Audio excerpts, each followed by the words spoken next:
Talking crazy on our soil where our blood and bones grown. This our grind, we outside on it. While y'all fools on the outside looking, y'all show no respect to Black America, so leave. Hey. Y'all don't get it, so it's time to go home. Get the hell up out of America, take your disrespect and just fly on.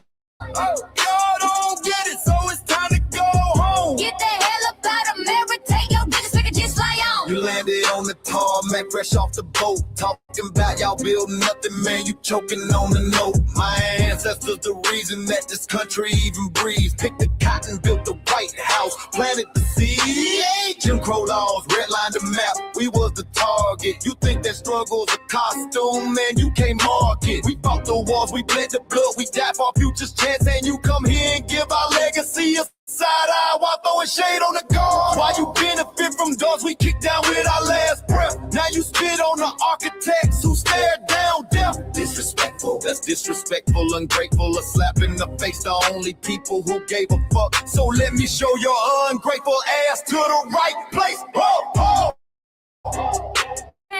Time to go home. Talking crazy on our soil where our blood and bones grown. This our ground and we outside on it. While y'all fools on the outside looking, y'all show no respect to Black America, so leave. Y'all don't get it, so it's time to go home. Get the hell up out of America, take your disrespect and just fly on. Y'all don't get it, so it's time to go home. Get the hell up out of America, take your disrespect and just fly on. Passport, the visa, the privilege to be here. Cause my grandma did march for y'all, so disappear from our land. You cosplaying our pain. Think it's a trend you can borrow, but you ain't inherit the ghosts of our sorrow. We the foundation, the bedrock, the soil, and the root. You not no branch on our tree, and unproductive people always cosplaying me. Talking about we ain't do nothing, you lost your mind. We built this from nothing, time after time. From the beginning to now, we been the backbone and muscle. Why you look down on the struggle and cause a whole tussle? The energy's fat with disgusting, it's whack. So let's make it clear, there's no turning back. This land is paid for in full. In blood, sweat, and tears, and dreams deferred. You don't get to come into a house we built from the dirt and telling Black America y'all ain't worth nothing. That's a violation. Facts.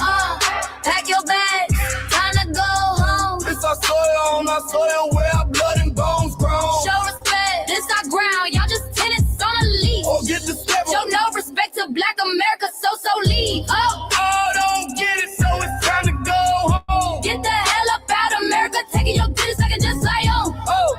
Don't get it, so it's time to go home. Get the hell up out of America, taking your business, I can just fly on.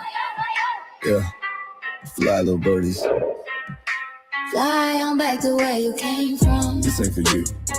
This sail is sacred. We said what we said, It's time. for y'all to go home. So fly a little birdies fly. So fly a little birdies fly. So fly a little birdies fly. Fly far, far away from here. So fly a little birdies fly. So fly a little birdies fly. So fly a little birdies fly. Fly far, far away from here. So fly a little birdies fly. So fly a little birdies fly. So fly a little birdies fly. Fly far, far away from here. So fly a little birdies fly. So fly a little birdies fly. So fly a little birdies fly. Fly far, far away from here. Bye-bye, little birds.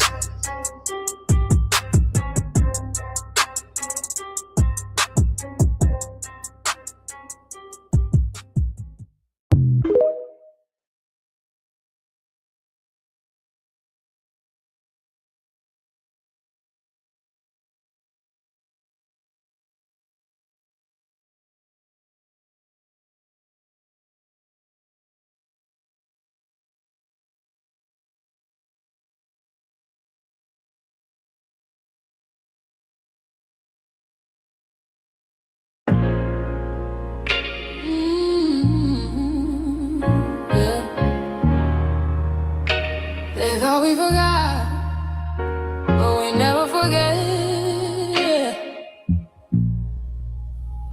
This one's for the rules. We built this land from dust and tears, 400 years, and we still here. They write new rules, but they don't see every freedom they got came off you and me. We planted seeds, they took the bloom. We lit the flame, they left the room. But we back now, no disguise. The spirit's woke, we realize all we want is what we earn. That sweat and blood, yeah, that table turn. You can't buy culture, can't fake that fight. This is our day, this is our ride. We happiness. Say it loud, say it strong. We the heartbeat that's been there all along. Foundational Black Americans, stand tall. We ain't begging for nothing, we built that all. Born from pain and grace, you can see the truth written in our face. We the soul, the sound, the fight, the flame. Foundational Black Americans, say our name. They love our rhythm, but they dodge our blues. Use our voice when it fits their news. They take our sound, but not our scars. We the backbone, we the stars. Now the veil is gone, the mask is clear. We see the game, we know what's here. No more silence, no more lies. We lift that flag and watch it rise.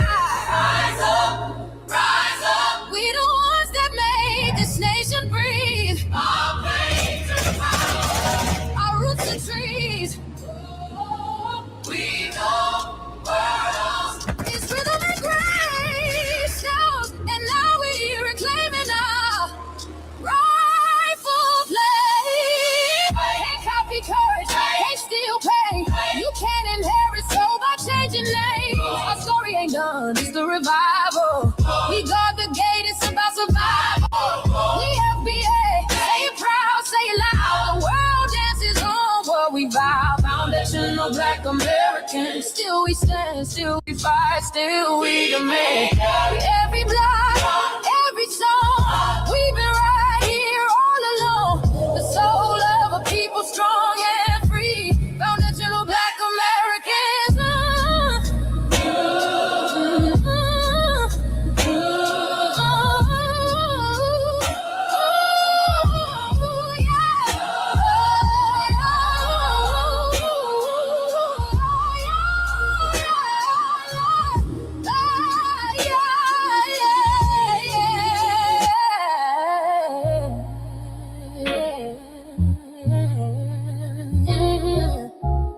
We the first, we the root, we the fire. Still rising, still here. Foundational Black American. We set the tone and they copy the cadence. Dance to our drums and deny the foundation. Wear the style but don't honor the source. Smile in the crowd and you distance and force. Say you not us but you rap like we breathe. Take the rhythm, then fuse the receipts. I ain't mad, I'm just holding the glass. Showing the mirror, now answer it back. I ain't here to cancel nobody. Just keep it honest, keep it solid. If you eat from the table we built, don't act surprised when we guard it. Do you like that? Do you like that? When I flip your sound and I ride like that. Do you like that? Do you like that? Do you like that? Cause that's how it feel when you borrow my culture. Then act like we never mattered. Hip-hop. Mike Larry. Now this shit here, it's what I see it. We're not fighting your battles. We're not carrying your fear. We're not lending our history to people who erased us while we were here.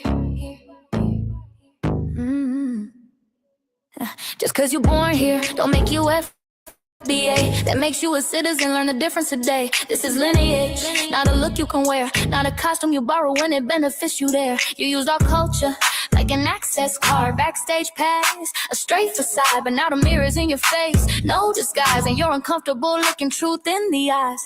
We didn't leave our land to beg for a chance. We stayed, we fought, we took every advance. That's the separation, that's the line you cross. We paid the price, you learned the cost. You waving your flag on our soil, but fighting not to go back home. Waving your flag on our soil, building comfort on a foundation you didn't own. We waving our flag, red, Black and gold stood our ground, never sold.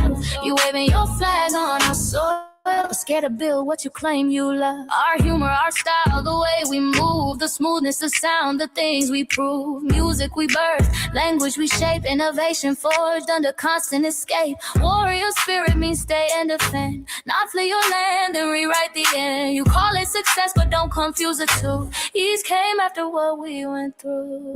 You abandoned your land and called it strategy. You wave that flag loud, but won't return to build your legacy. That contradiction tells the story for you.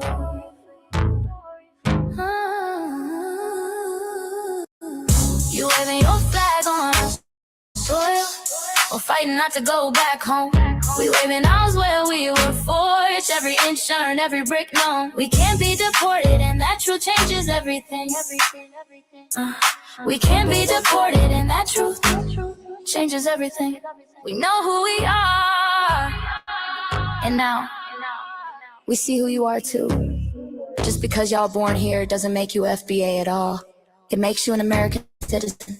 It's biologically impossible to be us, because it's a lineage, not some damn costume you can just put on to look cool. You immigrants and immigrant Americans has used our culture as an access card, a backstage pass to our culture. Now y'all have to look in the mirror. Our sense of humor, the aesthetics, mannerisms, the style of dress, the smoothness, the creativity, our genres of music, innovativeness, our slang, our warrior spirit by staying on our homeland and fighting and not fleeing to somebody else's land to beg for a better life and shit on the very people who fought to have us there. That's who we are. And we know who the hell y'all are waving your flag on our soil and fighting to make sure y'all don't go back.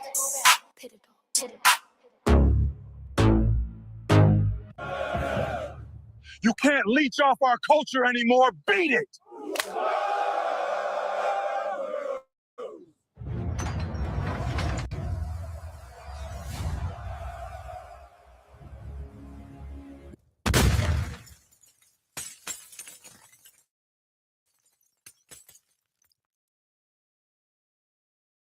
Mike Larry, man, you did it again. We really making history. Let's go. Do you like that? Do you like that? Flip your sound, how you like that? Do you like that? Do you like that? Say it loud, don't walk it back. Do you like that? Do you like that? You grew up mimicking us, now y'all switch it up. Turn the carbon copies, y'all ain't black, what the fuck? It's funny y'all connecting to our culture like it's Wi-Fi.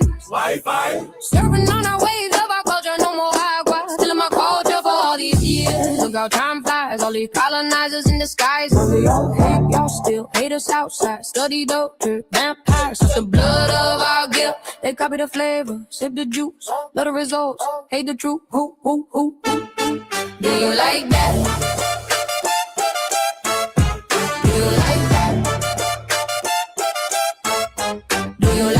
Flip your sound, how you like that? Do you like that? Democratic shields, talking points, the road they fill.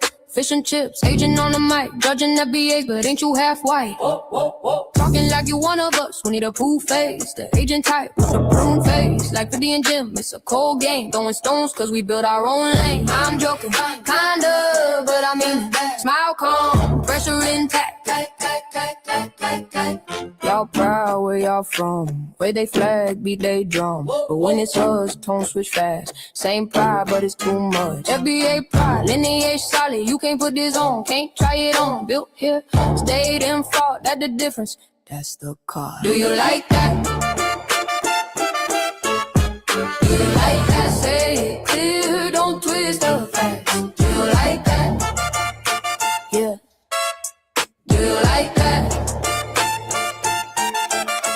Do you like that? Point made. No edit. No care.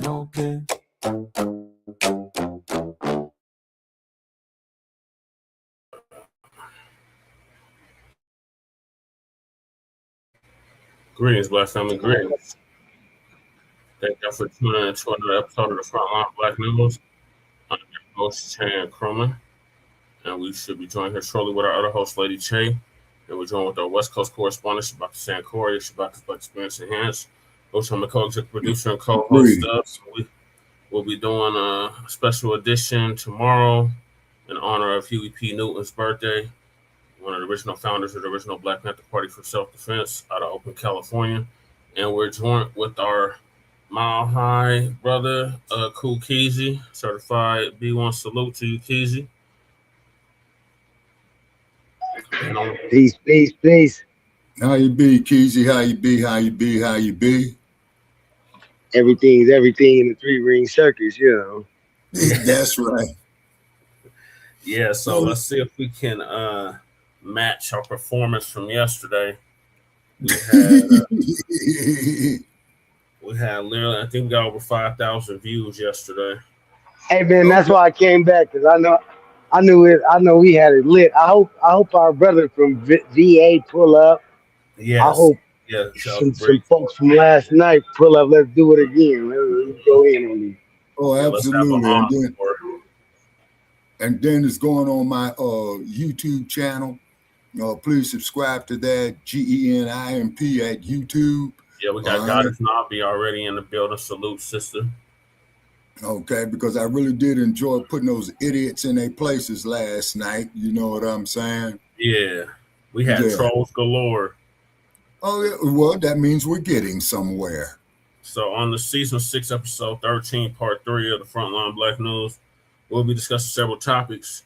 The first one is them BOARS, Shabaka. The white South Africaners. The BOARS. They're Dutch. They're BOARS. Later for those damn Nabiscos. That the dump sent in last year, 50 or so of them. They say they feel abandoned by Donald Trump, aka the dump, as in human shit. And we want to make that perfectly clear. Oh, absolutely. Is Nigeria's Japa era coming to an end? I hope so, because they need to stop fleeing and build their goddamn homeland. And then we got Essence Fest and Jeopardy after owing a combined 1.4 million in debt to Vendors Convention Center. Damn. Don Lemonade, y'all remember him? Yeah. He's grateful as Fed cases boosting his business.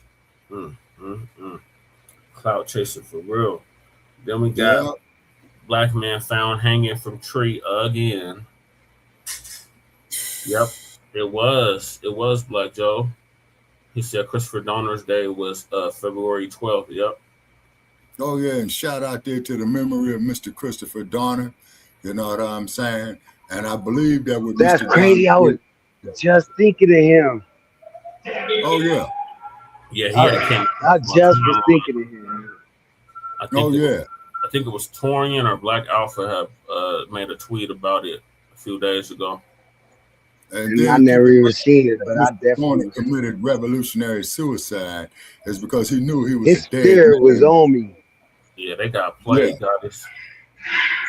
Chris Dorner's spirit was on me. I felt it. Yep. Michael Johnson too.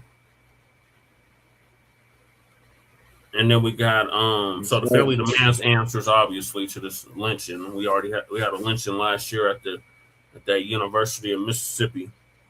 And then migrants reveal harsh conditions in their home countries, the same ones they're fleeing from, and they don't want to build up. So the ones that got deported, they got on social media and showed what their homelands actually look like. Mm-hmm. And then we got illegal migrant news, Unhoused neighbor news, and local Denver and Aurora news.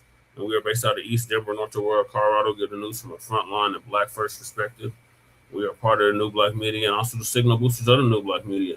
We have been around for 6 seasons now and counting, and we have several platforms that are part of the Frontline campaign.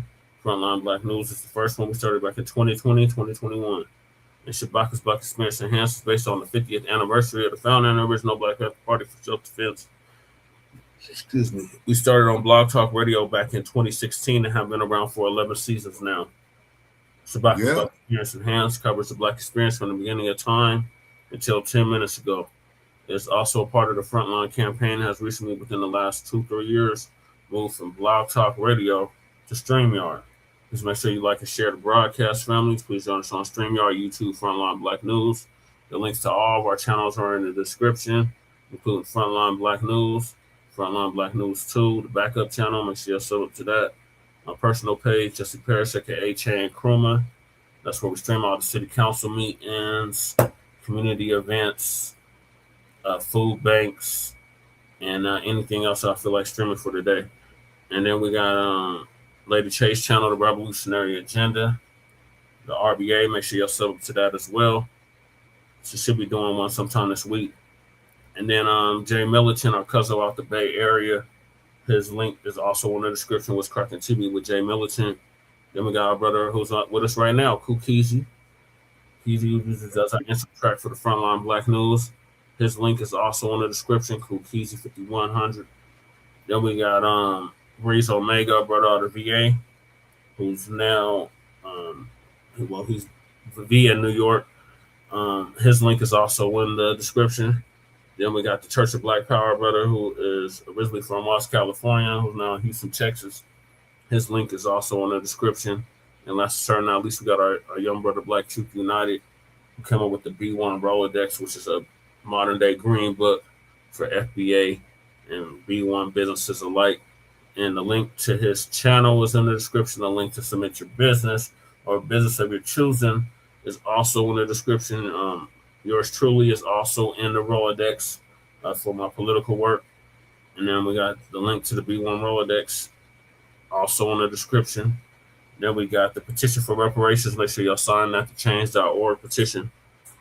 And then we got Lady Chase GoFundMe. Make sure y'all support that. And here shortly, we will have Shabaka's GoFundMe or Gibson Go, whichever one, in the description as well.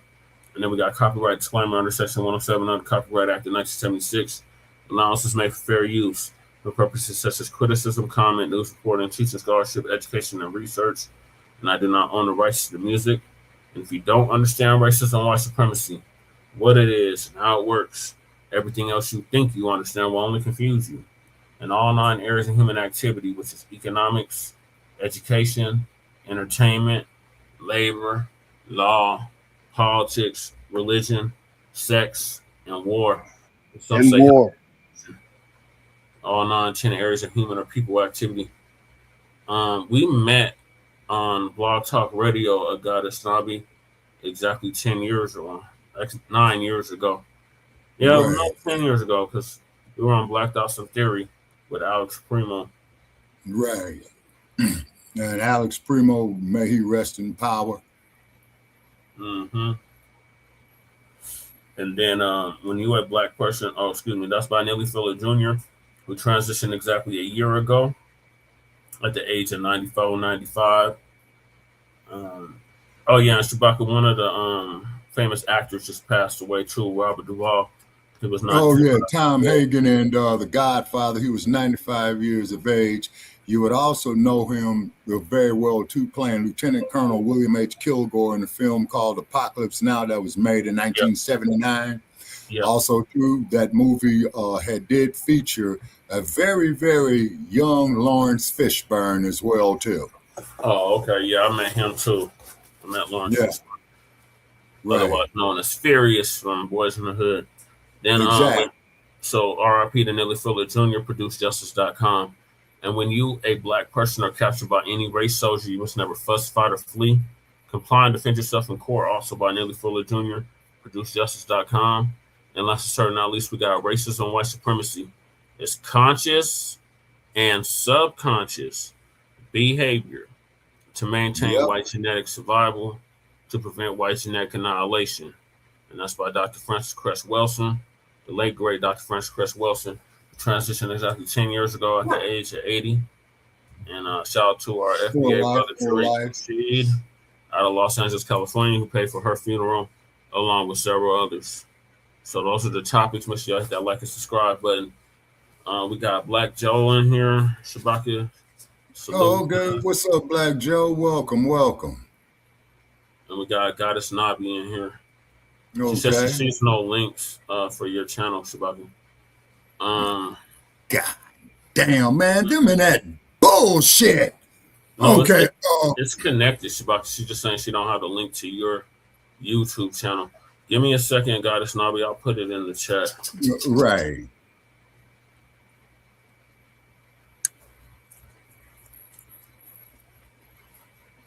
All right, so those are tough. So I'm gonna hop right into it. I gotta help Lady Che.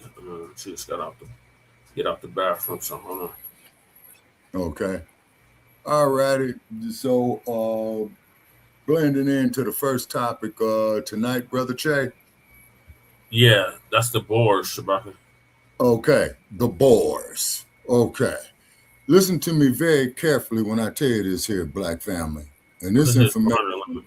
Grandma Gertrude, if you don't go somewhere with your Nabisco decrepit ass. Man, what is this raggedy ass heifer talking about? Who is this clown? Hold on. A troll, Shabaka. They coming from your page. I can't block them. Okay. Oh, yes, I can. What kind of link is he looking for? A grinder link. First place, Gertrude, you raggedy ass. That bitch ain't no grinder. Only thing she's grinding is a piece of meth for her pipe. Right. Yeah, for real, man. You know what I'm saying? And she also looked like she can suck a golf ball through a water hose. Right. Make sure y'all sub to Shabaka's channel. Yeah, damn. Decrepit. Go and put her to work, Shabaka. Said I own you. No, you don't. You don't own shit. No, you don't own me, you raggedy ass. Yeah, you know what? We're not going to get you, Grandma. You can go ahead and get put to work. Exactly. You know, she said, quiet. You need to. Somebody might have like $7.99 for a little shot of that. I think this is our. I think this is our favorite troll. I think this is our favorite troll. You don't own me. No, you don't own me, because I'll be your worst fucking nightmare. I think it's our favorite troll, Shabaka. I think that's punk ass Regal. Oh, okay. Hey, they just putting like that. Probably ain't even no grandma. That's just a 17-year-old white kid who's right trolling online. He's just putting like little trolling words that he thinks is gonna incite Brother Joe up there saying slaves. Like we supposed to get mad.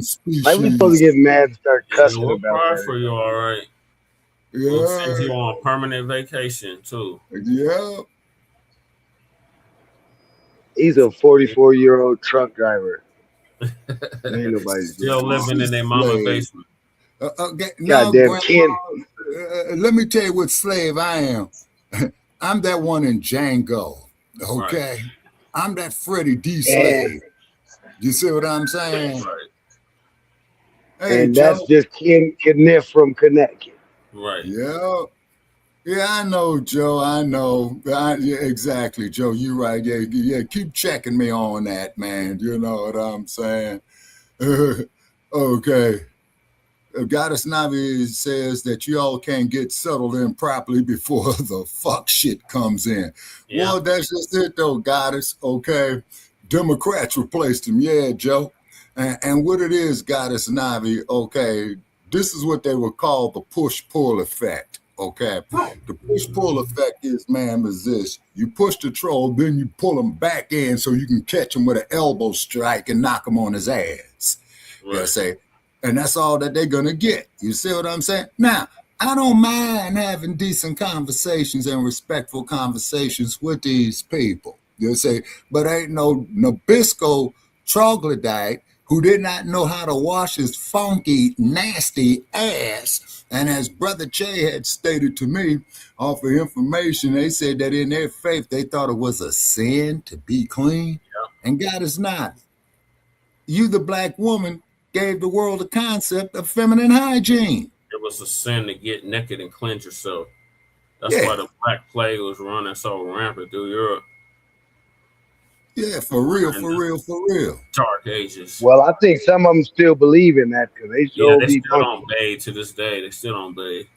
Yeah, that's sickening, man. I just got out the shower, getting ready to take me another shower first thing in the morning when I wake up. Right. All Got brown A fish funky about little 20, wet 30. dog. That's nasty, bro. Yeah, that's what they're scared of, Black Joe. And That's a lot of niggas be laid up next to that funky little wet dog. yeah. Yeah, exactly. I don't And Goddess understand it, Navi Keezy. says, that's right, Shabaka. I don't blame you. You give him that work. Oh, yes, ma'am. I'm a blazing days and lean and sheen. It Yeah, be know, a that's what cooned it is. out Pookie with his funky Got little Kahari in the building. Mayo woman and the dog. They all Yeah. kissing each other in the mouth. All kissing each other in the mouth, Keezy. Damn. Yep, the Yeah, sun hates Joe, them. the sun hates them. And then also too, Joe, as you know, man, is that we're gonna be getting hot out here. So all you Nabiscos, I challenge you once the hell again on the first Yep, day of cleanliness, cleanliness is the closest thing to godliness. It is, you know. Hey, Kahari, we had a 5,000 plus viewer show yesterday. We are at 284 subscribers now. All right, so we're getting somewhere. Oh yeah, Goddess Navi. Now the thing is this right here. Say, I don't hate nobody, okay? But the thing is, no troglodyte is gonna tell me what I am.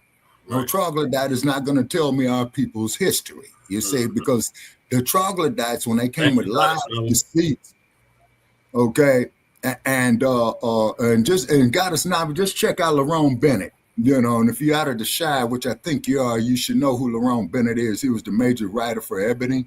Thank you, Kahari. Yeah, thanks, Kahari. Let's get you the link, Kahari, if you want to come up. We got up to 10 people up here. Oh, okay. All righty. And what's Lisa Cabrera talking about with her fine ass? The BOARS, is she having her surgery in 2 days? That dude's scheming on Lisa. Yeah. All right, so Lisa gonna give us an update on them in America say they feel abandoned by Donald Duck. Okay, let me tell you, sun dodging boy or something. Okay, what did you expect? Really? What did you expect?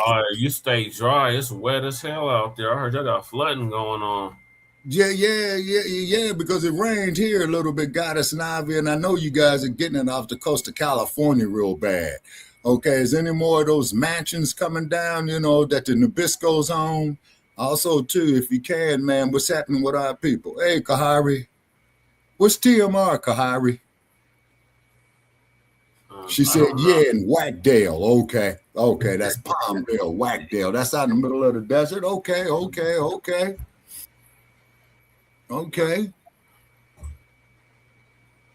right, so I'm going to play Lisa now. Okay.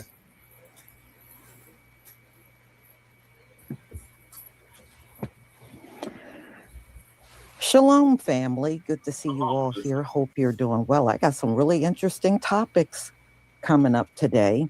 So anyway, we're going to talk about these white South Afrikaners that came to America and, you know, they were being treated wrong. And these people were never treated wrong over in South Africa, y'all. It's Tanzania, honey. How is the indigenous population there want their land back and they don't want to be ruled by white people? How the hell is that adding up to you being treated wrong? Okay. And you came over here on false pretenses. That's why this whole thing ain't working out for you. All right. Your whole premise for leaving South Africa was based on a lie. What does that saying goes? You know, racism is very expensive. It is. And Donald Trump and Elon Musk told this lie about how bad y'all were doing over there. And as you can see, Elon and Donald Trump don't even talk about y'all no more. You know why? That's one thing about Donald Trump. Donald Trump will use you, and when he has no more need for you, he will discard you. Just ask the Latinos. All right? And y'all fell into that same trap with Donald Trump. Damn cool cars. You knew your lives were not bad over in South Africa. It's virtually unheard of for white people over in South Africa to be getting treated badly. That's damn near unheard of. Exactly. And y'all see, when you tell a lie, it's going to always come back and haunt you. See, the real ones that are oppressed over there are the Black South Africans. Those are the real ones that are oppressed. But you white South Africa, you were never oppressed. You are just butt sore that you can't live under the system of apartheid anymore. Right. And that's what you really want. You want apartheid to come back because, you know, you were in your heyday back then. Well, those times have passed. And see, Ramaphosa already said, he told Donald Trump these people were not struggling over there. He told Donald Trump. And he made it clear he don't want them back. He don't want them back in South Africa. Now they are over here in America. And I got to show you the article. You know, the first time I did this video, it was on a South African woman that lived in the United States, I think like for the last 20 years. And she was telling the story, and I did the video on it, of how the South Africans were struggling to even buy food. They were struggling bad, and they were in these hotels, and they were pretty much couldn't pay the bills. And do you know, I had white people come after watching this South African woman talk and say they didn't believe it and this and that. Oh, okay. So now I got more. So you want to come and say you don't believe it now? So let's get to the article, y'all. Hold on one second. Because there are multiple articles out about this. And nobody's got, when it comes down to us and white people, we ain't got to make shit up. We ain't got to make shit up about you. The stories are lousy. The history is lousy, and nobody's got to make it up. Okay, got us. So anyway, there are multiple stories out there about this, y'all. How the Afrikaners that have come as refugees, and see, they accepted the refugee status, which means they can't return back to South Africa, y'all. They can't return. And plus, their president said he didn't want their asses back. Yep, Ramaphosa. They can't return. So if you remember, 800 of them showed up.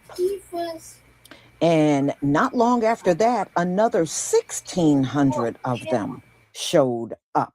But they pretty much kept that out of the news, but 1,600 more showed up. From the moment they showed up, they were thrown in hotel rooms. Some are in apartments with mold. Some apartment buildings that are dilapidated and got mold. They just got thrown anywhere.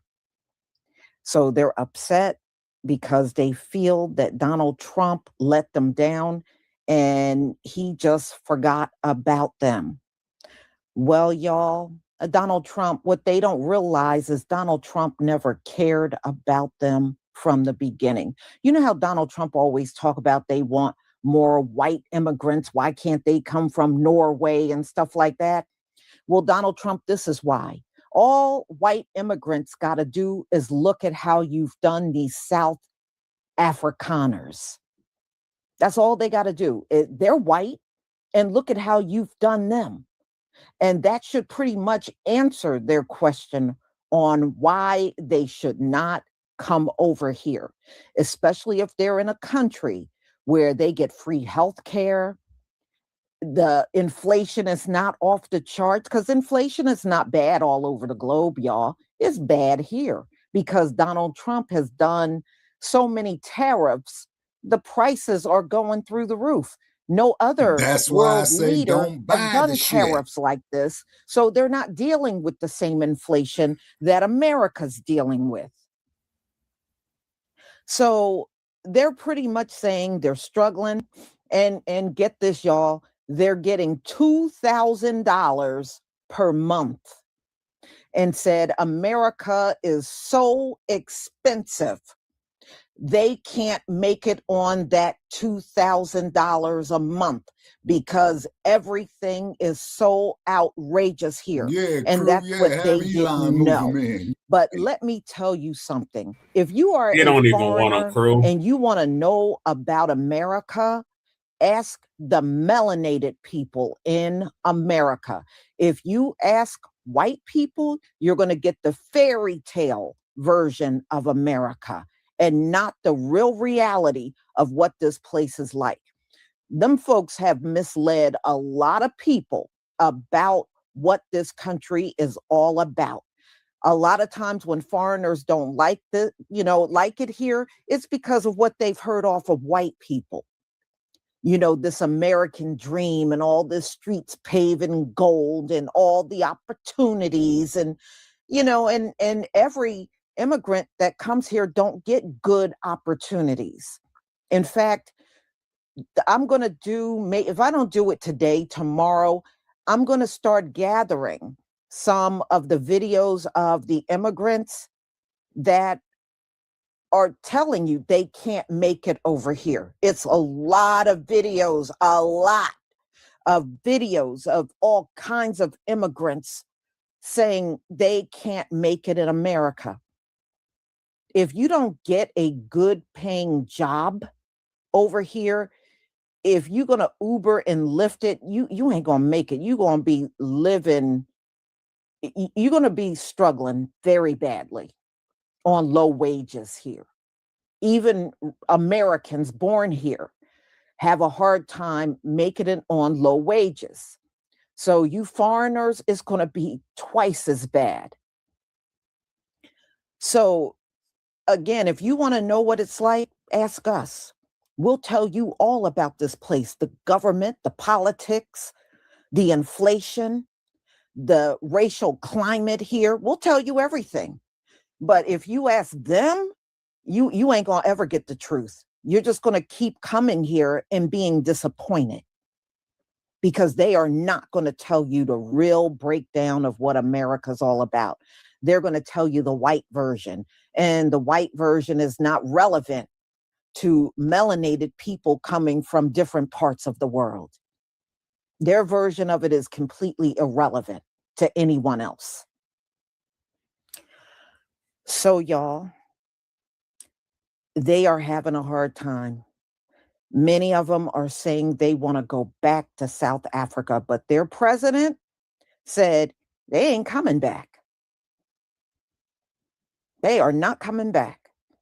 He is angry at the fact that they put that lie out there that they were being discriminated against and all this stuff was being done to them, because they clearly lied.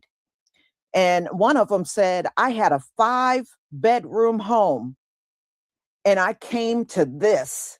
Well, you didn't have to come to it. You didn't have to come over here at all. And at least you're getting $2,000 a month.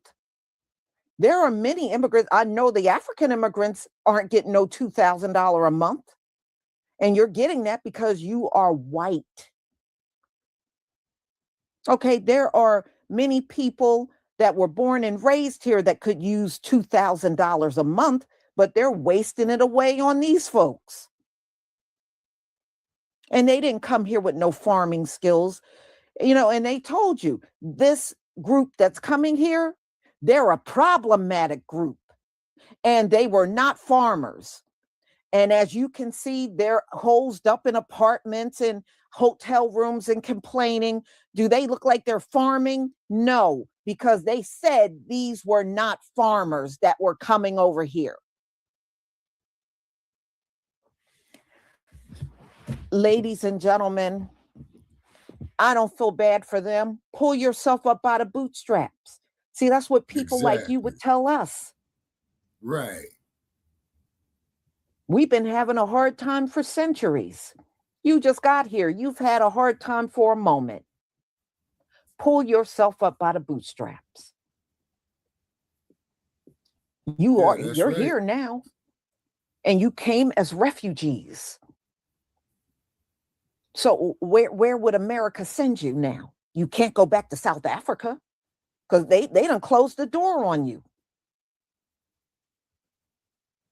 And you let Donald Trump get on TV and tell all them lies. And now he won't even address you. And you know what the sad part is? Y'all probably couldn't go to Mar-a-Lago and get hired there. Donald Trump probably wouldn't even let you onto that property. This damn mouse is acting up. He wouldn't. You notice he didn't hire none of these South Africans. He's on TV talking about how bad they had it. You notice when they got here, it kicked me out when I was trying to do that comment. At none of his Trump properties, did he? Okay, Luke Skywalker 6300 says he was born here. He don't want them. All right. He don't have them down in Mar-a-Lago working at his golf club. Hey, y'all put it in the chat. Work hard. Work hard. See what kind of good spelling y'all can do that. Who can spell it the best? Work hard. Work hard. We need to work hard. And then also too, Cool Keys, we got the trolls in already. Okay, so let's see if some of the same people that came. We invite them. Let's roast their ass too if they want to get some of the smoke. Now that all these articles are out saying exactly what I told you over the summer. When I those trolls, they better work hard too. Woman that's been living here for 20 years, talking about her own people that came here. We gonna look at that video again. Okay. Exactly. You deal with FBA. Hey, if you deal with FBA, you gonna have to wait hard. With all of that activity. Okay. Now it says here in this clip you got up here, Brother Jay. Dude says we're in the final day. Refugees are struggling in the U.S. and are shocked to discover that Trump bumped their heads. All of the bad things to come. They're not exempt from it. In fact, your butts are going to be head first in it. Lisa, come see mommy. Thank you, everybody. Yeah, no, they're not. And I only got two words to say about them. South Africa talking about how on a Facebook group she saw that Afrikaner refugees here in the US are struggling and are thinking about going back. Refugees has been placed in this town. They might be there. They got some good mess. No food. I know that there's this. I don't know what you think because I didn't really follow it at all when it happened. But I think they were of the understanding that they were going to be arriving here to like complete assistance. And I think people here thought that this lady looked like she's off a good batch of that stuff too. And medical insurance and a whole bunch of other stuff. And it actually isn't that way at all. There have been like 4 adults in a hotel room with no money, no cell phone, no anything. And like the strange looking. You raggedy helper. She's a strange looking woman. There's this one side of me that's like, fuck that. If you hadn't heard the story, Trump has been letting Afrikaner refugees, heavy on the quotes, into the U.S. They came here with the lie that the South African government is persecuting them because they're white. So at a time where Trump is not allowing any refugees to come into the country, he is allowing Afrikaners into the country. And like this article states, they're not refugees, they're opportunists. And these opportunists really thought that when they got to the U.S., they were going to get a house, a job, a car, a cell phone, health insurance completely paid for. They really thought that Daddy Donnie was going to take taxpayer money and give it to them. You know, believing all those lies that people of color come to the U.S. to seek refugee or asylum, and then they have it on easy street, which, surprise, surprise, it's not true. And it doesn't matter how much those South Africans hated here, they can't just go back home.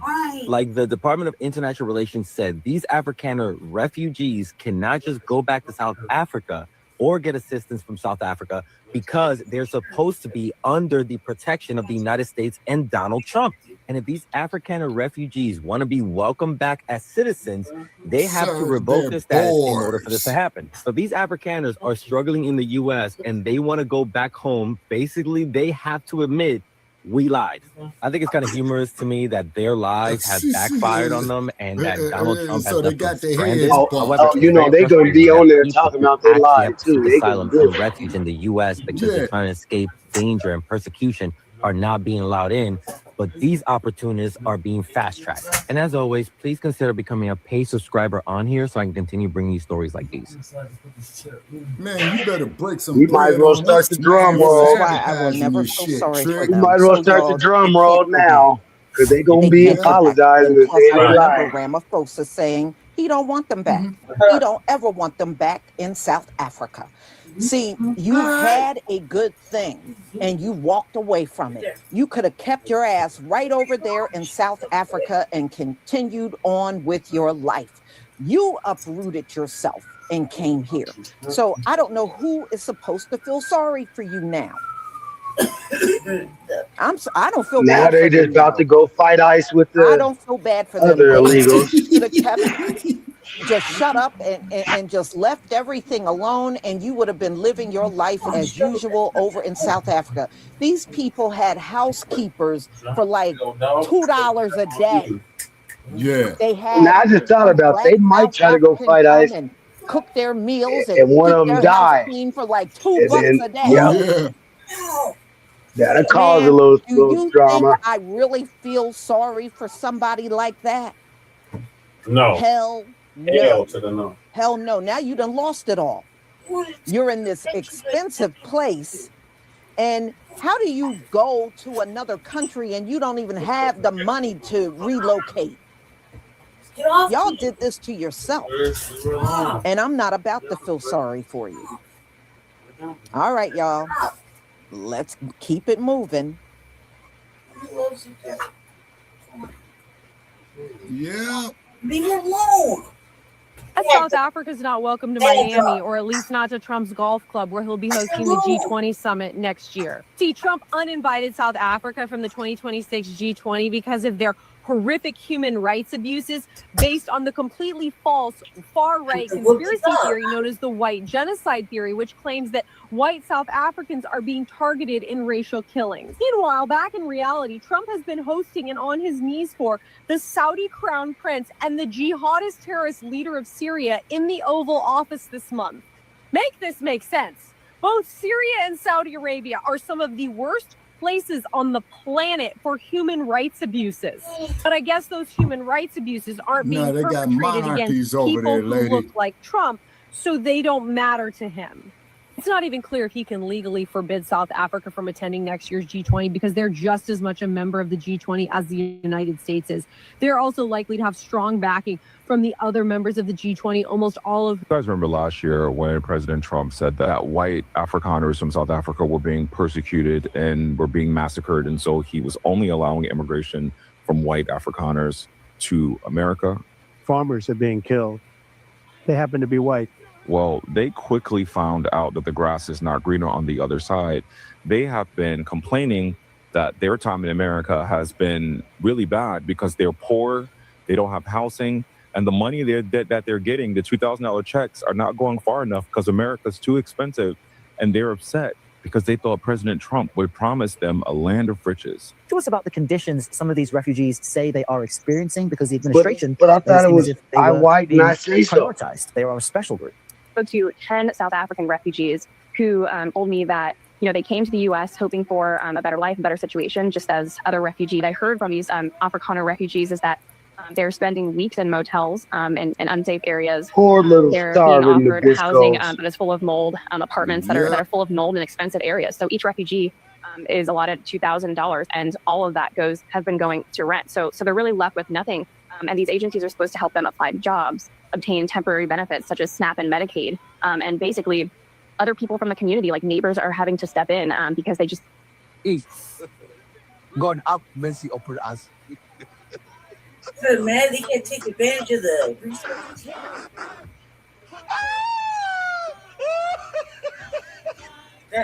This is what I call the biggest fuck around or found out moment. One of the guys said, I left a 5-bedroom home to come live in America in a motel. This is the cost of racism.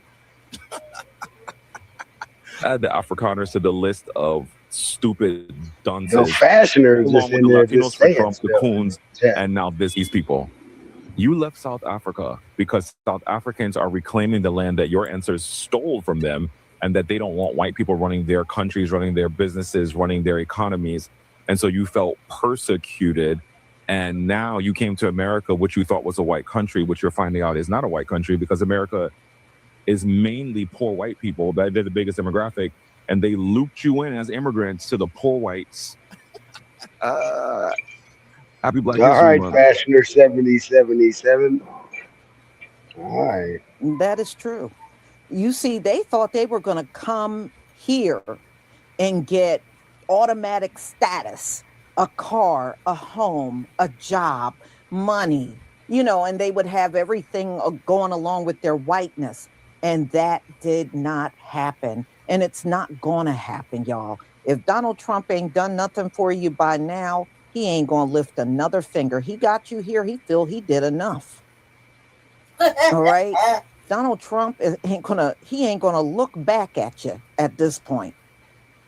But see, like I said, you let people like Donald Trump pump your head up and make you believe America was a certain way. And I'm telling you, each and every time I've seen these occasions, when you get it from them, you are not gonna get the reality of what this place is like.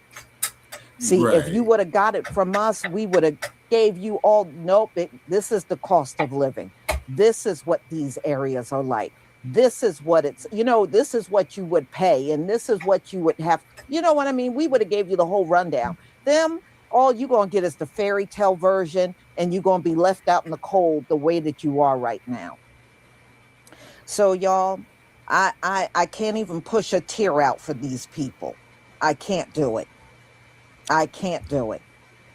And remember, these were the ones over here, and including Elon, these are the ones that were born and raised into apartheid. So you know what their feelings are about us. I'm just saying. That's true. Yeah, why do you think that when Queen Victoria or Last that year, he Trump welcomed a bunch didn't of want white to South give said Africans to wild the America as land back? refugees in hopes of a better life. And it turns out Emphasize we're all he having a bad time. on Queen Welcome Victoria. to America, guys. None of us are having a good time. If you missed the story last year, which That's of course you Victoria's missed it, there were 1 million news stories of crazy things happening. But basically, Trump not only limited the amount of refugees that could come to America, but he wanted them to be from South Africa because he wanted them to be white. Why? I don't know. Why does he do anything? He's racist. This group of white South Africans are called Afrikaners. They're mostly descendant of Dutch colonists from the 17th century. Afrikaners are also responsible for something called apartheid. So in the 1940s, a bunch of Afrikaners Dutch started the word government meaning and they apart. did segregation. All the white people separated from all the black people to lift themselves up and to the detriment of the black community. Apartheid is over in South Africa, but it does make me think that maybe these Afrikaners wanted to come to America to see if they could start it up again. Trump was like, yes, come to America. We will take care of you. And he did not take care of them. When has he taken care of anyone but himself? I don't know. Maybe never. You can read this article in the Free Press, but I'm going to summarize it for you. Here's what's happening. So these people came from South Africa and they were given a stipend for temporary housing, which most of the time is motels. They were given $2,000 a month. Then they were supposed to move into real housing. But the housing that they're shown is gross. They're like, that's full of mold and it's in an area that feels really dangerous. I don't want to live there. So they go back to these hotels and they're using their entire $2,000 a month stipend just for their housing. So they can't afford groceries, a car, coats. Some of them say they are literally freezing because they're in cold areas of the United States because they have to walk to the grocery store because they can't afford a car. And then they get to the grocery store and can barely afford anything because, like I said, they don't have any money left over. They have been truly abandoned by the government. They say they can't even get the people on the phone from this institution that is supposed to be helping them. Multi-million-dollar institution, by the way, just left out in the cold, literally. I feel so bad for them. They are just as abandoned as most of Trump's children. I am not shocked at all that this is what's happening. This is how Trump treats everyone. It's like walking up to a tiger cage, putting your hand in the cage and being like, oh my God, I can't believe the tiger bit my fingers off. Why did he even bring them here if he was just going to completely abandon them? Conspiracy side of me thinks that maybe he just brought a whole bunch of new white families over here so he could look at their kids and see if he wanted to abduct them to the new version of Epstein Island. Reports are emerging that a number of Afrikaner South Africans who were fast-tracked into the United States under a controversial resettlement policy are facing significant challenges as they try to settle. Since early 2025, the US implemented a program that prioritized white South Africans, particularly Afrikaners, for refugee status. The policy was framed by officials as a response to alleged racial discrimination in South Africa. Over 1,600 Afrikaners have been resettled in the US through this expedited initiative, which moved much faster than standard refugee processes. While typical refugee admissions can take months or even years, these cases were processed quickly, even as overall refugee quotas were reduced. However, the reality on the ground has proven difficult for many arrivals. Several report being placed in temporary motels in high-crime neighborhoods or in apartments with maintenance issues. With limited financial support, hopefully they got roaches and rats inside the motherfuckers too. Most are struggling to cover rent, food, transportation, and basic living expenses. Refugee advocates and experts say this situation highlights weaknesses in U.S. resettlement infrastructure. While the program focused on a specific demographic, other groups fleeing war, famine, and displacement continue to face strict barriers to entry. Critics argue that prioritizing one community over others raises questions about fairness and effectiveness. Adding fuel to the debate, South Africans on social media have reacted strongly. Many are saying no backseas, arguing that those who moved based on claims of a so-called white genocide. Yeah, I want them to come on up and tell us about all this white oppressed people that what do you got against white people fleeing oppression? Although the program was intended hey, go fuck yourself. The difficulties faced by the just go fuck yourself, okay? Because you telling me that shit don't stink. Many are now trying to navigate employment, housing, and community. And the fashioner 77 he's a cold troll too. Okay, yeah, well, okay. If you want somebody to go fuck in your ass, man, go to San Francisco. Yeah, he don't own nothing but a spiked dildo up his butt. Or Afrikaners are victims of political inequality. Yes, I think we are BOARS. Demonstrably. Yeah, they're BOARS. You are a BOARS. I think we are demonstrably discriminated against in a legal sense. And I'm not saying this, in a woe is me kind of way. I'm just looking at, the nuts and bolts. I'm a lawyer. I saw a white man's bird, man. Don't give me that bullshit, man. That was what Harry Belafonte and John Travolta. I think is a different. Sending private planes to pick up 8,000 Caucasian South African refugees when we're kicking people out that are in the middle of their immigration proceedings here in the U.S. now. Literally having people show up for their final steps of their immigration process and having them arrested, detained, and deported. Doesn't make any sense to me unless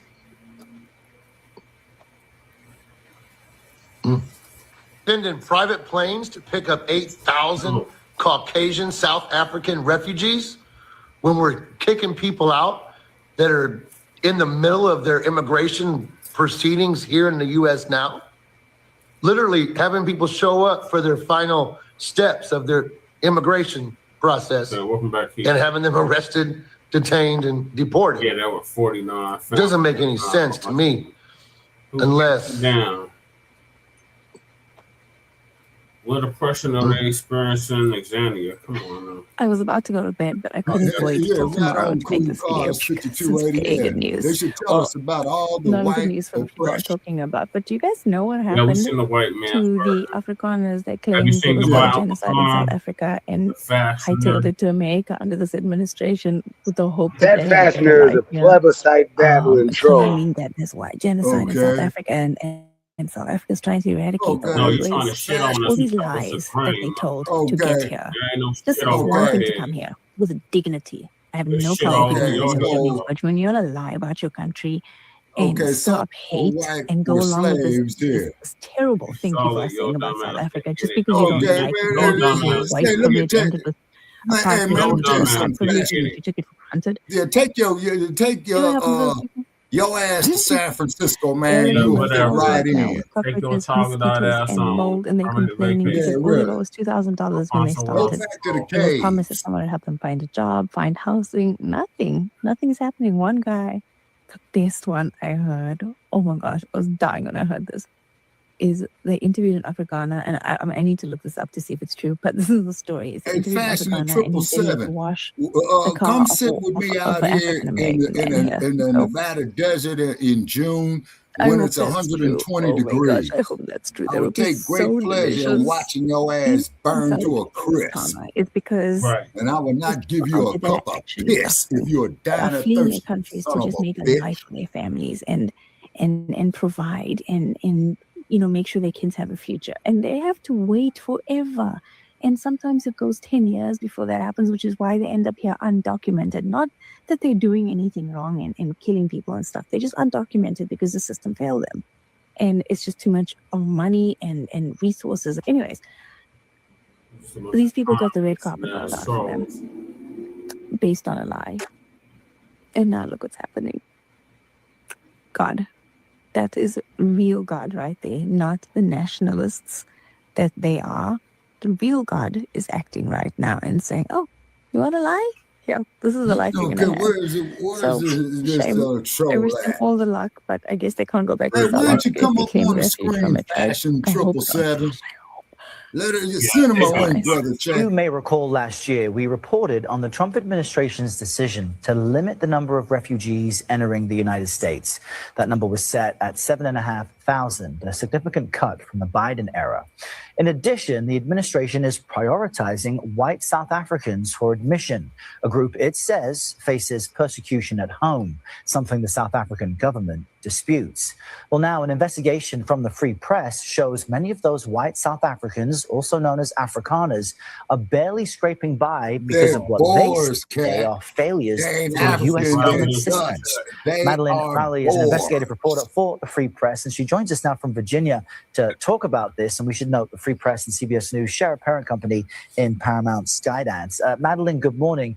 Talk to us about the conditions some of these refugees say they are experiencing, because the administration made it seem as if they were being prioritized. They are a special group.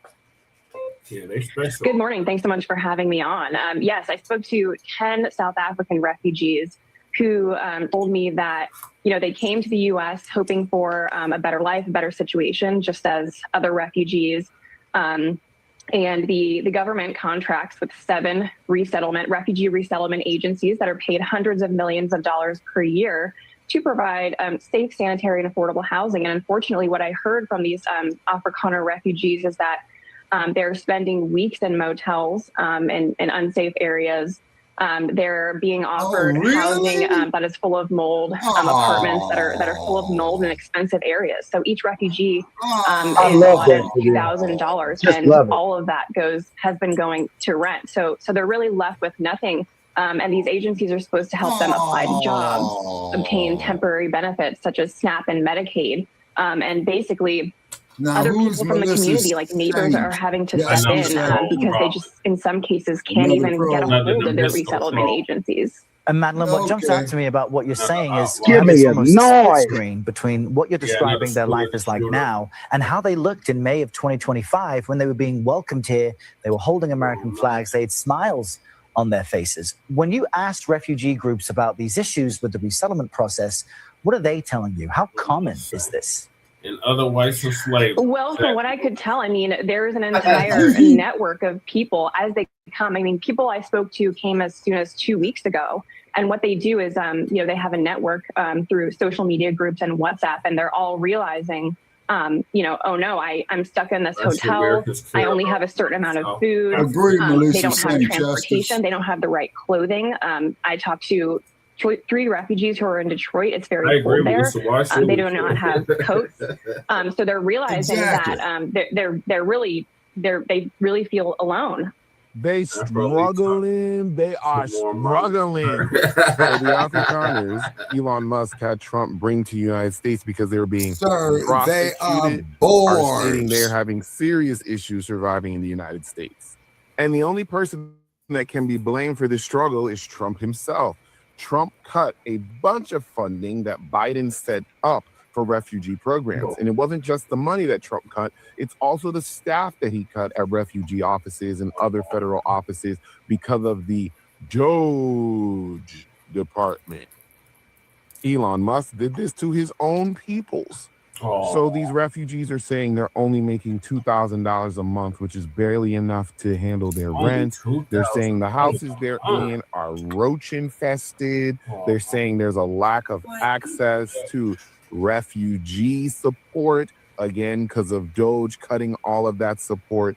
And they feel very isolated from these programs, and the language barrier is bothering them. So I'm not sure what more can be said about this struggle and why cutting refugee programs and the people physically working in those refugee programs was a bad idea, because even the people he is trying to help, the veteran immigrants, as they would say in the Trump administration, are now struggling to be these white South Africans. Y'all have a good day. Well, hello, boys and girls. Yep, they sure did, Melissa. Do y'all remember all these smiling faces that arrived here about a year ago? Yeah. Yeah, you right. I should have hired him at X. Yeah. Stinky Bird should have hired him at Stinky Bird. You're right. With his funky Farmers are being killed. I have people that live in South Africa. They say it's a terrible situation taking place. So we've essentially extended citizenship to those people and to escape from that violence and come here. So now, dumpster. Now, a motherfucker like me is going to be on the public transportation, and when I see one of these Nabiscos, what am I supposed to do? Get up and go to the back of the bus? Kiss my ass. Well, I remember them. They got off of that plane smiling like they had just landed in Disney.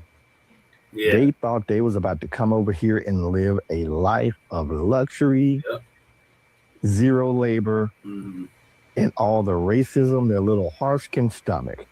But they are learning out the hard way that the grass is not always greener on the other side, and racism is expensive than a motherfucker. They can barely pay rent. They don't have the right clothing. They can't afford to buy the right clothing because they're barely affording rent. They barely have food. And most of them are still living out of hotels, which we know is expensive as a motherfucker. They thought they was about to come over here and be the brand new Elon Musk. Yeah. That's arriving from South Africa.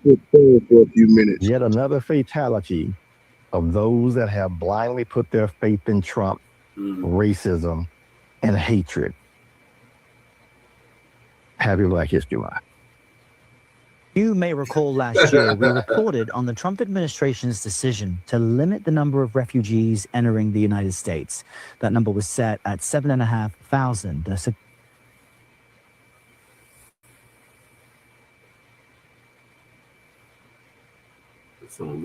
White South Afrikaners had got the refugee VIP expedited experience to come here to America. Those same white South Afrikaners are now complaining that America is not what it is supposed to be. So apparently they're getting a $2,000 stipend, but that $2,000 stipend has only been going towards their rent. Mind you, they are being put inside motels and hotels in shady areas. They're being shown housing and such that has mold and just in full-on disarray. Y'all thought y'all were going to get the VIP experience. No, baby, you were a political stunt. You were now other. Black men to be like you are now the other. Don't you wish you didn't sell your land in South Africa?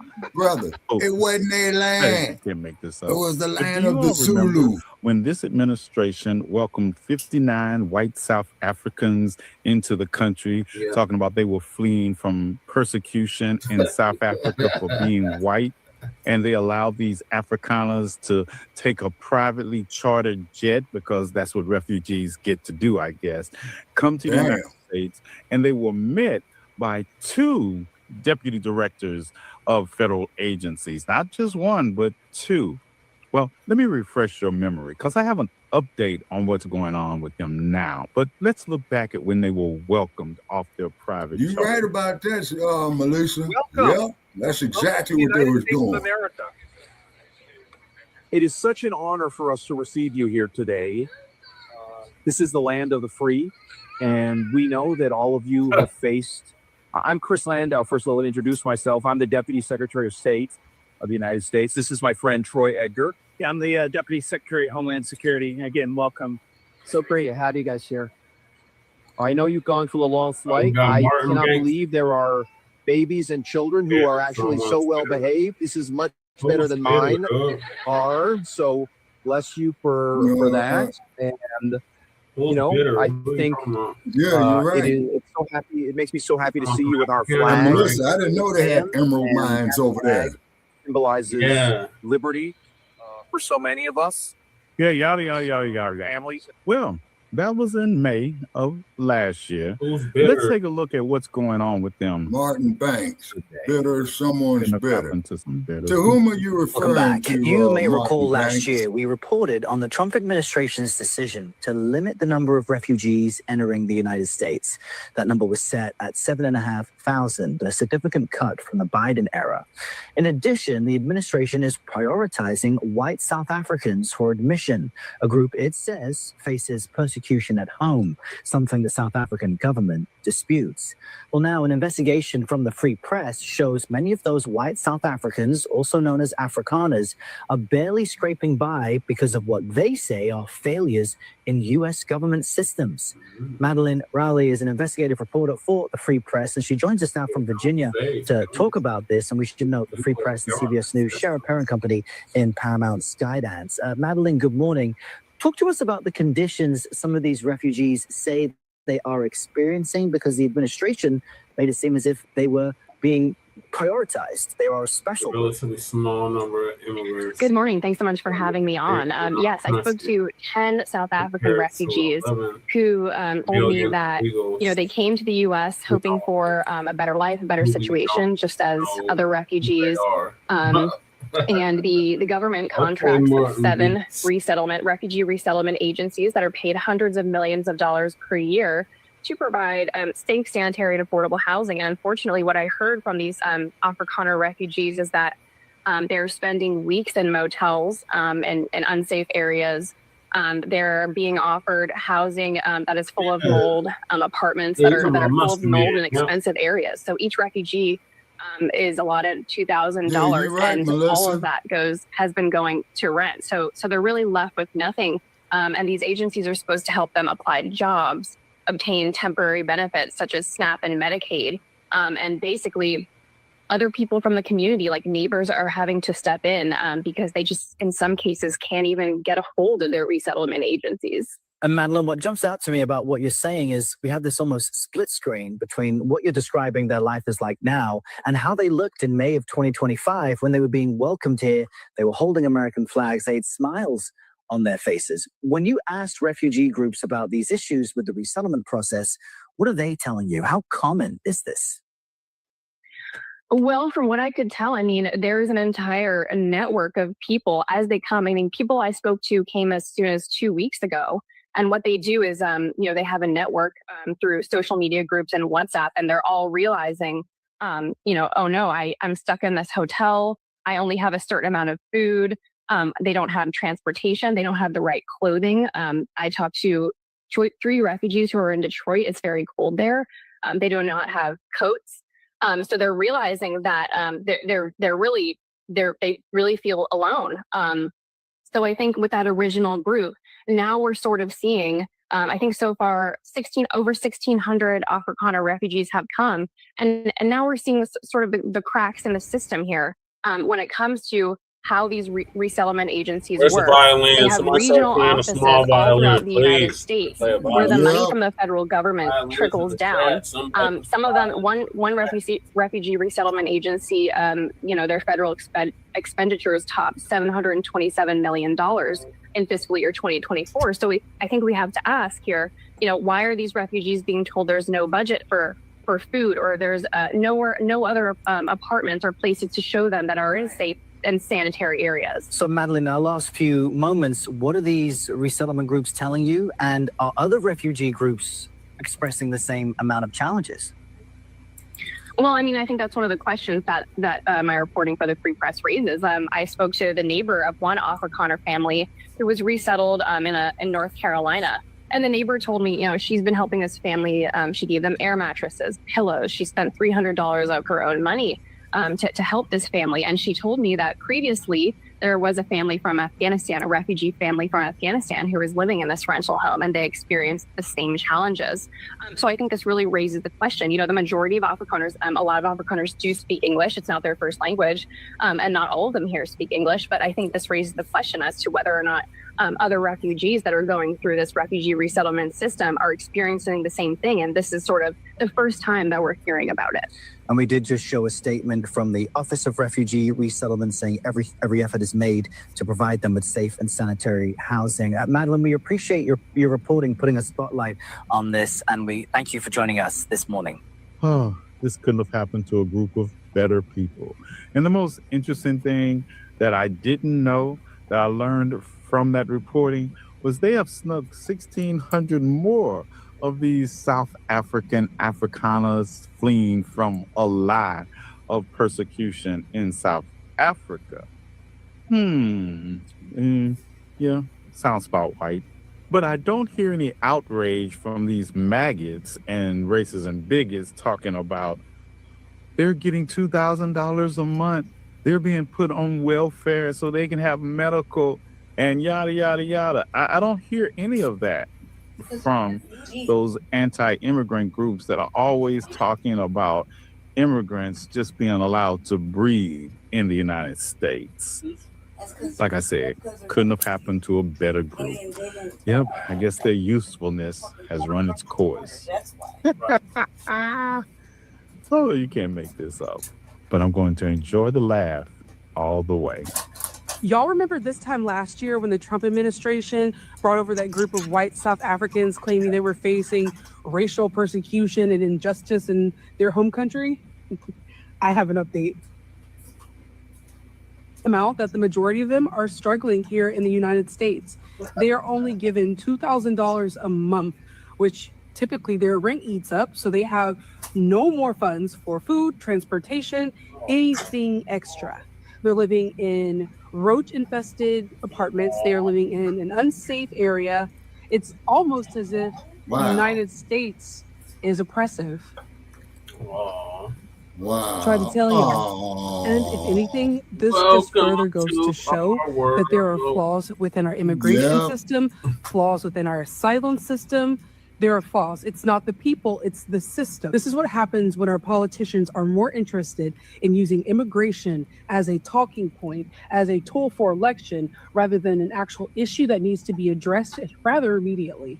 They only want white people here, because when we think about refugees who need immediate resettlement, expedited screenings, we usually think about people who are fleeing extreme violence, persecution, famine, war in places like South Sudan, Myanmar, the Congo, not white Afrikaners. See that chartered plane the Trump administration is sending? It's not going to collect refugees that have been sitting in resettlement camps for years, fully vetted, waiting to come to the United States to escape violence. No, it's going to South Africa to collect white people who claim they're being discriminated against. Why would they be getting discriminated against?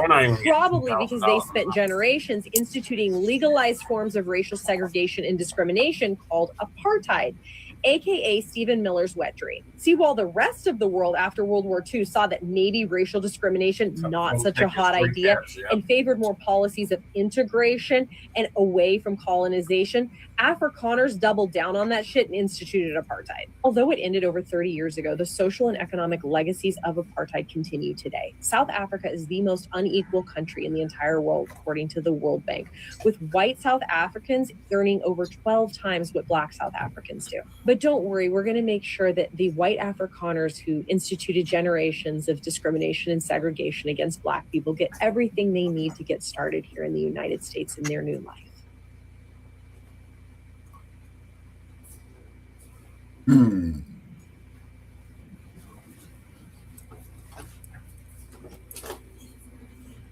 Now, I don't have no comment on that one. How the Most High sure knows how to make judgment happen on a people, don't he?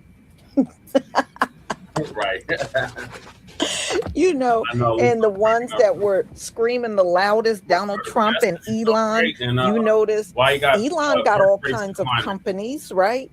You notice Elon ain't offering these oppressed South Africans that were having a horrible time. You notice he's not bringing them in Tesla or Starlink or any of Click his the link and bring companies, your right? ass He up got all here. these corporations. How come he's not grabbing these Troglodyte. people up and giving them jobs? You Yeah, notice yeah, brother Che, Donald if you Trump see this got all trick, kinds man, shoot the of fool a link, volunteers man, doing and see if he could, the if he truth got is that balls to we're bring screaming his loudest ass up here. won't even hire them. I'm just saying, y'all. I'm just saying. So, y'all, I'm going to go ahead and conclude. I have another live coming at 1:45, and it is some of the actual people that got deported back to their countries.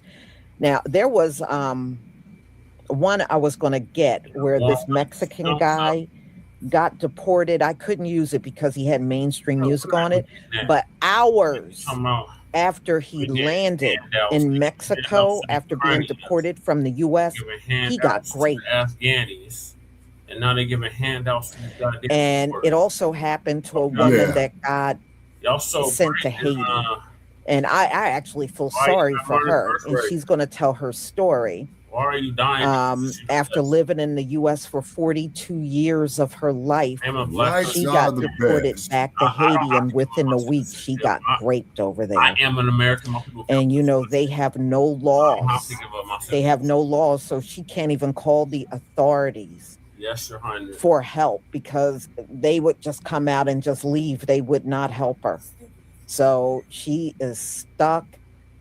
She has no job, no money. One woman took her in, but this woman really, she is living practically in a tent. So she didn't get offered much. So she is staying with this woman she just met and her young son. And I believe she's pregnant, but you'll hear the story. It is actually sad. Now, her, I did feel bad for. But there are several stories you're going to hear from people that had to return back to their country from the U.S. So I will see you all at 1:45. Let me do my thank yous. One of many ancestral shadows. Yeah, that's actually Belt to Ya, Belt to Ha. Shout out Lisa. Thank you. Vernon Richardson. Thank you for. Okay, thank you, Lisa. All right, Shabaka, what are your thoughts on these boards? Your super sticker. Fuck them. One of many. That's what I say. Tell them to go up there, man, in Appalachia and go live with them poor whites up there. Yeah. Yeah, tell them to go to Appalachia and go live with them. Say, tell them that. Whites are the best. Man, bring your ass out here in 120-degree heat. Yeah, where you at? Since you sold the best. Yeah, we sent you the link, Trick. There it is. Click it. And if you don't click the link, then you a buster. Right. A punk. Yep. Yeah, Goddess Navi, that's exactly what they are. You see what I'm saying? And then there was a book by a dude named James Michener called The Covenant. Yeah, and it's a long read, like about 800 pages in it. And I really wish I could have got a chance to read it, you know? Yep, and that's why, and it's a long read, you know, so if you do that, thank you, Goddess Navi. Okay, if you do that, you know, it'll bring some insight in because there's a crew over there called the Nkumalos, Nxumalo, if I'm pronouncing it right. You say? Yeah. All right, Lady Che, what are your thoughts on these boards? Yeah. I see one of his chair throwing a battery at him.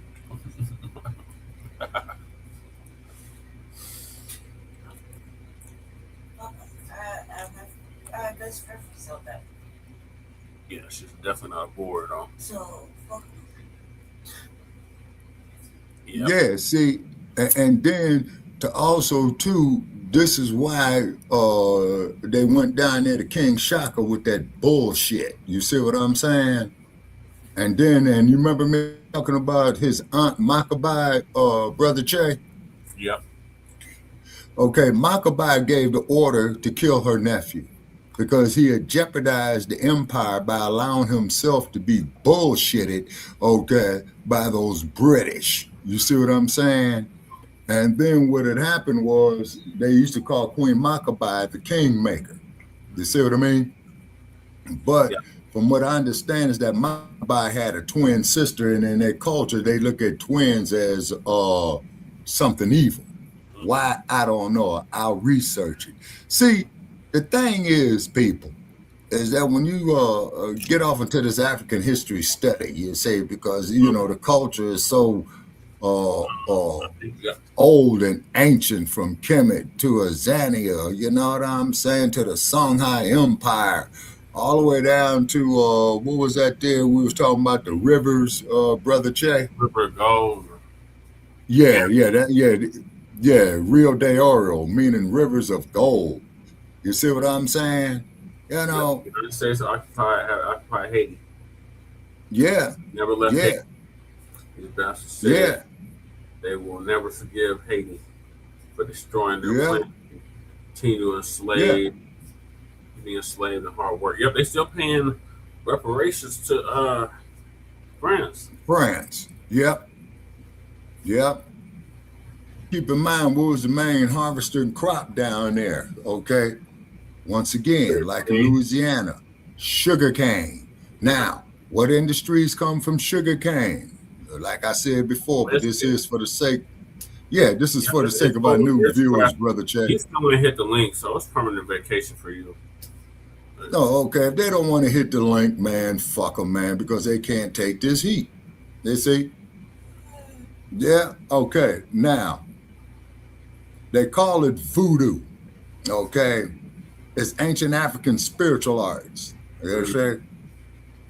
Yep. Yeah, and they will never forgive Haiti. They call it voodoo. Yeah, voodoo. You see, because what Haiti did, they when they expelled the French, right? They didn't put them on a boat, man. They put them motherfuckers, man, on another planet, and after they kicked them off of this one. Time for these Nabisco alt lice carrying, having goddamn troglodytes. Yeah, so where you at, troglodytes? The truth hurts, huh? And I'm talking to all you bastards who have filled my inbox with all your insults. Bring your ass up right here. Other than that, I will consider you to be lower than shit in a toilet. Yeah. And I really hate having to say that. They'll say, but the truth hurts you, troglodytes. You want us to forgive you and love you. Oh, we're all the same. Yeah, come sit out here in the sun with me. Out here in Las Vegas in June. Right. Exactly. Yeah, so therefore, Brother Che, let's continue, man. These motherfuckers don't want none of that heat, man. They really don't. Yeah. All right, so moving along, we got is Nigeria's Japa era coming to an end. I hope so. They need to stop fleeing and fix their homeland. So, Truth gonna give us an update on that. Okay. Family and fellow soldiers, I'm the professor, and this is the moment of truth. This morning's briefing is not about dogging anyone out. It's about reality. It's about understanding that if you're looking for a comfortable place under white supremacy, you better keep looking because no such thing exists. It's about the dangers of the end game that a lot of people played when they decided that they were going to go along with some white supremacist narrative because they thought these white supremacists had made a place for them. We cannot arrive at the truth if we hide behind lies. If your situation is bad, then say it's bad. Don't export the same attitude and behaviors that created your problems at home to someone else's doorstep, and then double down on it by saying that you're better than them. Everyone's heard the old saying, fake it until you make it. Problem is, we got a whole lot of black folks here and abroad who aren't making it, but they think it's cute to pretend like they are. When someone has to flee from home for any reason, even under the best of circumstances, that tends to mess with their heads. Why would anyone leave home? Home is supposed to be your place. It's supposed to be special. It's the place you fight for. It's the place you die for. So why would anyone abandon home when the natural impulse ought to be to fight for it? Well, in the case of Africa, the problem was tribalism. Everybody deciding that their particular tribe was more important than whatever nation they were supposed to be a part of. And this nonstop fracturing and factionalizing has been the bane of Africa's existence for millennia. But they haven't quit yet. In the case of the Caribbean, the problem is a colonized mindset. Jamaicans and the other islanders see themselves as subjects of their white colonizers. And they can't reconcile that with the fact that the home country doesn't want them. So they take the arrogance and contempt that their white colonizers had for them, and they begin to regard one another the exact same way. That's what makes it where nobody cooperates in these countries, or should I say islands. And then they double down on it by taking that same self-contempt and bringing it to the U.S. Only here they push the idea that since they come from the islands, they're counterfeit Englishmen. And somehow that makes them better than foundational Black Americans, even though if that was true, we would be the ones fleeing to be in Jamaica and not the other way around. These are fictions, falsehoods, and frauds that too many people have played upon themselves. But reality always gets the last word. And speaking of words, I told you about a Nigerian word, Japa, which literally means to flee. It's basically become the most popular word in Nigeria, particularly among the young, and at this point, it's become the national pastime. But it looks like the Japa train may have derailed, principally because of what's going on in the US, but this wave began in Europe years ago, long before the Orange Man had his second term. However, since the US sets the tone for everyone else, when they see the US going hard in that same direction, a number of these countries have only been emboldened now. Nigerians in particular have a reputation for scamming. Now, while this is not true of all Nigerians, and may well not be true of even the majority, it is true for a disproportionate number who immigrated. And these are not surprisingly the exact same people who try to turn their noses up at foundational Black Americans. It just goes to show the first person that they deceived was themselves. But the developments that have taken place in recent years certainly won't help on that score. Immigrants spend a lot of time telling people that the countries they fled to needed them. In fact, that's the main narrative that they use whenever they have somebody who says, oh, you just came here to see what you could get. They have to instead say, no, I came here because they wanted me to come here. Why? They were begging me to come here. Why? I did this country a favor by coming here. The line that most immigrants use to justify why they're in this or that country is to claim that they've got valuable skills that their host country needed because, well, the native population there just didn't have them. So see, you can't look down on me. I've got skills that you don't have, et cetera, et cetera. And that's what we hear all the time. You did not have enough hard-working people in your country, so you needed some hard-working people from my country to show you how to work. You are lazy. That's what Casey was saying. Britain had let in thousands of Nigerians who claimed to be nurses, but 2 years ago, a scandal blew wide open when it was found that several hundreds of the people who came to Britain claiming to have medical skills might not have. Britain had been allowing Nigerians claiming to be nurses to come to Britain, but they didn't trust the Nigerian testing system, so instead they had the applicants complete a computer-based test in their native Nigeria. But then the Brits became suspicious because a lot of those people completed their computer-based tests unusually fast. Hundreds, if not thousands of applicants are now under suspicion of having obtained their test results fraudulently. This case is still ongoing, but there's been a number of people who've already had their visas revoked, as well as others who have been trying to appeal their particular cases. It's just been a mess. But it doesn't stop at employment. A lot of immigrants have found that when they do get to the UK, the cost of living is higher than they thought it would be. And that while getting a job in Britain does pay better than, well, anything in Nigeria, it's also a fact that the cost of living in Britain makes it where even with a steady job, it's simply not enough to get by. And in places like London, getting a good job isn't enough. Immigrants like the ones from Nigeria wind up having to get roommates and other arrangements just to try to make sure they have a roof over their heads. And it's been the cost of living issue that's led a number of Nigerian immigrants to go back home. After all, they can be broke in Nigeria just fine. They don't need to cross the ocean to get to Britain just to be broke there. A lot of Nigerians had the plan that they would live modestly while they were in Britain and they'd be able to send plenty of money back home so eventually they, in retirement or their loved ones today, would be able to live royally. But instead, they found the cost of living was so high that they couldn't even afford to support themselves. There's nothing left to send back home, and they don't even have the ability to save enough to start a business in the UK. So even without arresting people or threatening visas, the UK has plenty of ways to force people to keep their money in Britain so that it never leaves the country. And they certainly have ways to keep it out of the immigrants' own pockets. That was something that a lot of them didn't count on. And of course, certain regulations and rules regarding dependents being brought over have also been changed. So the myth of the overachieving immigrant is a white media fantasy. It's pushed by right-wing think tanks who simply want to have a talking point to justify corporations hiring slave labor from abroad. But it's also pushed by the white left who see immigration as a potential demographic counterlever that could bring about the changes they want. Both of them are wrong.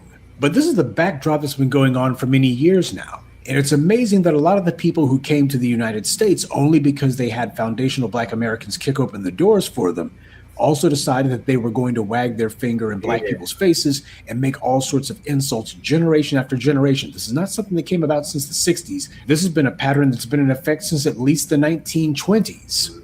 And then you got people who actually have the nerve to say that foundational Black Americans don't have a culture, when the reality is, other than whatever their favorite food is, these people from these other places can't tell you anything about their culture. Right. Culture, broadly defined, being a particular group's traditions, practices, customs, and beliefs. And the perverse irony is, white society in particular rarely tries to push the talking point that foundational Black Americans have no culture, at least not anymore. They know we do because so much of America's identity, the virtuous and honorable parts that is, are entirely owing to us. And because over the centuries, everything from America's style of dress to even the words and phrases that are so unique to and synonymous with this country came from us, or at the very least are linked directly to our presence and our experiences here. That's right. Our oppressors understand that we have a culture and they know exactly what it is. So instead of denying it, they've spent centuries attacking it as being inferior to theirs. But make no mistake, white society doesn't attack us because they truly believe our culture is completely inferior to them. Quite the opposite. Our culture is irresistible, and they can't help but to copy it, try to bogart it, and their corporations co-opt it, and their so-called entertainers just straight up steal it. They see our culture as being social and cultural miscegenation, and the same way those Black genes are dominant genes and can annihilate the white phenotype, our culture is a culture of justice that can annihilate white supremacy too. Every time we make gains, every time we make change in this country, it moves this savage nation that much further away from white supremacy and just a little bit further towards something resembling decency and justice. So they still say that anything we create, anything we do is inferior because, well, reasons. This is the 21st century and they're still repeating that talking point. The reason they repeat that narrative nonstop is because there's a part of their culture that needs it. Their culture is based on pushing a narrative of superiority. Their culture is based on a lie, but they'll never let it go because their culture can't exist without it. It's the only thing that actually unified them. A lot of us suffer from chronic insecurity and feelings of unworthiness. We've been demonized and attacked nonstop for centuries, as no other group in human history has. And we're still under endless attack today from every major arena of the society.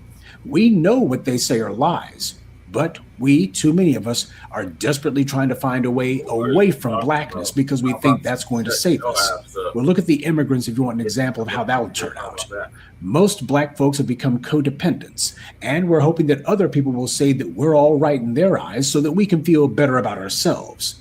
I guess nobody ever told some Black folks where self-esteem comes from, and it's not from other people. A lot of Black folks, especially those who consider themselves to be so sociable and worldly, they've engaged in a foolish and relentless obsession with having friends. And as a result, a lot of Black folks have spent decades pursuing the delusion of allies because that's all they cared about. We need allies. We have to have allies. Grow up. We are a group. Groups don't have friends. Right. Groups have interests. Right, Professor. When you start thinking about what you want, then you start looking at the people around you in terms of whether or not they can enable you to get it. This is how everybody else sees things, and why so many of us keep falling for that old con game about friends and allies, and why we don't see anybody else chasing after that mirage. You cannot run away from who and what you are any more than the immigrants could, because no matter where you go, you always take yourself with you, and that includes one's insecurities too. Sure, you can go ahead and cover it up by trying to say that this group of people over here who are the designated whipping boys are inferior to you.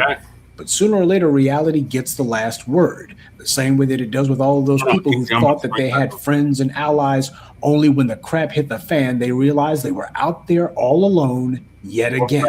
The problem isn't that Black folks, whether they be in the US or Britain or elsewhere, whether they be foundational Black American or any other type of Black person, don't know what's going on. We've been seeing this stuff playing itself out for decades, if not centuries. The problem is that there are just too many people who are suicidally addicted to the idea that they're going to ignore reality and still think that they're going to survive reality. The Nigerians and others fled from Nigeria only for a lot of them to find themselves fleeing right back. And a similar pattern plays itself out in the United States. A lot of Black folks here thought to themselves that they were going to be finding a way onto teen white society, only to instead find themselves inevitably on the outs. Whether one is trying to flee an entire country or whether they're trying to flee being perceived as Black in this one, the end is always the same. Yep. So many Black people think that it's cute to mythologize white power into something that it's not. They've taken white control and they've placed it on a pedestal. And then when white power inevitably breaks bad on them, because it always has and always will, what do? They resort to trying to run right back to the very same Black folks that they ran away from. Instead of looking for ways to try to escape from the situation that they were in, they inevitably find themselves now being forced to actually have to confront it. That doesn't mean that they're going to actually try to change it, but it does mean that they're going to need to realize there is no running from this fight. So whatever the problems at home are, they're going to have to be looked at and they're going to have to be fixed by the people who live there sooner or later. Instead of practicing all of that tribalism and factionalism and trying to find new and inventive ways to be disrespectful towards one another and complaining about the corrupt government as opposed to fighting it when you're supposed to be the majority in these places. Now they're being stonewalled from abroad and they're being challenged at home to actually do better, to come together with other Black folks and to actually have to build, which is exactly what they should have done in the first place. Good day and be one. I'd like to take a moment to mention some of our contributors: Sakina Collins, Suleiman Alaji, Reasonable Dude, Bobby Johnson, and Shannon Moore. Salute to them and thank you to everyone for listening, liking, and sharing this message. Black empowerment only exists because of you. Yeah, but you know, last year with all the controversy that happened with Essence. Yes, sir. All right, welcome back, Keezy. What's your thoughts on them Nigerians finally realizing they can't keep fleeing from their homeland? They're going to have to go rebuild it. I mean, I feel like that's been a long time coming because, I mean, everywhere it's been pretty hard for a Nigerian to pull them scams.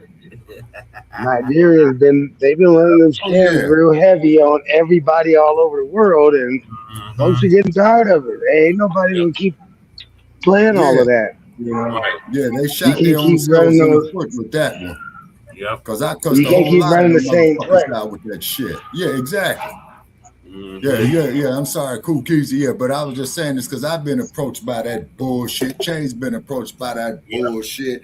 And I just had to tell him, look, man, suppose if I just tell you, fuck you, man, you full of shit. You know, hated to do it, but man, I didn't live 44 years in South Central LA being no sucker, man, getting my head bumped.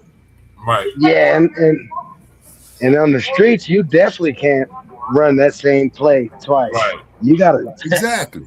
You run that play once and that works, you gotta get out of town, actually. Right. You got to go back to Nigeria after you play that trade, because if you show your face back on the block after that, it's going to be hot for you. Yep. Very hot. So that's basically what's happening to them now. They ran that play, and now they try to come back on the block. Every block they show up to, they're like, hey, there they go right there. Run them off. And they get ran off the block everywhere. Yeah, man. Every country thrown out the neighborhood. You know, I don't know one country where they're just real friendly to Nigerians. Right. I don't either. Yeah, because you remember the Chinese nobody that's like throwing out the publicly. Nigerians. I don't know about no public support coming from anywhere. Anywhere, nobody wants it. Yeah. But actually. Actually, we in the same boat. Yeah, nobody wants us, and nobody wants them. So nobody, oh, that day job. We just like welcome to the party. You know, that's what we've been doing. Right. But we ain't. People haven't shunned us due to us scamming everybody all over the place. That part. You know, they've been against us because they want what we got and what we created, trying to take our stuff that we got out the mud. Not because we went scammed. Right. So that's the difference. It is the same situation. Well, not even the same situation, because it's not that people didn't fuck with us. They did fuck with us. They always, that we the only ones they fuck with. Yeah. Ain't nobody trying to be like no Nigerians nowhere. We ain't doing the new Nigerian dance. Nope. And nobody. I don't know what that is. What is that? What's the new Nigerian dance? That burner shit, burner boy shit. Oh, it's tight. Burner Boy got the new dance. Yeah. I haven't seen it. I don't know what they be doing. It might be tight. Hey, I ain't hating. It's the fleeing I'm not dance. trying to hate. I'm not. It might be tight. I ain't saying it ain't. I just don't know it. The fleeing dance. But do they tie up their? Do they wear a pair of those Fleet Force ones? Yep. The Japa wear and tie it up real tight. Mm-hmm. I heard them joints is waterproof.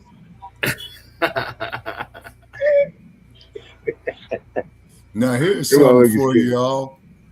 Okay, Biafra. Tread water on that thing. Now here's one for you, Biafra. Now this is from the late 60s. Biafra, a state that was proclaimed in 1967 when part of southeastern Nigeria, inhabited chiefly by the Igbo people, sought independence from the rest of the country. In the ensuing civil war, the new state's troops were overwhelmed by numerically superior forces, and by 1970 it had ceased to exist. Well, yeah, they about to carve Nigeria up like a pie. Shabaka. Shout out to Black Alpha Network. He already covered that months ago. Hey, but isn't that already a carved up area? Yeah. That already is carved up. They already got they got different reasons. Yeah. And I have reason to believe it's the Dutch Shell Oil Corporation behind it because of the oil reserves they got. Yep. Say, always follow the resource man for the Western economical benefit. And that there pretty much give you a good damn indication. Look at the beers. You know what I'm saying? What is the beers? They're Dutch. Yep. And you remember when they was tribalism. That tribalism. Yeah. Say, so what happens is that the white man comes in there with his double speak ass, plays one against the other. Say, I mean, that's their nature. They already see that they was divided amongst themselves. They just come in and make the division even worse. Yeah, exactly. That's what I'm talking about, Brother Che. You see what I'm saying? But and they're like some wolves. Yeah. Yeah. They smell, if they smell division within a group, oh, they could use that. They going in for that. If they see any coon in your group, like some people working against the group, oh, they gonna use that coon. Yep. Big time. Or tether or whatever. Yep. And then after he serves his purpose, then they go in there and knock the motherfucker off. Yeah. They call it a coup. They call it white supremacy always breaks its tools. Yeah, it always breaks their tools. And it's so cold because most of the folks that are being used don't realize they're being used. They don't realize it till it's too late. Now, YT students in here, the white man has good blue eyes for real, for real. Are you trying to say cold blue eyes?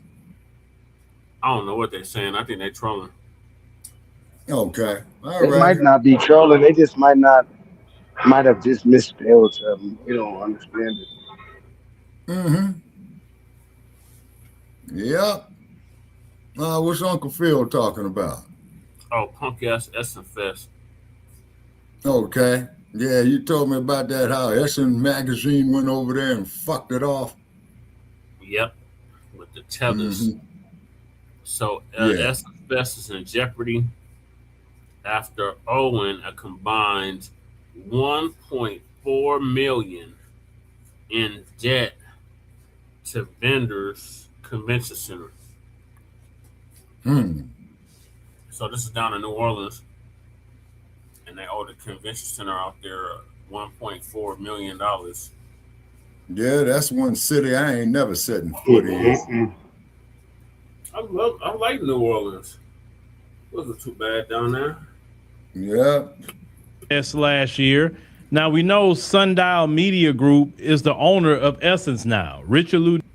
Well, you know, last year with all the controversy that happened with Essence Fest last year, now we know Sundial Media Group is the owner of Essence now, Richard Lou Dennis, and he is not a Black American. We know Essence started as a Black American company. It was sold eventually to Time, and then Time ended up selling it to Richard Lou Dennis. And when we looked at the 2025 Essence Festival, we're like, what is going on here? This is not what Essence has been about. A lot of things that wasn't professional that was happening. Stephanie Mills called them out. People getting out 4 o'clock in the morning because the act's not being on time. It was a hot mess. Well, not having Essence Fest may be on the ticket this year. Why? Because they didn't pay their bills. Let's check this out. So you can see here, Essence Fest organizers under fire over unpaid $456,000 from the 2025 event. Now they say Essence Fest eyes new state funding, unpaid convention and vendor costs raise questions about transparency, priorities, and its future in New Orleans. So they owe money. So let's get to the money. Now, Essence Fest is facing renewed scrutiny after financial records reveal a substantial unpaid balance tied to its 2025 event in New Orleans, raising questions as organizers prepare for the festival's next edition. Okay. Now, all these years, Essence has been going on. That has never been a problem. And say, according to information released to NOLA.com through a public records request, the Ernest N. Morale Convention Center reported Sundial Media Group, the New York-based company that owns Essence, had an outstanding balance of $456,000 related to last year's event. They say that figure accounting for more than half of the total hosting charges for multiple days of programming, including panels, and workshops held over the July 4th weekend. The officials confirmed that a $50,000 payment was made shortly after the balance became public, bringing the remaining account down to roughly $406,000. The convention said the policy requires payment within 30 days of an event. Yeah, that's normally how any event hall or whatever that you use, they wanted 30 days out. As a convention acknowledges long-standing relationship with the festival, stating it's continuing to work collaboratively with the event's current ownership to resolve the outstanding balance. But beyond the venue cost, a separate source familiar with the situation alleged that more than $1 million is owed to a local production company. A spokesperson for Sundial Media Group disputed the claim and declined to specify the amount owed to the vendors. Now, they say Essence Fest expects to seek additional funding from Louisiana lawmakers for its 2026 event, but outstanding payments could complicate those efforts. State Representative Jack McFarland, who chairs the House Appropriations Committee, made it clear that financial accountability will be part of the conversations. And any vendor that doesn't pay his bills after we give it funding, that's a problem. They say despite financial concerns, festival organizers emphasize the continued commitment to New Orleans, citing the event's economic impact. They say Essence representatives said the 2025 festival generated estimated $46.2 million in tax revenue and described the relationship with the city as deeply connected. Well, here's the thing. Well, if you generated that much money for the city, that means you made some money. So why was the convention paid? That I wouldn't even want to step foot in no one's convention center and I didn't pay them. And the vendors, they should have been paid too, 30 days out. If you're a vendor, I don't care who it is. Listen to me, vendors. A lot of you Black people too. You tell people, if I'm doing any catering for you or whatever, I need my payment 30 days or at minimum 14 days and take a deposit. Take a deposit. Say, hey, I need 50%. I need 50% up front, and Yeah, the that's other about 50% 30 days out or 2 weeks that's out. about right.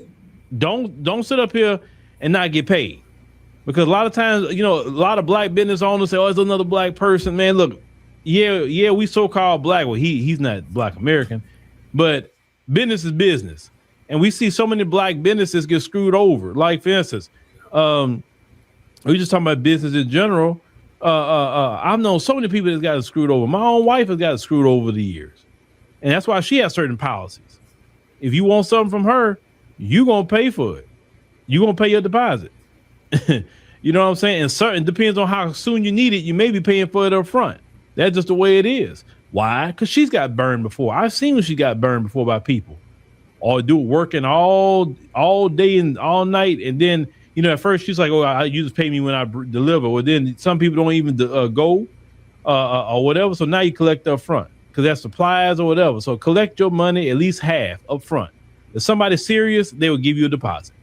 Bottom line. No, that's about right. But He's right about that. Essence never had this problem until it got in the hands of foreigners. He was trying to make it a whole Pan-African festival. Essence was never a Pan-African festival.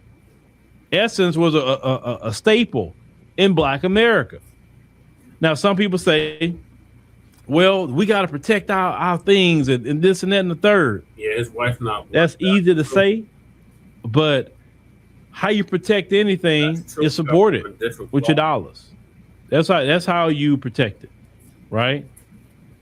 Now, us here, we're definitely supported by the people, but we're trying to grow our African Diaspora News Channel app, so we be completely independent from all these platforms. Do you know how many emails I get at times that say, "Hey, we'd love to buy your media company," and they be offering some money, and I'm like, no, because they say the people got me. But I can understand a little bit how some black people sell their business, because they say they down bad and they owe so much money and the money not coming in, and they're like, you know what, I'm gonna go ahead and sell, and that's usually how it happens.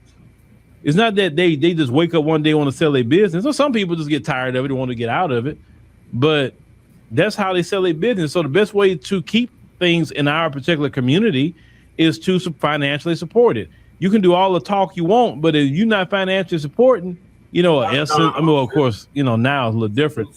But me personally, how I feel about the Essence thing, I think we should just understand that's gone.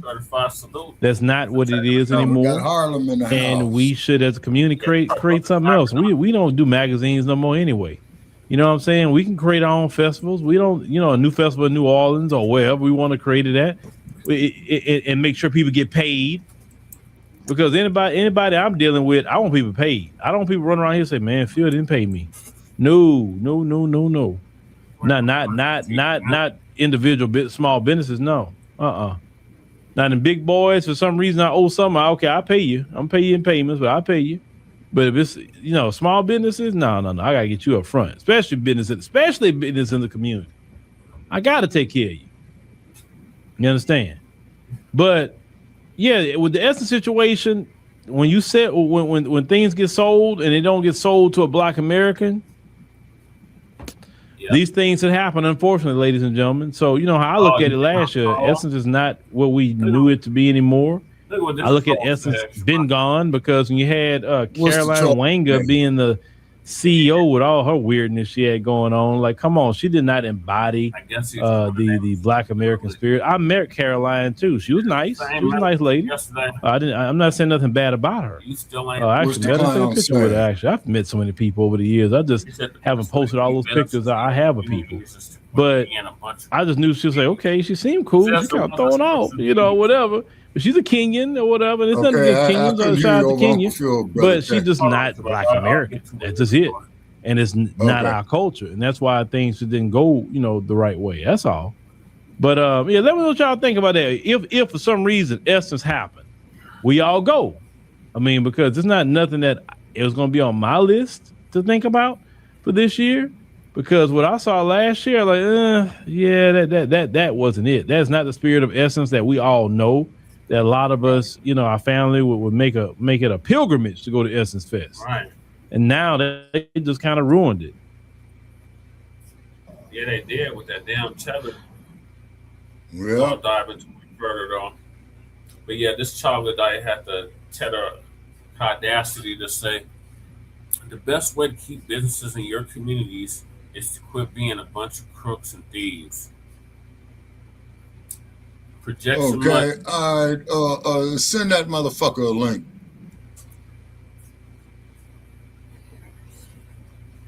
Well, of course. Well, wait a minute. He might have a point, or it might have a point.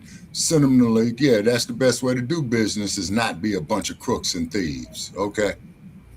Shit, I gotta give me some new glasses. This and us trying to say that we're a bunch of crooks and thieves, but his people was a bunch of they're the biggest damn crooks and thieves on the planet. Okay, so that's Dan Mantica 3256. Well, you're welcome to come up on the panel, man. But we got name the crook and thief that stole your mama's bussy. Right. That part. Damn. The best way to keep businesses in your community is to quit being a bunch of crooks and thieves. Okay, show us how. How? His people was a bunch of crooks and thieves. Yeah, you say? No, tell us how. All right. M. Flournoy says, I appreciate your example. Our politics are local. Mm-hmm. Okay. Just out the shah, Shabbat. Oh, okay. Okay. All right. And then, too, see, so that's why you want to have those accounting records straight. Mm-hmm. See, it's called a balance sheet. It's called the income statement. It's called the equity statement. You see? You know. What are your thoughts, Lady J? The Essence Fest, Lady J. That's expensive. It's been co-opted to foreigners. We discussed that last year. Yeah. This year, they're owed $1.4 million. They have the foreigners. Of course, they don't know how to pay their debts. Shabaka. Well, we're going to dive this further. I got another clip about this from Brother Blacc Star. Okay. 2.0. Okay. Well, Cyberdyne 100 says so much knowledge here. I enjoy listening and learning. Okay. All right. Appreciate you, brother. Yeah. Okay. Okay. Which one? Yeah, that's righteous. Which one are you looking for? I got a Nabisco woman keep interrupting me. I have to keep going on by. What the Nabisco want, man? Trying to help me peace, love, and reparations. Trying to get me to help her help somebody else. You there, you don't be sitting there listening to that phone. You get working. Blacc Star TV 2.0. It's your boy.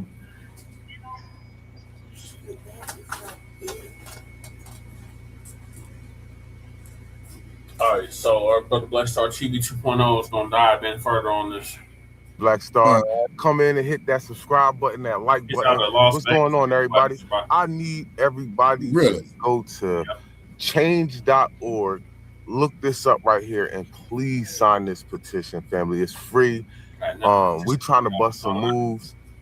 I get it. Like at the end of the day, man, listen, if you want some things done, you got to try to do it yourself.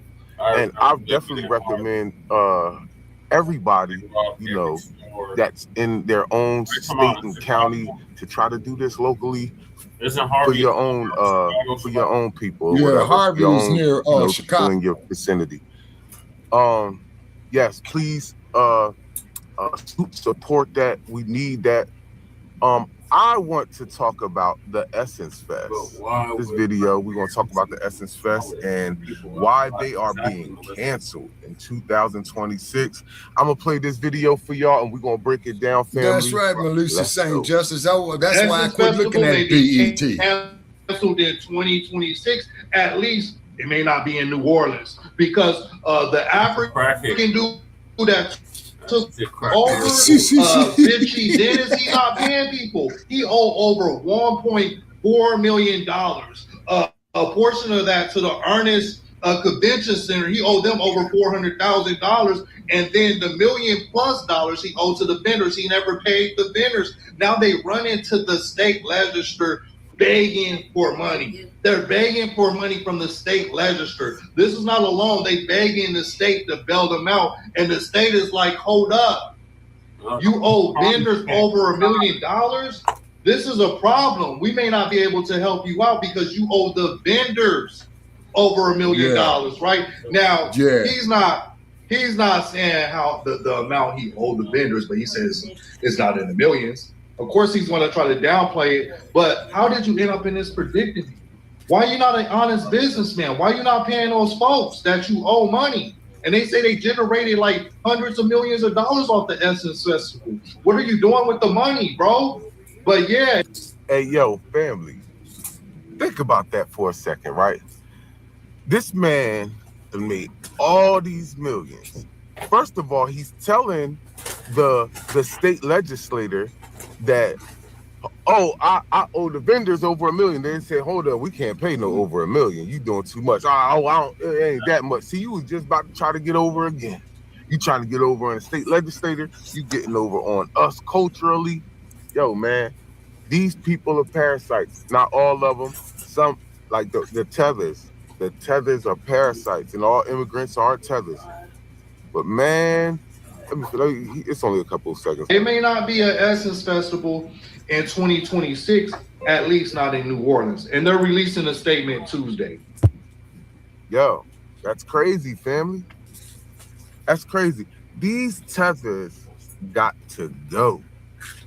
Listen, I ain't even gonna say you gotta go back to your homeland. You have to get up out our mix.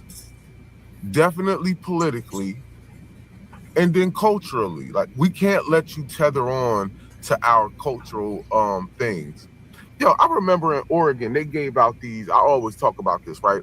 But in Oregon in 2020 for COVID, they was giving out $500 for Black Americans who were affected by Jim Crow, slavery, and all that other stuff, right?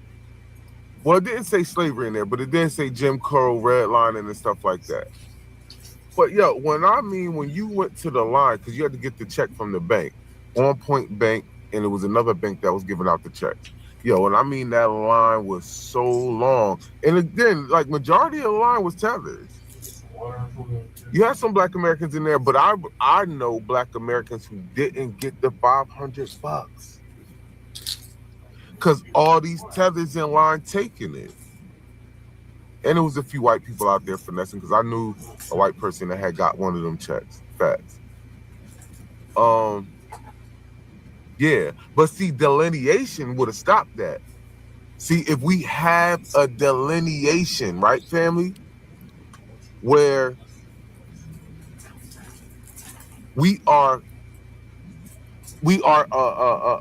identifying as foundational Black Americans, and it's on paper, right? We need this to be on the sentence, foundational Black Americans. Like, that's why I'm trying to push this paperwork, family.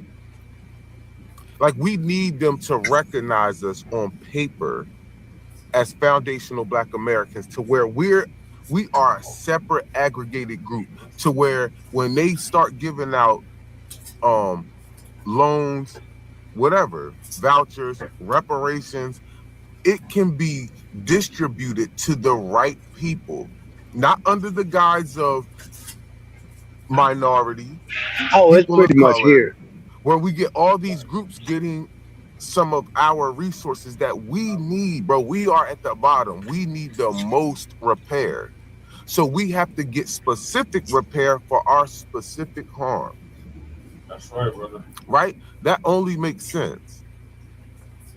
Like you don't get hurt and then you go to the doctor and try to, get something fixed up that somebody else is hurt. Like, you know what I mean? You done broke your arm and you over here trying to get your leg done because this person's leg is hurt. No.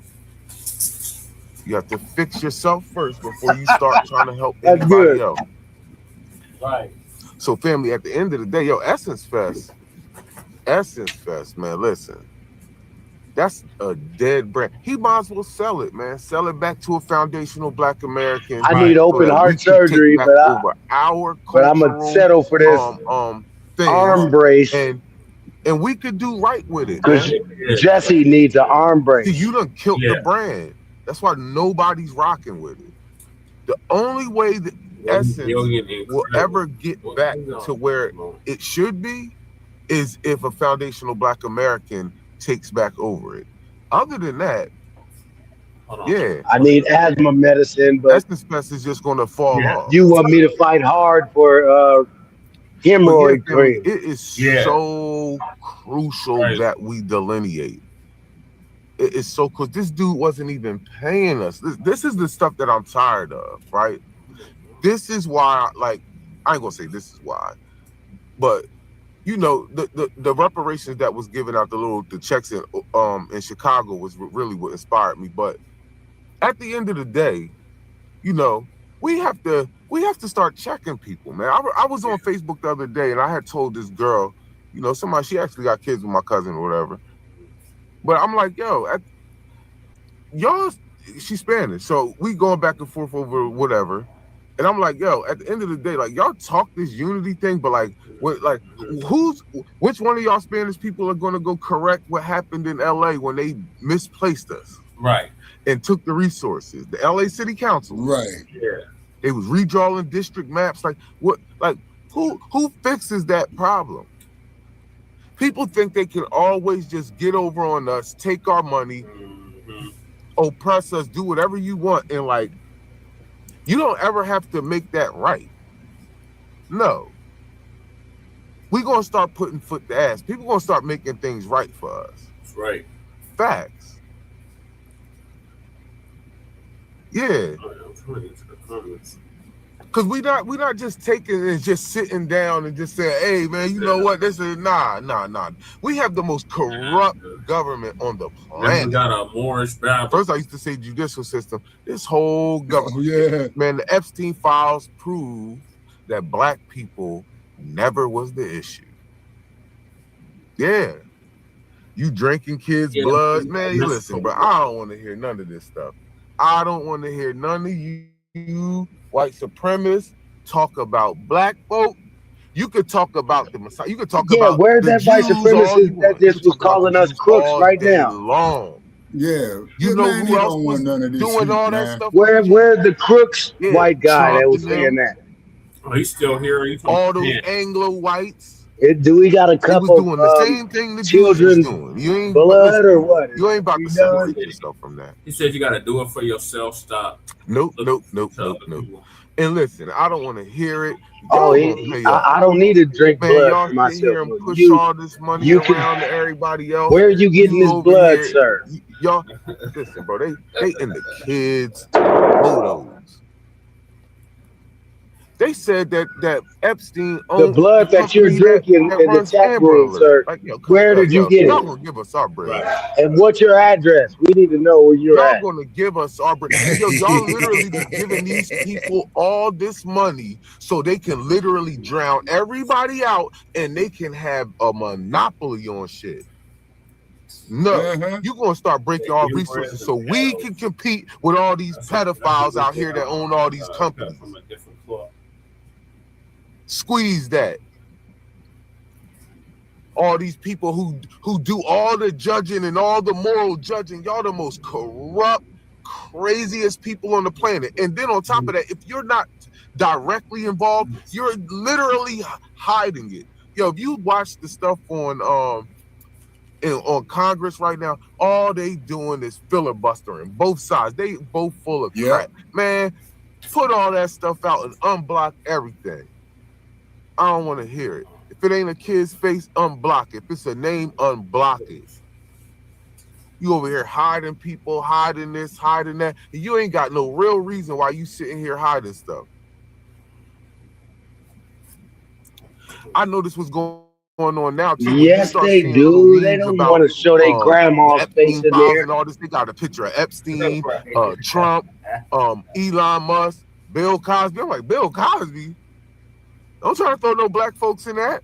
Right. No. And you know what's so funny too? Even with the whole Jay-Z thing, like they got Jay-Z's whole email out there. The person who wrote it, the person who sent it, the whole thing. Nothing in that Jay-Z email is even blacked out. See? They'll let you see everything about us, but they want to hide everything with everybody else. Squeeze that. We not, listen, family, please sign this. I really need y'all to sign this, family. Listen, peace, love, and reparations. Hit that subscribe button, hit that like button. If you're not subscribed, hit the subscribe button, hit that like button. Again, Please share this out. For Frontline Black News. Please sign this petition, family. We are trying to get this money. I really, really recommend that everybody, you know, push their own thing, man. Push your own thing, right? Write up some. I agree. And Jay-Z's on his own. Your local commissioners, your county commissioners, your state commissioners. Yeah, they push it on all the stuff. Push it. There. You feel me? Galvanize people in the community. Try to get people to sign the thing. Listen, bro. We gotta put some work up. We gotta start putting work out. Okay, so you feel me? I'll post the link. Because at the end of the day, this thing is possible. We're not gonna sit here and act like this isn't possible. Reparations is absolutely possible. We're not gonna sit here in front. And we have to, we are delineating. That's over with, right? Now we gotta start putting foot to ass with this paperwork. Yep. I want to say something. Shout out to Jason Blacc, right? Yes. He did a video and he spoke on what's his name? He spoke on Roland Martin and Roland Martin getting $500,000 in a lawsuit. And how did he get that much? Because he was just suing for a Sprinter van and this, that, and the third. I'm gonna tell you exactly how he got that much money. He got that much money because he filed the lawsuit for $500,000 when old girl defaulted and didn't answer the complaint. The judge gave him exactly what he sued for. That's exactly how it happened. Okay. The judge didn't say, nah, this is too much, this and no. Once you don't answer and you get a default judgment, the court gives you what you asked for. Yep. That's a fact.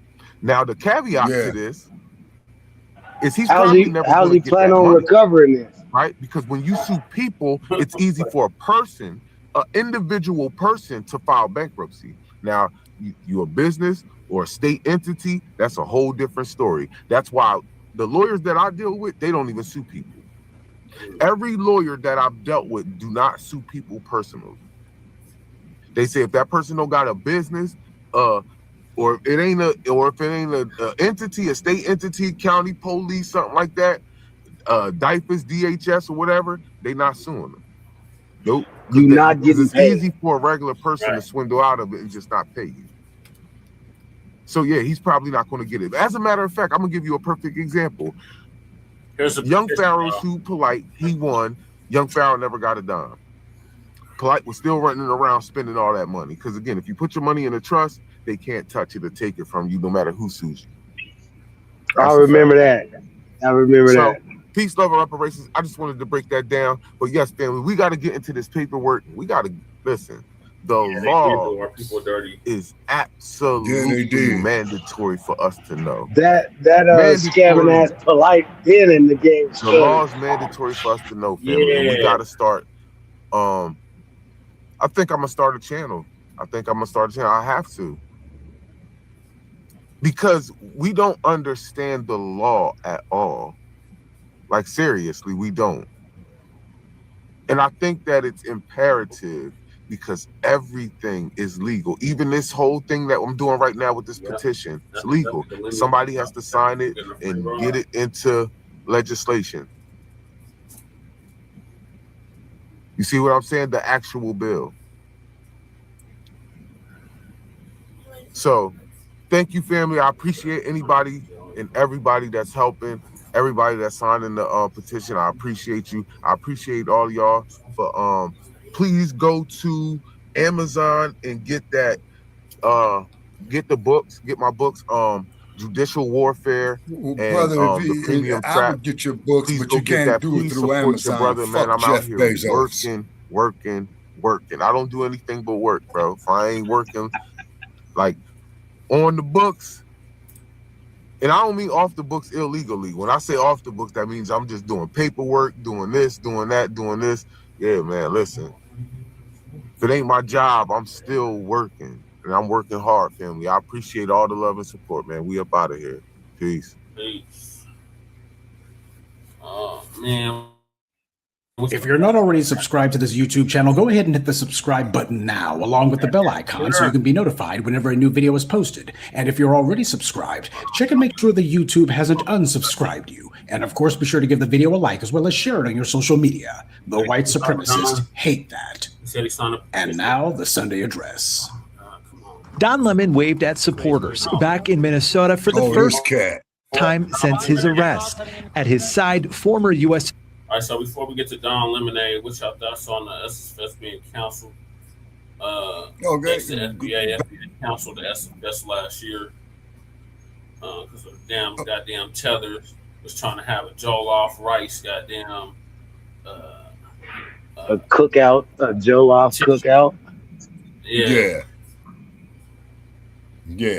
Ain't that Joe? Which is cool. I mean, but that's just not the time for it. You gotta have that in your country or at Caribbean Parade Day. Right. There's a time for that. You don't do that at Black American time. So okay, now who's this cat in here, man? Isaac ain't playing. I think he's a Moor. I think he come in here with that plebiscite Bible. Okay, yeah, he's talking about foundational, original Americans. That sounds good, brother. You call yourself that. That's good. We like it. FOA. If you like it, we love it, man. You do you. You do that. Melissa said Compton schools look like Mexico. Yeah, pretty much. It probably is. Now, what are you gonna do? Yeah, in the hub city, the streets are. What are you out there doing about it, Melissa? I think she one of us. Okay, you got to do it for yourself. No one is ever going to help you. Now, Dan Metric.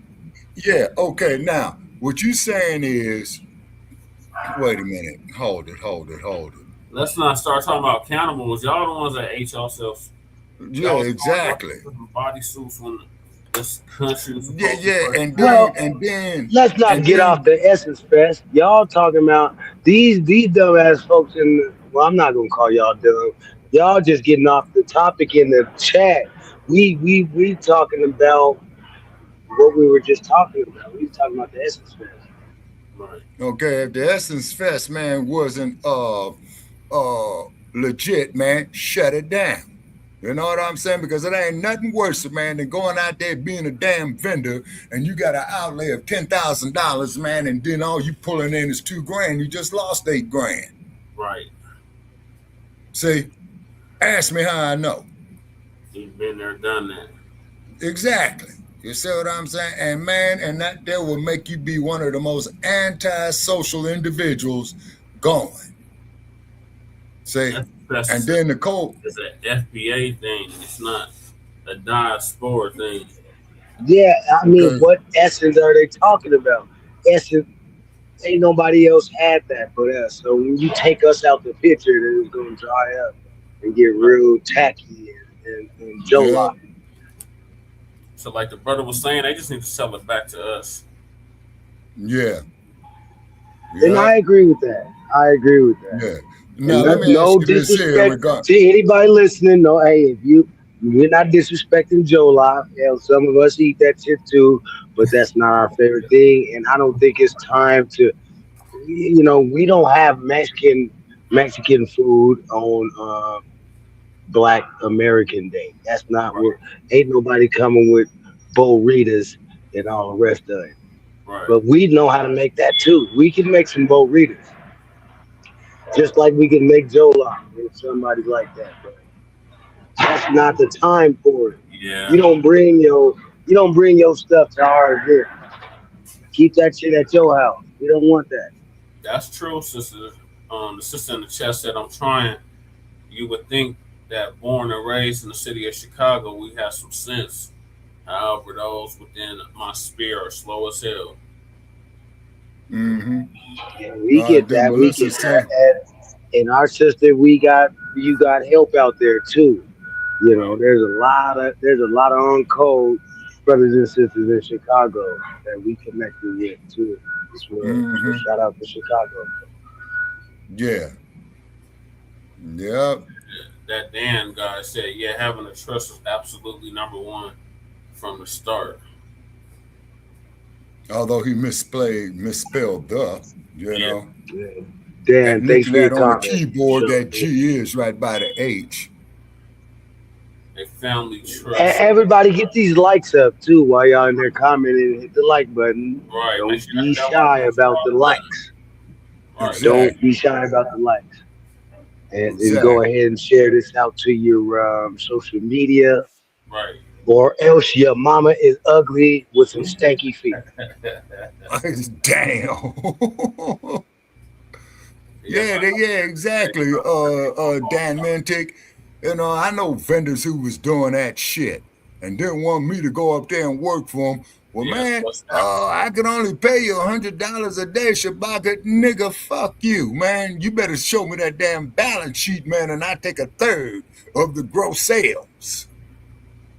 Chicago needs a new mayor. I agree, Dan. Get Brandon Johnson the hell up out of there. Yeah, I don't trust no nigga with a half hawk now. Right. That this ain't right, man. This soft ass weird nigga with a half hawk stomping hard for migrants. I ain't with it. No, man, that's counterproductive. You stomping hard for migrants. Migrants hate us, but you stomping hard for them. Now, one or two things either happened there, Brandon Johnson. You either got extorted or you got paid. Which one was it? He definitely got paid. Uh-huh. Yeah. Could be a little bit of both. Yeah. Now that is the safest bet right out here, being out here in Sin City. That there would be the damn safest bet. He got hit from the right and the left. Yeah, I think he is a tether. Okay, where's Damn, that's one of them. That's one of them New York pauses. What'd you just say happened to him? New York pause, man. Come on. Right. Pause. He got that nigga said pow. These niggas be like tools. Tool. Man, that shit is corny as shit. Y'all gotta stop that. Yeah, Somebody tell New York, send them a memo. Send them a memo to stop all of that. Yeah, that's pause. Okay, Dan Hall says that he said he's white. I'm white. And I'll say Black Americans are some of the first Americans. And it's disgraceful what is being done or what they are doing, letting these neighborhoods get flooded. Yeah, you talking about the illegals flooding our neighborhoods in Chicago, yeah? Okay. And then he says Chicago needs a new mayor. The current one's from Elgin, and the last one, Lightfoot, is from Ohio. We need Chicago mayors from Chicago. Well, Dan Hall, as you know, Chicago has certain traditions, man. It was the home of Al Capone for many years. He had a I'm white and I say so. What did he say? What was that? I'm white and I say so. Yeah, Somebody said, I'm white and I say so. Oh, wait a minute. I'm white and I say so. Let's hear it. No, he's saying here that Black Americans are some of the first Americans, and it's disgraceful what they are doing, letting these neighborhoods Well, why ain't you in the white space telling the white people that? You don't need to tell us that. We already know what's going on. You need to say. On top of it, and then also too, Dan Hall, how do you feel about the dump as in human shit? Why would a leader like Johnson want to go to the 4chan spaces, and those 4chan spaces and all of those white supremacist spaces that you guys have? Go there and say, I'm white and those black people need those reparations. Do that there. Right. Go to Stormfront with that. Go tell them that. And dude says, my people are white and he don't understand what? Brandon Wood. Why would a leader like Johnson Waits want his city to prosper? He don't understand why they're letting these neighborhoods get flooded with illegals. Mm-hmm. Oh, okay. The United Nations that paid for those migrant caravans. Yeah. Mm-hmm. If you recall, when Biden was up there, they was coming up there to the border saying, hey, Kamala and Joe, let us in. Yeah, he only won by 2 percentage points because it was him and Ballas. Mm-hmm. I thought for you, man, to win an election, man, hands down, man, it has to be done, man, by at least 10%. Yeah. Well, you got to get 50% of the vote. Oh, okay. 50% of the vote.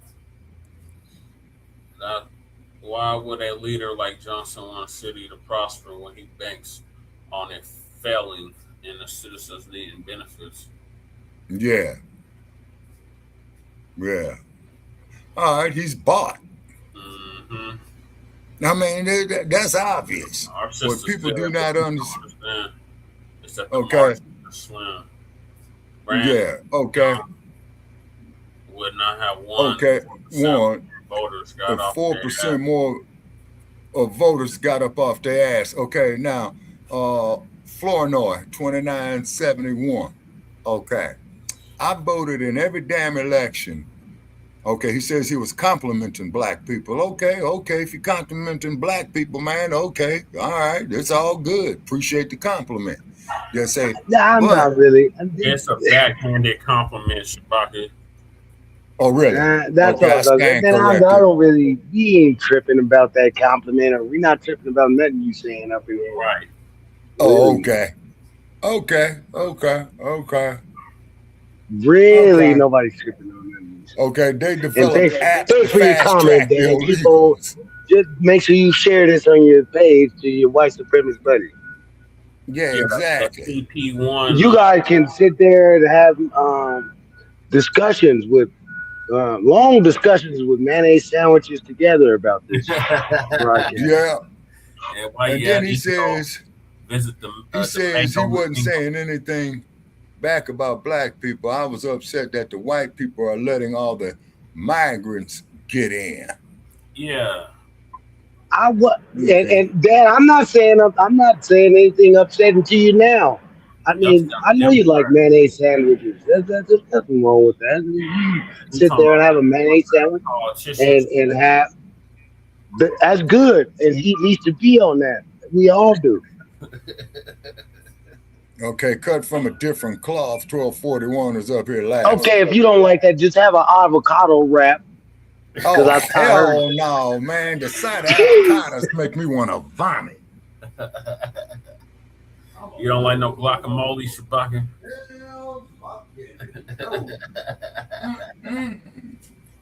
No. I got family members who love avocados and they offer it to me. Man, I dig y'all later. You know what I'm saying? Okay, well, have a green bean casserole with a side of Brussels sprouts. And raisins in the potato salad. Yeah, man, I ain't never seen no damn potato salad with raisins in it, man. You just do it. And ambrosia. I never knew what the fuck ambrosia is. What the fuck is that? Yeah, ambrosia salad. Hell, you're just retarded now. I was talking about how Brandon Johnson was bad for his area, and you're just being a stupid ass racist. Seriously, you sound retarded. Okay, Dan Hall. Hey man, I'm not being racist, Dan. Man, stop being in your feelings, Dan. And then I'm Dan just Hall, we roasting as you a black little people bit. are in no position to be racist because we don't control no banks, no stock markets, no damn policy. Nobody's harming you, Dan. Come on, man.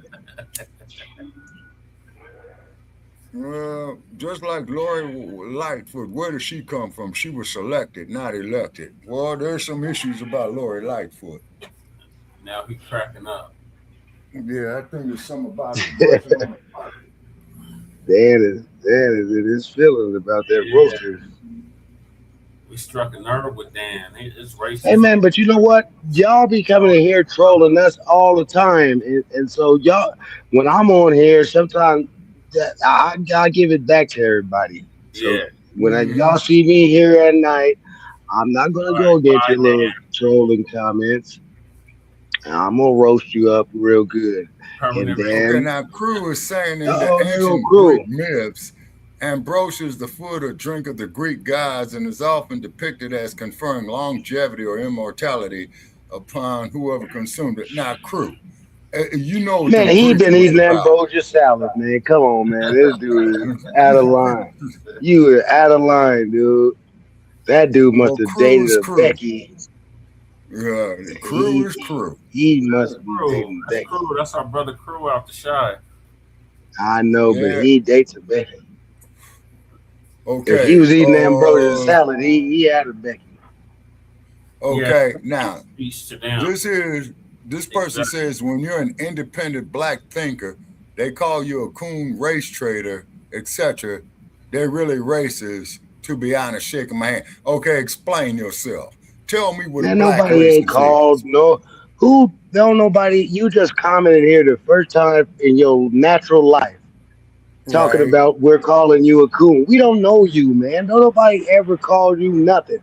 Right. You wish somebody would call you. We don't know you, man. And nobody knows you. Right. And then, what is a black racist? Because somebody explained to me what a black racist is when we don't control no goddamn stock markets, no motherfucking legislatures, and no goddamn policy enforcement. We ain't in no position to be. Shabak, I can't take you serious with that question, man. Are you serious? That's laughable. Right. No, man. But tell me what a black racist is. I don't know, man. I think it's funny. Whoever made that statement, they are a good comic, and Jay Leno better watch his back. Race trader. Oh my. Yeah, I new comic on the rise, man. Well, whoever's out there, whatever Nabisco comic is on, they got a new comic on the rise that's in the chat. Right. Yeah, shit. Well, now, if we can only copyright this shit. Wait a minute. I think we own the copyright. Dude in the comment section call you all race trader. Truth is hate speech to them.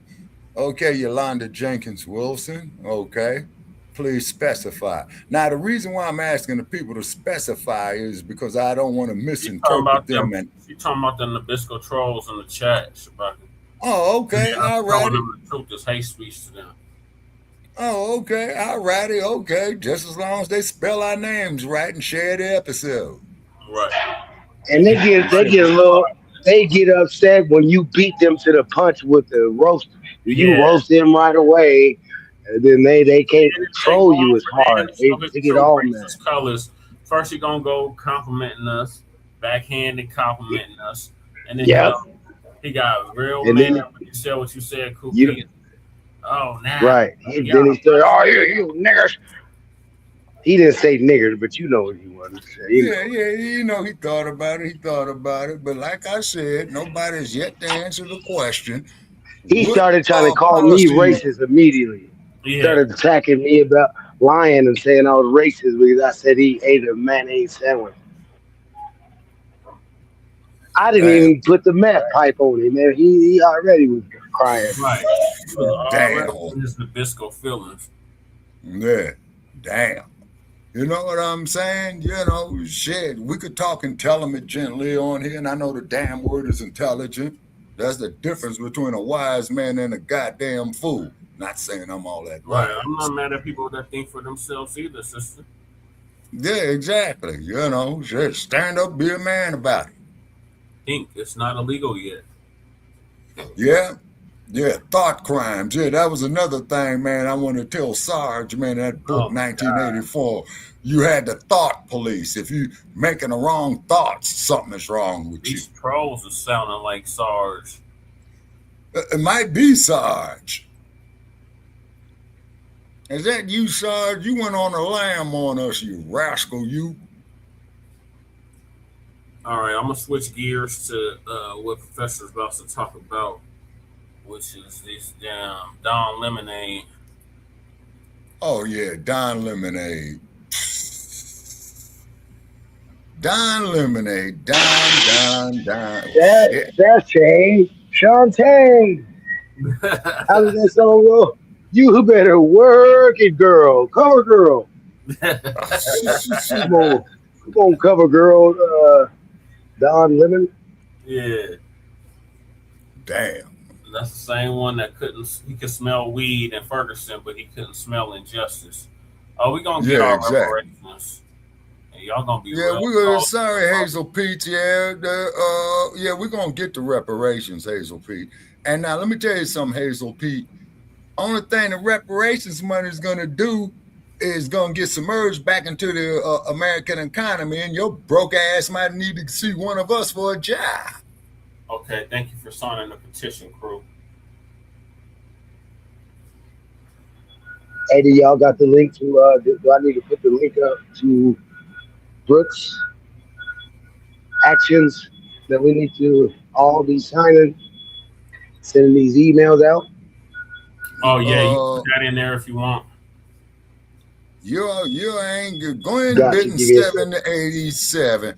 Hey, Glenn, check this out, Cat. Why don't you click the link, man, and join the conversation? And when you done, you are busted. Let me get this link. Give me a second. Okay. I'm having issues with this mouse, y'all. I'm trying to get to the next clip. Mm-hmm. Yeah, Hazel Pete. Yeah, come on up. Come on down. You're the next contestant, no? Yeah, and when you don't, you's a buster. Yeah, we're okay, Hazel, please get your ass up here. Click the fucking link, okay? And where are they coming from on YouTube, Brother Trey? They coming off of me? Yeah, they're coming off the phone, off of one of the verticals. Oh, okay. Click the link. You the one that's click doing the all link. The Hazel Pete's. You the one that's you know. We ain't shed no tears. Especially we ain't shed no tears. You know what I'm saying? You know. And then Hazel Pete, you ever been to Las Vegas in the middle of the summer at 120-degree heat? Are you a sun dodger, Hazel Pete? There's the link, Hazel. Go ahead and then click it. Go ahead and click it if you dare. Oh, of course not. You're scared. Mm-hmm. And you don't have to use that profanity, Hazel Pete. You probably ain't been fucked in about the last 20 years anyway. That's a cold thing. Hey, but I just put that one in our three men chat. Okay. Sound like somebody working by a load and dock the truck backing up. It's Keezy. He's at work. Hush, man, hush. Okay. Yeah, you know what I'm saying. You know. You want to get your mail or not, man? Come on. Yeah. Mm-hmm. Make sure y'all hit that link. It's on the petition over there as well. Oh, okay. Especially you, Hazel. Yeah. Indeed. Thank you, everyone, for hitting that link. And Glenn, Hazel, come on up. Glenn, you ain't getting out of damn reparation. Okay, Glenn Payton. Bring your troglodyte ass up here, too. Come on, hit the link, y'all. Yeah, come on, hit the link. Hit the link. Because see, what's getting ready to happen with you assholes, if you don't hit the link, man, we're just gonna kick you out the chat. Okay? All right, I'm gonna move to the next topic. I finally got the mouse working. All right. Yeah, don't nobody care about that Glenn. It's attorney Joe Thompson, who left his office weeks ago and is now serving as Lemon's lawyer. Less than a month ago, Lemon was one of 9 arrested for interrupting a service at St. Paul's City's church. The group says they were protesting against a church pastor. The video. If you're not already subscribed to this YouTube channel, go ahead and hit the subscribe button now, along with the bell icon, so you can be notified whenever a new video is posted. And if you're already subscribed, check and make sure that YouTube hasn't unsubscribed you. And of course, be sure to give the video a like, as well as share it on your social media. The white supremacists hate that. And now, the Sunday address. Don Lemon waved at supporters back in Minnesota for the first time since his arrest. At his side, former U.S. Attorney Joe Thompson, who left his office weeks ago and is now serving as Lemon's lawyer. Less than a month ago, Lemon was one of 9 arrested for interrupting a service at St. Paul's City's church. The group says they were protesting against a church pastor, who also serves as the head of St. Paul's ICE field office, leaving the courthouse to a sea of supporters. This isn't just about me. This is about all journalists, especially here in the United States. For more than 30 years, I've been a journalist, and the power and protection of the First Amendment has been the underpinning of my work. The First Amendment, the freedom of the press, the bedrock of our... Oh, look at who's trying to go from zero to hero, but to whom I'm not sure.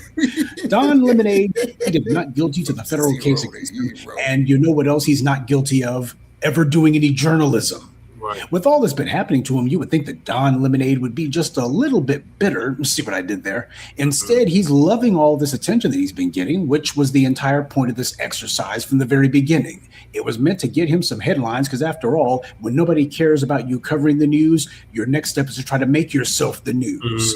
And how's that been going for him? How's this little operation to try to make Don Lemon a thing been going? Well, according to the white media, he's already gained more than 300,000 new followers on his Instagram and 140,000 new subscribers on YouTube since his arrest. According to the Washington Post, the controversy has boosted his Substack newsletter, which now has more than 140,000 subscribers, some paying $8 per month. Well, it just goes to show there's a lot of folks out there with more money than sense. Now, seriously, who the heck is going to Don Lemonade and thinking to themselves they're going to pay $8 for what? Basically getting his pearls of wisdom, getting his self-styled version of what he thinks of the day's events. This is not a man who anybody looks to for trends or ideas. So if there's anybody who's out there actually paying for his newsletter, congratulations, you are the weakest link. Right.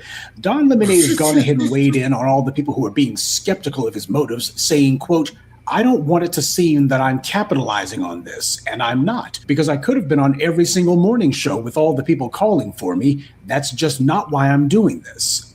Folks, as the old saying goes, when people say that it's about the money, it's about the money. And when they say it's not about the money, it is definitely about the money. Oh, but to hear the Lemonade Man tell it, he's not trying to capitalize on this. That's the reason why he's been doing everything that he can to try to hype it to the sky. Keep that phrase in mind, by the way, capitalizing on this. You will see it again. I, for one, am glad that he's not trying to capitalize on this, because when you look at the ridiculous thumbnails on his YouTube channel where the words big breaking news are used multiple times, looking like some AI-generated clickbait made by a scammer in Bangladesh. I mean, you could be forgiven for thinking that he was capitalizing on it, because that's sure what it looks like. But of course, he denies it, so that means it must be true. And you know what else is true? This clown had to have been calling up every white media channel and radio station and newspaper that he could think of. I'm sure that if he's got some sort of half-brained publicist, he had those people working overtime, which in their case is an extra 5 minutes, to try to see if there was anybody who was willing to put him on air. You know that's what this is really about, but the white media is making it clear they're keeping him at arm's length. They're not trying to put him on because his usefulness to them is limited. They want to report on this case because it has a connection to Trump, and Trump drives ratings. But the white media knows what he's up to, and they're not trying to make the new and improved Don Lemonade 2.0 a thing. They're not trying to signal boost him. This is all about using him, getting some usefulness out of him, driving some ratings, winning the news cycle, and then moving on. They're not trying to build him up. And on some level, he of course recognizes that full well. They threw him away like yesterday's trash. Lemonade said, am I grateful that it turned out the way it did and that it's actually been more help than hindrance, at least for my business? Yes. So that's what he said. He's grateful that all of this is happening. He's grateful for it.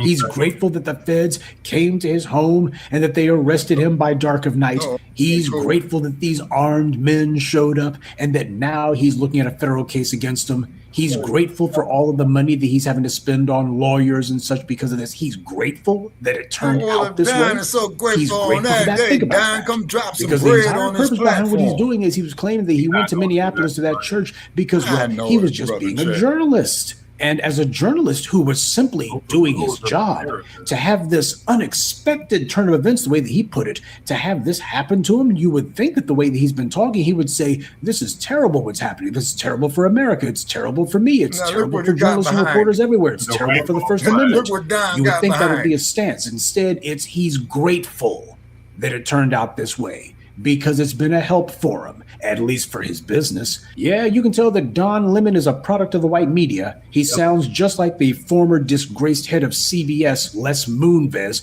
who talked about Donald Trump saying, is Trump good for democracy? Probably not, but he's great for ratings. So that's what's going on here. You got Don Lemon who wants to find a way to jump on the caboose of the Trump train. See what I did there? So he's been capitalizing on it after all, and it's nice to see him fessed up to it, not that he could deny it. This was a business move for him, and it was from the very beginning. He didn't just hop on that plane by accident and have himself live streaming the entire way. As soon as he got to the airport, he's live streaming already. As soon as he got off the plane, he's live streaming as on the way to this protest. The people behind that church fiasco, they weren't some anonymous jackalopes either. He had to have known some of them. These weren't just a bunch of strangers who he didn't know from Adam. This was Don Lemon trying to do something big and noisy to boost his own profile, so he interjected himself into a national story. He saw what was happening in Minneapolis, and he couldn't wait to be on the first thing smoking out there. He would never have done this during the BLM protest. He would never have sat there risking arrest or getting into the face of white power. He wouldn't do that at all, where black people are concerned. And the BLM protest went on for years, especially in 2020, we had nationwide uprisings. He would never have gotten himself all dolled up and then flew out and confront the Minneapolis police after the murder of George Floyd, go to their police headquarters, or cover a protest at a police union office, or get in the face of Mayor Fry, who refused to punish the thugs in blue. You didn't see Don Lemonade doing that, did you? He knows what causes are sanctioned by white power. If he wants to stay on some sort of good basis with them, he knows which issues it's okay for him to stick his neck out for and which ones he better stay away from. Not that there was ever any threat that he was going to put the boots to white power in any form. That's why the white media is going ahead and they're being a little bit solicitous towards him, even though a number of them, even now, still make sure to mention, say, remember this guy got himself canned from CNN for making sexist remarks. They just make sure to throw that in there. Word around the Blue Oyster, though, is that Don Lemonade's hired himself a lawyer, but not just any lawyer. He made sure to choose one who was a former federal prosecutor. But even then, that wasn't enough. He made sure to choose a former Minnesota federal prosecutor, one who quit in protest over the immigration raids. Well, if nothing else, old Lemonade's staying on message. Say, does anyone remember that prosecutor who quit in protest because these racist cops were being allowed to get away with killing black citizens? Me neither. You never see prosecutors ever resigning over that, not even the black ones. Instead, they're the first ones to be defending it and telling you why it's not a bad thing and how that's just the system operating the way it's supposed to. And well, you got to take the good with the bad, right? Even though all we get is the bad. It's like I've always told you, you know when the white media actually sees someone as being a problem, being a threat, because they would just be attacking them nonstop. And that's the same for Don Lemon.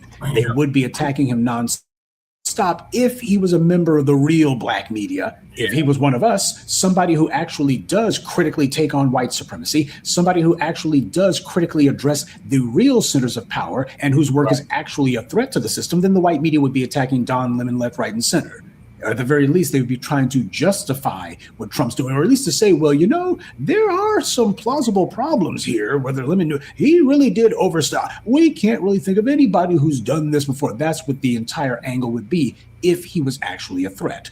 He knows exactly what he's doing. He's trying to carve out for himself a place under the white media. He wants to remain white media adjacent. So all in all, the new queen of trash journalism has picked up being an online attention whore with alacrity. All the white media experts, who are simply reliable mouthpieces for power, are saying that they expect Trump's prosecution of Lemon to fail. Yes, I mean, this is not a time for legal arguments, but basically the charges here are, one is the FACE Act. There's also this provision that was written in related to protecting houses of worship. There's never been a criminal prosecution using this provision. This is the first time.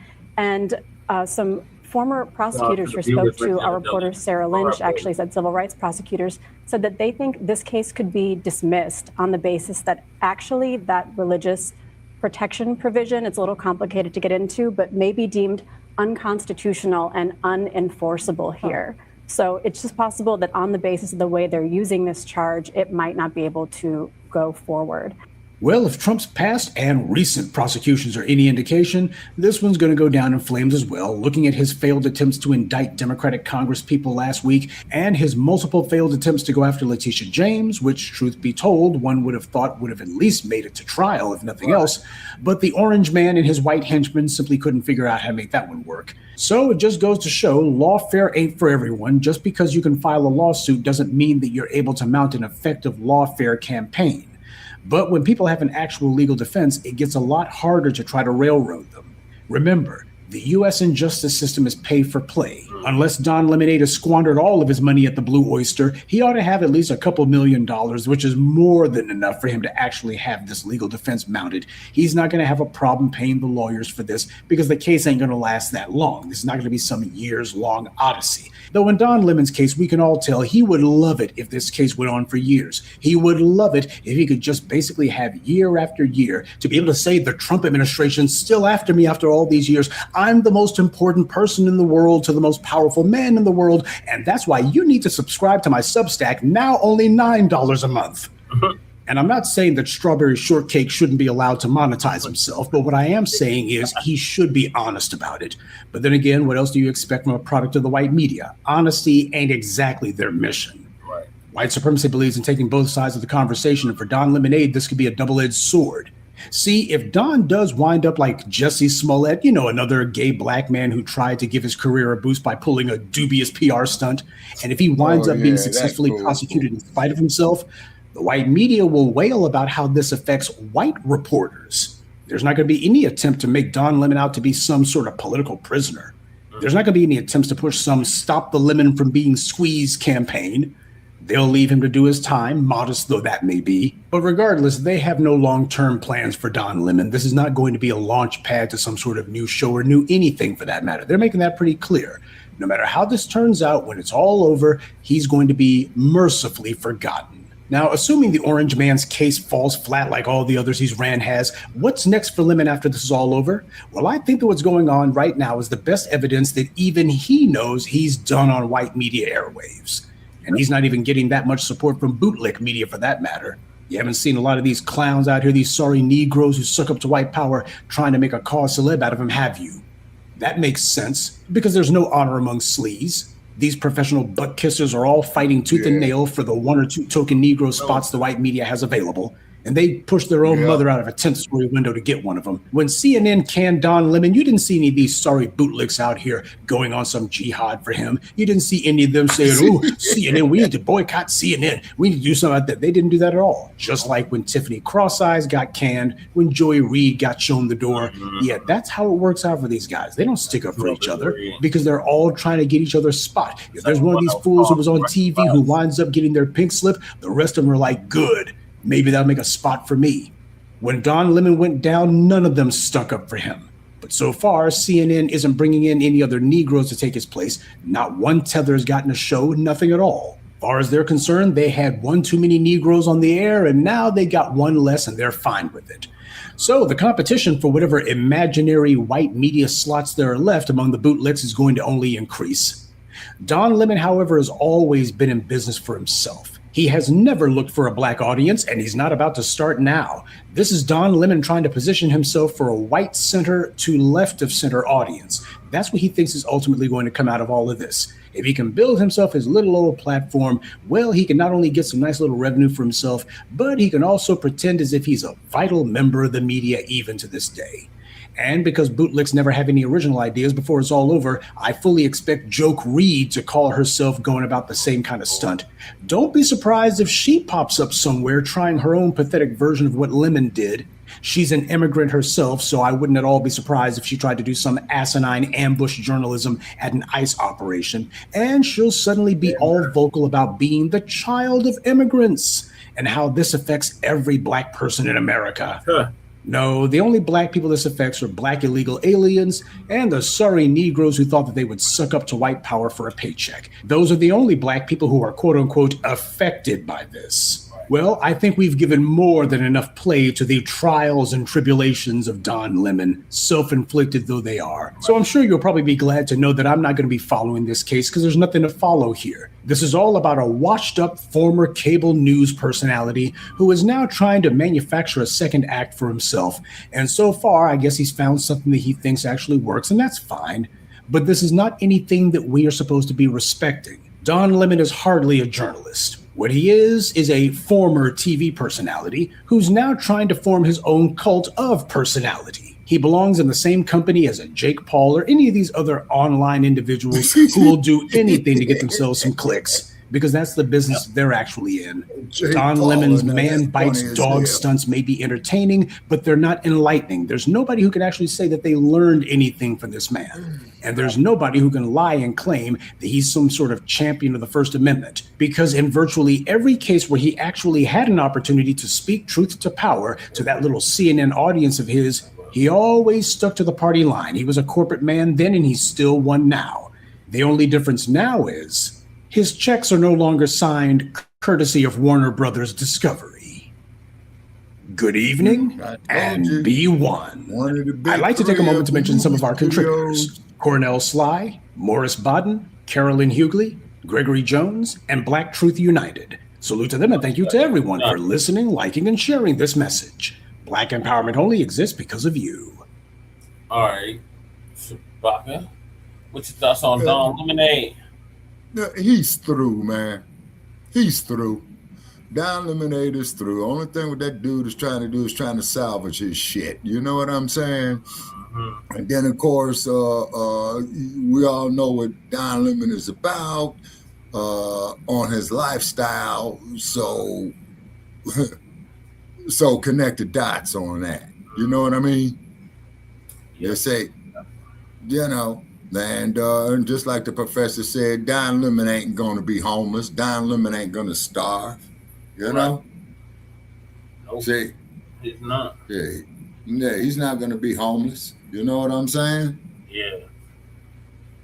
Yeah. All right. So what's your thoughts on Don Lemonade?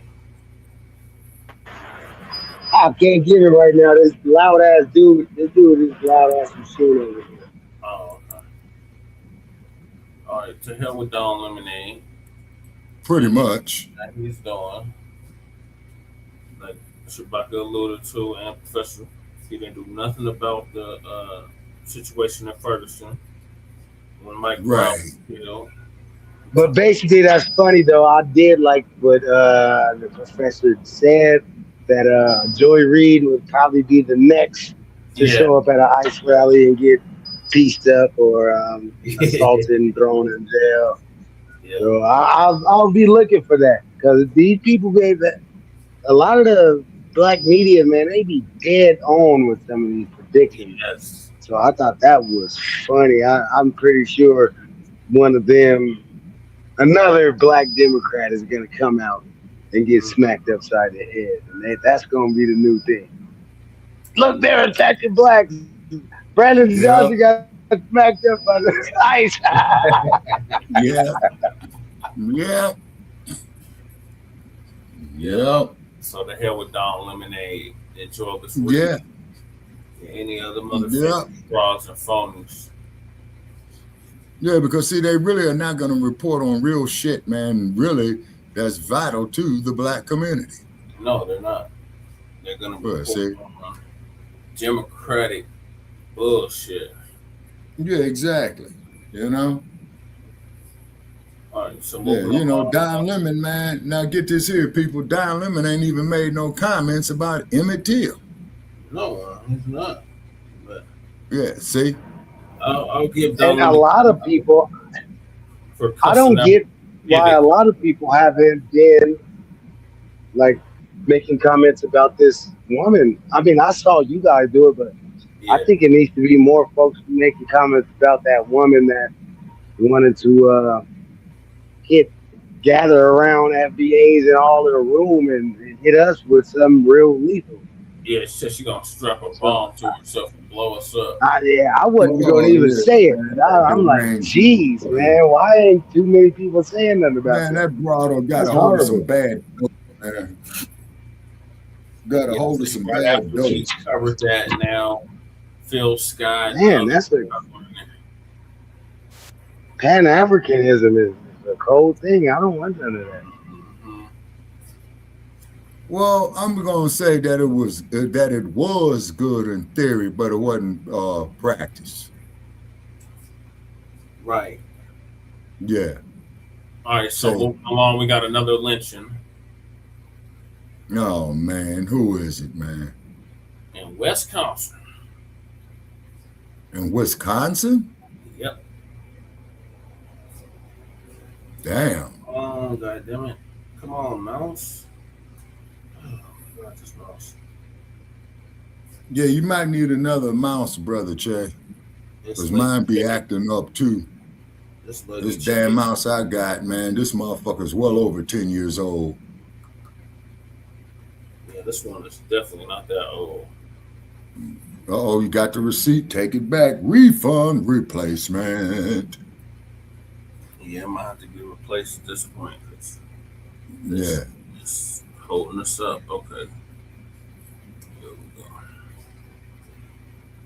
I was alerted to this on social media. Thank you for the indisputable viewers who did so. A family demands answers after a black man was found hanging from a tree. Put it up full mass. Damn. I'm taking you to Wisconsin. 39-year-old Tori Metley was found hanging from a tree at Brookfield Hills Golf Course, November 13th. The city of Brookfield, the Brookfield police declared his death as self-induced. He unalived himself, according to them. So here are some of the details. Metley's death remains under investigation by the city of Brookfield Police Department, and there's no indication of foul play, according to them. Chief Chris Garcia told the Milwaukee Journal-Sentinel via email December 30th. Investigators are still reviewing video surveillance footage, and the department has provided updates to the Metley family, he said, okay? So key to the question surrounding Mr. Metley's death is the fuzzy timeline between when he left his apartment in Milwaukee on November 11th and when he was found in Brookfield the morning of November 13th. The Brookfield police chief told the Milwaukee Journal-Sentinel that no city of Brookfield police officers had contact with Metley between November 11th and November 13th. This is on the record, and this is a fact. It is not in dispute. Metley's phone, his ID, and his red backpack were not found on him, and they were not at his apartment. His sister, her name is Sheena, previously told the Milwaukee Journal-Sentinel his backpack was later found at Brookfield Square, she said. Metley's family has wanted to know how he got to the Brookfield area and why he was there when he was. Metley had worked at a restaurant in Brookfield, but not since early October 2025 when it closed. He would have to take a bus or get a ride from his apartment in Milwaukee. He did not drive a car. He did not drive a car. He's in a place that typically is not frequented by individuals on the bus. And he's previously in this city in October 2025. And all of a sudden, back in the same city for no apparent reason, recently. There's more. As of December 29th, the Waukesha County Medical Examiner not yet ruled on a cause of death, and Metley's death certificates is still pending. A representative who answered the phone for the office told the Journal-Sentinel, a pending death certificate is not uncommon. Carrie Lumpton, deputy medical examiner supervisor, told the Milwaukee Journal-Sentinel in a phone call. So that was December 29th, all right? Medley's family and Wisconsin civil rights groups have criticized police for being quick to label his death a suicide and urged for a transparent investigation and answers, and that answers questions around the timeline that led up to the death. As the family, Tori Medley waits for results from an official investigation into his death. They telegraphing that a mile away. They're trying to get their lies straight. And the case has garnered more local attention. I'm going to get into this phase in just a moment. Just to provide some context for what the family is saying. The police investigated and immediately concluded that it was self-induced. It did not come from the medical examiner. The medical examiner had not provided that information to the police department. The medical examiner had not concluded the examination prior to the police concluding their investigation as to what they said happened. Now the case is still under investigation by the police, even though they said it shouldn't be under investigation by the police because the police said he did it to himself. But they're still investigating. You're right, Yolanda. None of that makes sense. It will make any family question the reality of what has happened. Anybody. There's more. Put her up, full mask. This is Sheena. Okay?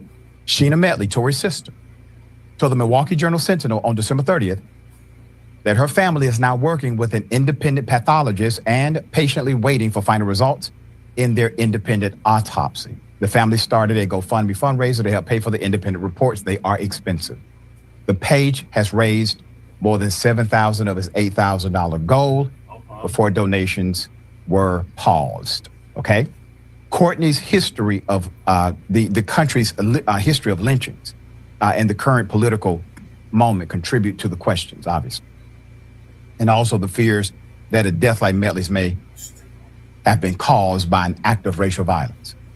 Robert Smith, a Marquette University professor of history, said in an interview on 89.7 FM WM, quote, I do think it is absolutely fair to question how this person died, Smith said, quote, and I think we have to be mindful of the political moment that we're in that is heightened around issues associated with bigotry, end quote. Lynchings were violent public acts of violence that white people used to terrorize and control black people in the 19th and 20th centuries. Right. According to the NAACP and others, from 1882 to 1968, 4,743 lynchings on record. There are more, but these are on record, occurred in the U.S. according to records maintained by the NAACP. A log on that during her Many lifetime. historians believe the true number to be unreported. 16 lynchings have been documented in Wisconsin, and one of those occurred in Milwaukee. The murder of a 22-year-old George Marshall Clark in 1861, the Journal-Sentinel previously reported. Medley's death came in the shadow of another black man who died under similar circumstances. Hey, Jesse, September also, 2025. Put him up. What's the link that I could donate to tonight? So I could donate to y'all, to the channel. They called him Trey. Let me see if it's in there. Trey Reed was found hanging from a tree at Delta State University in Cleveland, Mississippi, generating national attention and stoking fears of lynching due to the state's history of racial violence. Authority there ruled Reed's death as self-induced. They said he unalived himself as well, citing that there was no evidence. That's why I of used to like foul that coroner that died in L.A. County by the name of Thomas Noguchi. All right, because he Joe, would never go crack under pressure with shit like this. I mean, extremely suspicious. The police department is making determinations on how someone died. That's not your job. Yeah. It's the medical examiner's job, like you said. Let's wait for that. Why were they so quick to say, no, self-induced here, when there are very real questions about the facts of this matter? Why not investigate that? We can see how thoroughly police departments around the country would investigate Other crimes, it's been wall to wall coverage of Savannah Guthrie's missing mom. You should apply that at least to some level of similar thoroughness here. I mean, it's bizarre that you have very real questions about the facts. The family is saying this doesn't add up, and the police department is mayonnaise outrage be funny. We're good. Moving on. Right. My family is owed a full accounting of what happened. They're grieving. Of course, they want an explanation and answer. My heart goes out to them. They deserve it. It's the very least the public agency purportedly designed to serve and protect the public should do. But that seems like it's not the case here. Yeah, and you make a great point. It's not even the police department's call. It's not their call. That is not what they investigate. If there's death, they have to establish by the medical report cause of death. That medical report is utilized in court, not the police report of what they assume happened. That's considered hearsay because they're not a qualified expert. So that statement wouldn't even be allowed in court. And ironically, when the statement is there's no evidence of foul play, really, I think hanging from a tree is evidence of foul play. If you find something else out other than that, let's stick to the fact that people typically don't do that, especially black men at a golf course outside of their home district. All right, we'll bring up this. Another Emmett Till case. Not long ago, Unite the People was approached by a gentleman named Bradley James. Mr. James informed us Man, yep, I'm gonna donate to that one too, but I wanted to donate to this channel, man. Come on, man. Oh, my channel. Oh, okay. jparis45@gmail on PayPal. Okay. Hold on.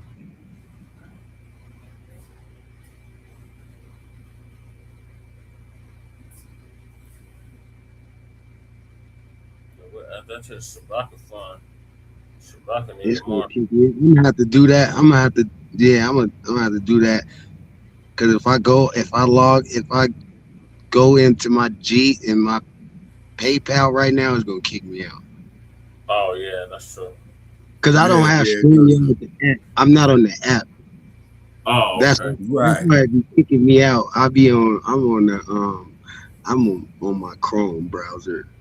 Oh, okay. But I got you. I'm gonna shoot you. I'm gonna donate. Okay. Good. And everybody else, y'all see that? This is Black empowerment. We supporting each other. So don't be shy about supporting. If you was thinking about supporting, just do it. Just do it. It's appreciated. Very much so. Very much so. We got some prayers go out to that brother. Yeah, man. Absolutely. And everybody donate to the one too. Yeah, that's two of them. You can do something about. We're not just talking and we're not just reporting the news. We're actually giving you actionable things that you can do. We gave you all kind of emails. Cash App, Cyberdon. I just got paid. Yeah, if you don't even have money to donate, then you can hit those links and send those emails for free. Those emails from Brooke, those links, those are for free. And it's free to share this program. But you can also, it does cost money for him to keep doing this program. So you gotta Yeah, exactly. Yeah, we don't have Cyberdyne.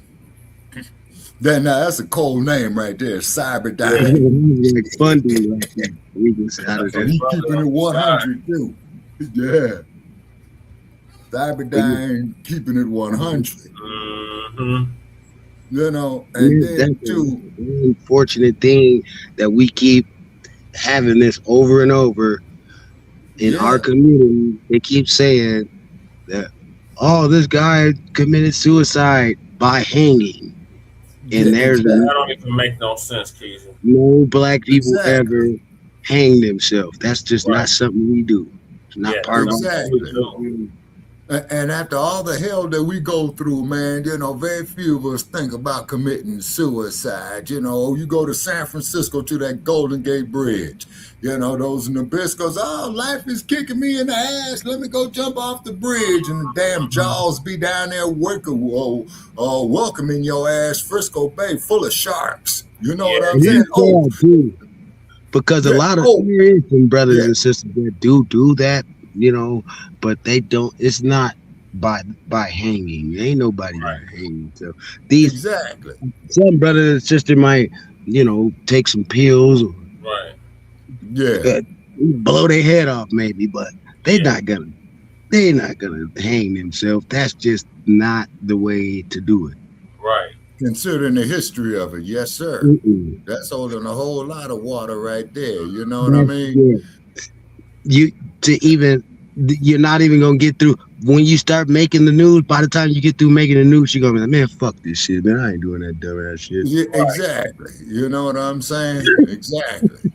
Now, the only way I can see doing it, you know, if this person is up in age and they got a terminal disease like cancer, you know what I'm saying? And I'm talking about where they know 1,000% that this is it. You see what I mean? Have you guys ever seen what it takes to make a noose? How complicated and intricate that process is? Yes, sir, I have. Yes, sir, I have. And it's not a long process, but it takes some effort to do that. It does. Exactly. It Hey, does. Sister Angelica, thank you for tapping in. That's not something that we're going to put our effort towards.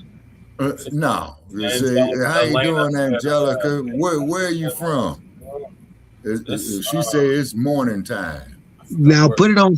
How many brothers do you know that can make a noose? That's not even something we even widespread know how to use. Very few. But I tell you one damn thing that I know, man. Them hillbillies and them racist white supremacists, man, they teach their youngins how to make it. Man, that's the video I saw. It was some white supremacist teaching a little young kid, a little white invisible, how to do it, and that was like normal to them, you know.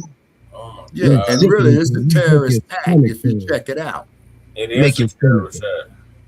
That makes your stomach turn just to see how they do, and they be teaching them how to shoot and all that They at a young use the age. guns of hunting. Oh, we're teaching them hunting, and the kid is like 6 years old, like shooting. Yeah, exactly. And then here's something for you too, and I mentioned this here too, Brother Che, but I'm gonna say for Brother Man's sake.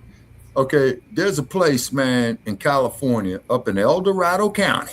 You know where I'm going with this here, Brother Che. Okay, they had the hanging judge, the hanging what have you, and they even got, now get this, people, a California state historical landmark. Repeat, a California state historical landmark called the Hangman's Tree, where they got a dummy up there hanging. And you know the story I told you about, Brother Che. Why is that a landmark? What I mean is that because see up there. Who's thinking that? How can we find out? Yes, sir. See, up there doing the gold rush, everybody was bum rushing Placer County and El Dorado County for that gold. And then it was also getting that ranch land and farmland to raise horses. You feel me? Okay, so you had a hanging judge, a shoot 'em up sheriff. You see what I'm saying? And Brother Chad, I'm gonna tell my man here the story that I went through. I was up there in Placerville one time, right? So the damn Placerville County sheriff came up to me and said, "Hey man, you need to get up out of town here." Big dude, man, he wasn't smiling. And I says, "Yo, deputy, you want me out here by sundown?" He said that would be nice. And I said, "Yeah, the hanging judge, the no nonsense sheriff, you know, sheriff deputy tell me of El Dorado County. Oh, them is our great uncles and our great granddaddies and all that." Man, when I got out that goddamn county, man, going down that hill, man, I floored that motherfucker. Yeah. You know what? People like to come to Colorado and go to gamble in our mountains and stuff like that. And that's what type of town when you go to Central City and Black Hawk, those what type of towns you're going to. When you leave out of those casinos all drunk, guess who's waiting for you? The good old boys. They ain't Damn. playing with you either. Damn. They not playing with you. Yeah, that's in Gilpin County. Yeah, Gilpin County is racist as hell. Yeah, a lot of people. Oh my. A lot of people got some high price tickets out of Gilpin County. You can bet that. Oh, I believe it. Oh, I believe it. When it say 65, give them 62. And then again, you'd be lucky if you make it out of there, because it might be some people missing from out of Gilpin County. Damn, yeah, Gilpen. Yeah, I've seen them there when I travel through Colorado, Gilpin County. Damn. Woo wee. Yep. They don't call this Stay away motherfucker from Wild Canyon West. City altogether. Stay away from Canyon. If you're not going to like Royal Gorge or something, don't even go in Canyon City. That ain't even cool. Fremont County. Don't be in Fremont. Nothing there for you. Okay. Oh, yes, Royal sir. Gorge, that's it. You go there in the daytime. Don't go there at night. No. That's right. So when you see about an hour and a half before sundown, start making some tracks. Yep. Okay. Yeah, that's not for you. That's serious. I mean, you can. I'm not saying that, you're guaranteed to get harmed, but the chances increase at night for you out there. Yes, sir. Like the referee says, protect yourself at all times. Oh, that's right. You on the side. We got a lot of she's on the south side of the Shy. 1, 2, 3. Oh, you from the south side of the Shy, Angelica? Shout out to the Shy town. That's where I was. Yeah, okay, if I'm saying your name right, ma'am, Angelica. Lena.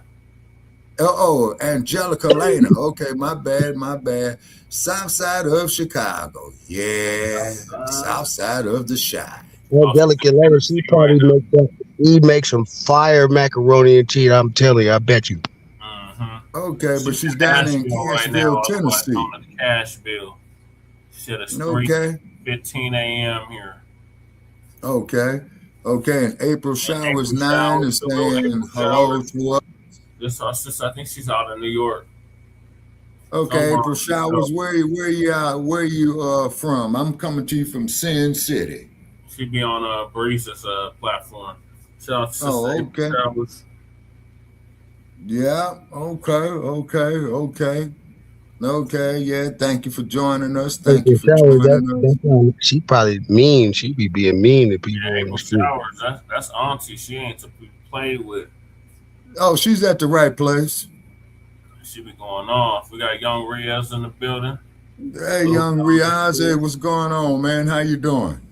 Nah, we appreciate Young Riaz. You know what I'm saying? Yesterday. Yeah. Jolie, April Showers, you down there by the Slammer. You down there by Statesville. Yeah, we got a whole lot of Illinois in the house. Yeah, okay. Appreciate y'all. Tap it in, please share it far and wide. got a pot of pinto beans on tonight. Okay, and Young Riaz, okay, it's daylight where Young Riaz is, okay, he says he's chilling, okay, and it rained out here in Las Vegas, man, and the temperature dropped, you know what I'm saying? Yeah, that same storm that's hitting California is heading y'all way, and that's gonna get our way. See, I knew that April Showers was mean on them. Ain't nothing wrong with it. Yeah, April Shower says, yes, sir. She mean. Okay, all righty. Okay, April Showers, okay, Angelina, and okay, if I'm saying your name right again. Angelic. Like okay, Angelic. Okay, Angelic Elena. Okay, please follow the YouTube channel. She has an angelic pot of pinto beans on the stove right now. Okay. And what have you, you know? All right, so the next topic is these illegals that got deported back to their homeland. They're going to show us what their homeland look like. Okay. And what they're dealing with. So Lisa going to give us an update on that. Okay. And we're homing in on the 4-hour mark. She cracking up at that, Keezy. No, we at the 3.5 hour mark. Oh, okay. Shit, I probably need to change glasses. Yeah, okay. Yeah, she got some pinto or black eyed peas on the stove. Hey, y'all don't really know how good this show is because a lot of people, they want to keep in touch. They want to keep up on the new Blacc Media, but it's so much stuff that drops throughout the day or out the week. You can't keep up with everything. Y'all be having everything all at once. Yeah. So if you missed anything, this is a good way to catch up on whatever you missed. Right. Yeah, absolutely. You know, that's actually how I pattern the show, because that's why we go on so late. Because I will usually let TBA and whoever else go on first, and then whatever they cover, we would discuss on the Frontline Black News. Because like, okay, these are all Black related issues. It's all stuff that we need to be discussing, and then we would throw in, you know, what was happening in our neck of the woods. Right. And I'm out here in the wild, wild west. I used to be like, what is wrong with this dude going live late at night, man? I'm going to sleep. What the hell It's the time differential. And then I'll get with Brother Che, and then we'll see if we could arrange our schedules. You got some chowder peas. She said she cooking some chowder peas. Uh-oh. Okay. Chowder peas. April showers. What kind of meat you got in that thing? You got some turkey necks in there? She probably got a whole head. A whole head. Turkey necks. Yeah.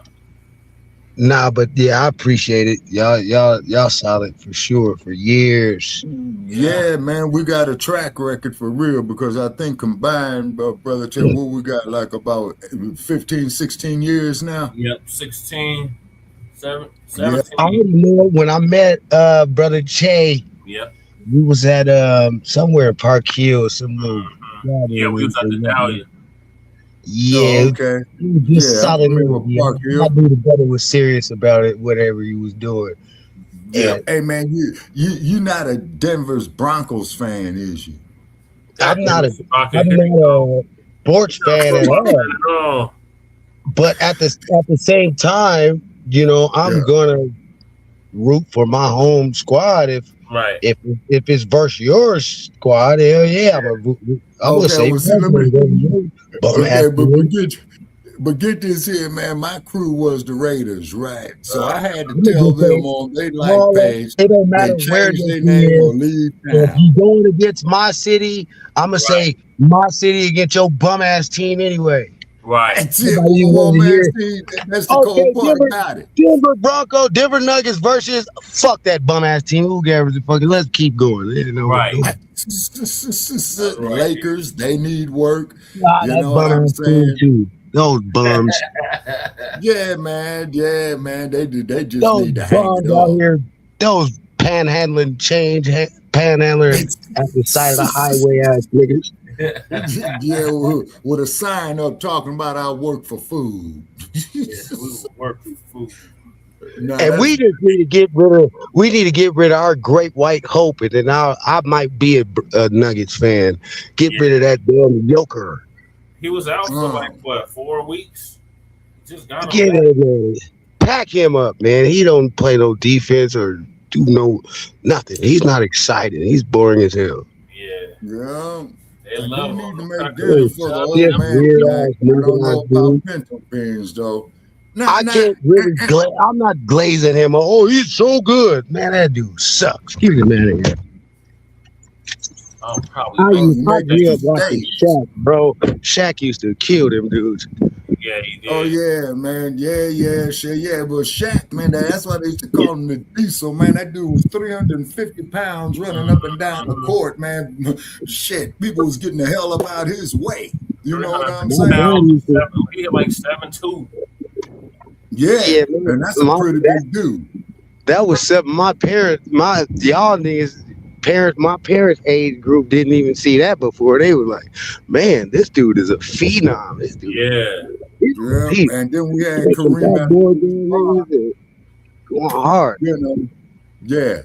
Who retired, Kareem Goddamn, Abdul-Jabbar. turned out to be a big old coon. Man, yeah, man, I read Shaq his book, Barrera. Brother James, is full of Let me do coolness. arrest your ass Yeah, and pat you down. God damn, that would suck, man. You get pulled over and this tall ass 7'2" nigga wants to pull your ass out and slam you down. Yeah. Yeah. He's black people because all black Jones is black. He used to knock out Happy Hairston all the time and early in his career. Yeah. Don't be a menace. Hey man, I gotta go on mute though. I'm going in this building. I'm gonna listen in. Okay. All right.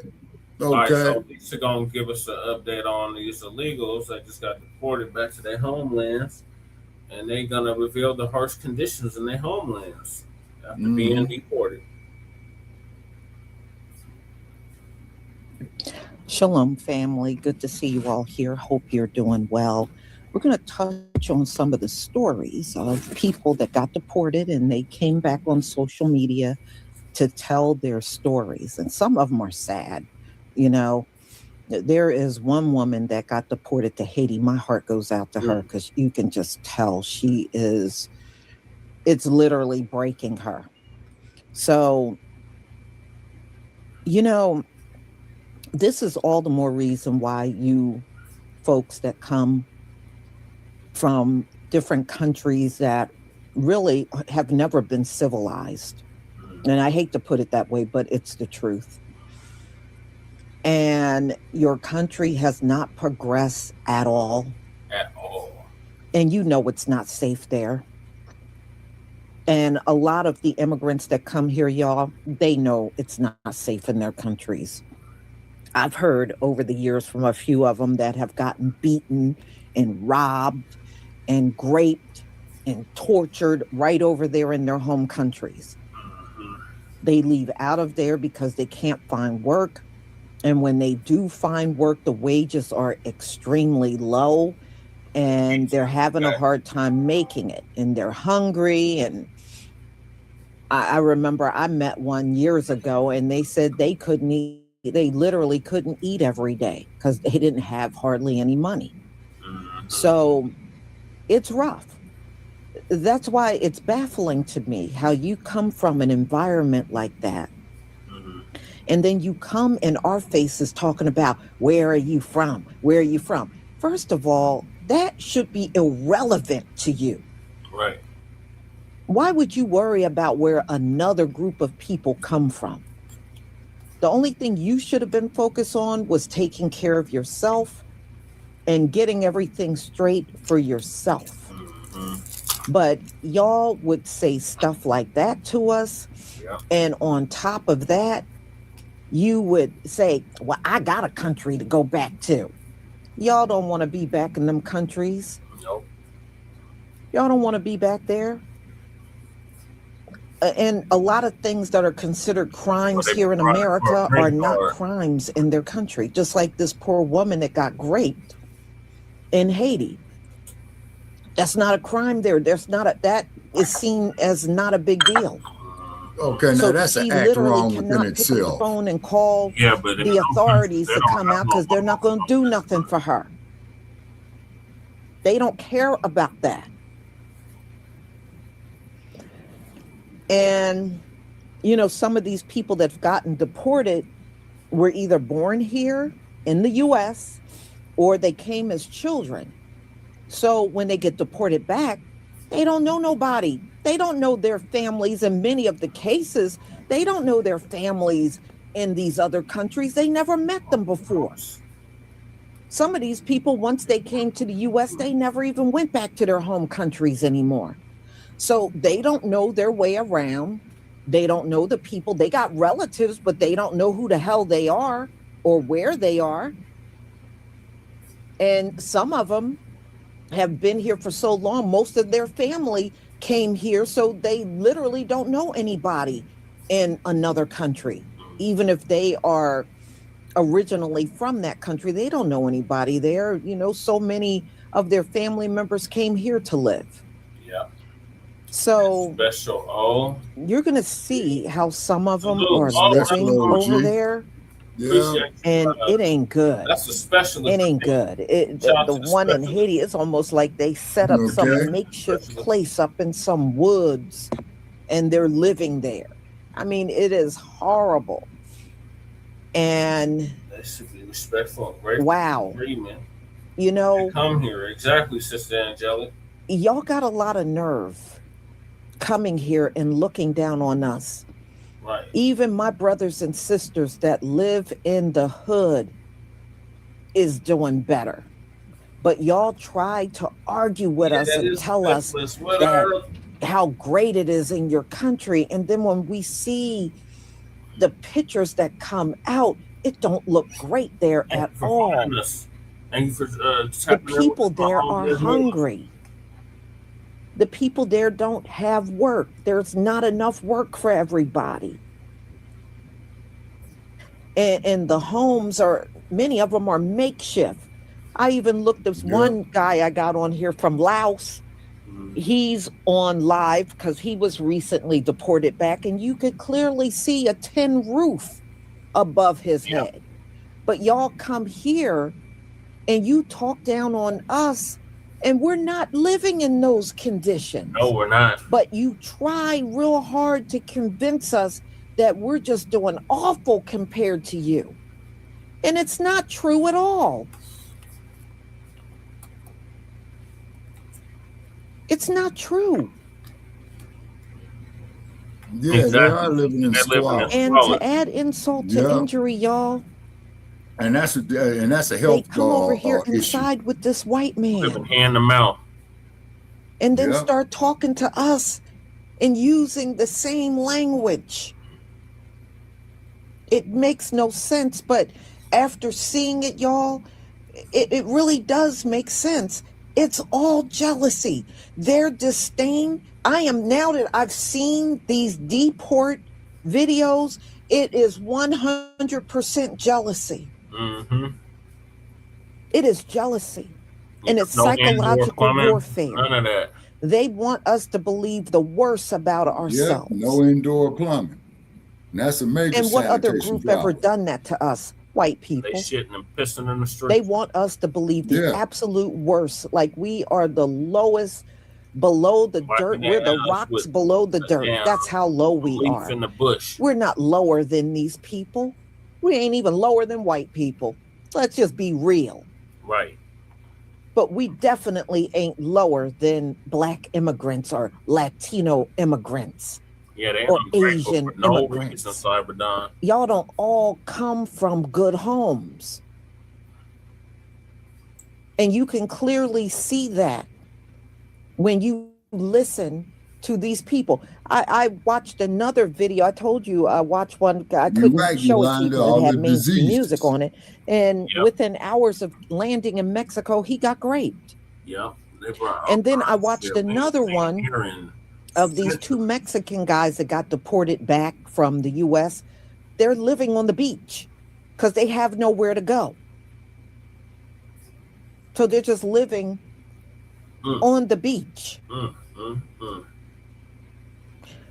So please stop all of this nonsense about how you're so much greater and better and doing this. And you know it ain't true. And I believe many of you do know it's not true. Damn. But maybe y'all think you just need someone to step on, and it's got to be us. Oh, man. You know? Damn. At the end of the day, I see this as your judgment. You came here and you spoke ill about us. Then you got deported back home. And look at you now. You have no money. That disease was supposed to have been eliminated over 100 years ago. You have no home to go to. You don't have a friend or family or relative to call up to come get you. So what they doing that, and Brother y'all Che? are literally. Yeah, the LA County Health Department should be on that. As homeless But they're people not. in your own land. Yeah, but they over here said that. So no, it's definitely jealousy, y'all. They come over here And they see, even if you're in the hood, you're living better than they are.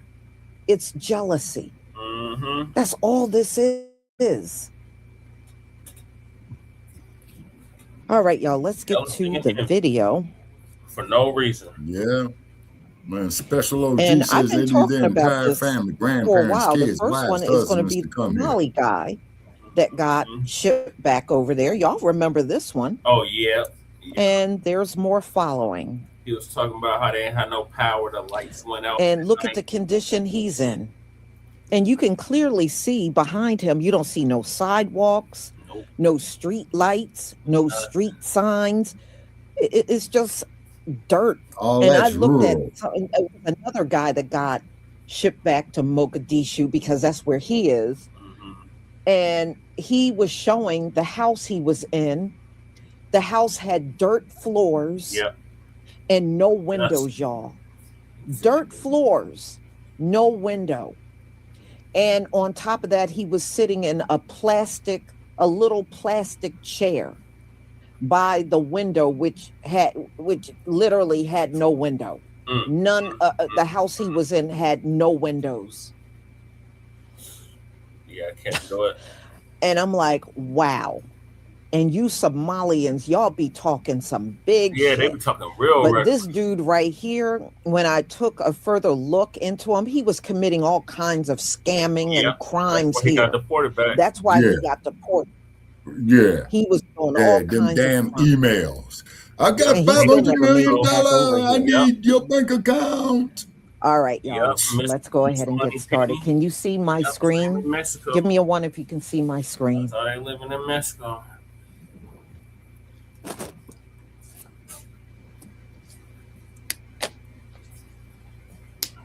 Same in Mexico and every other third world country. No, that's Ms. Money Penny.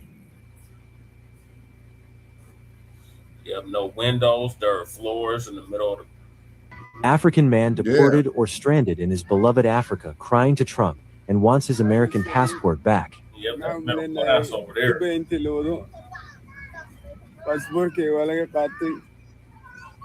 He just I don't want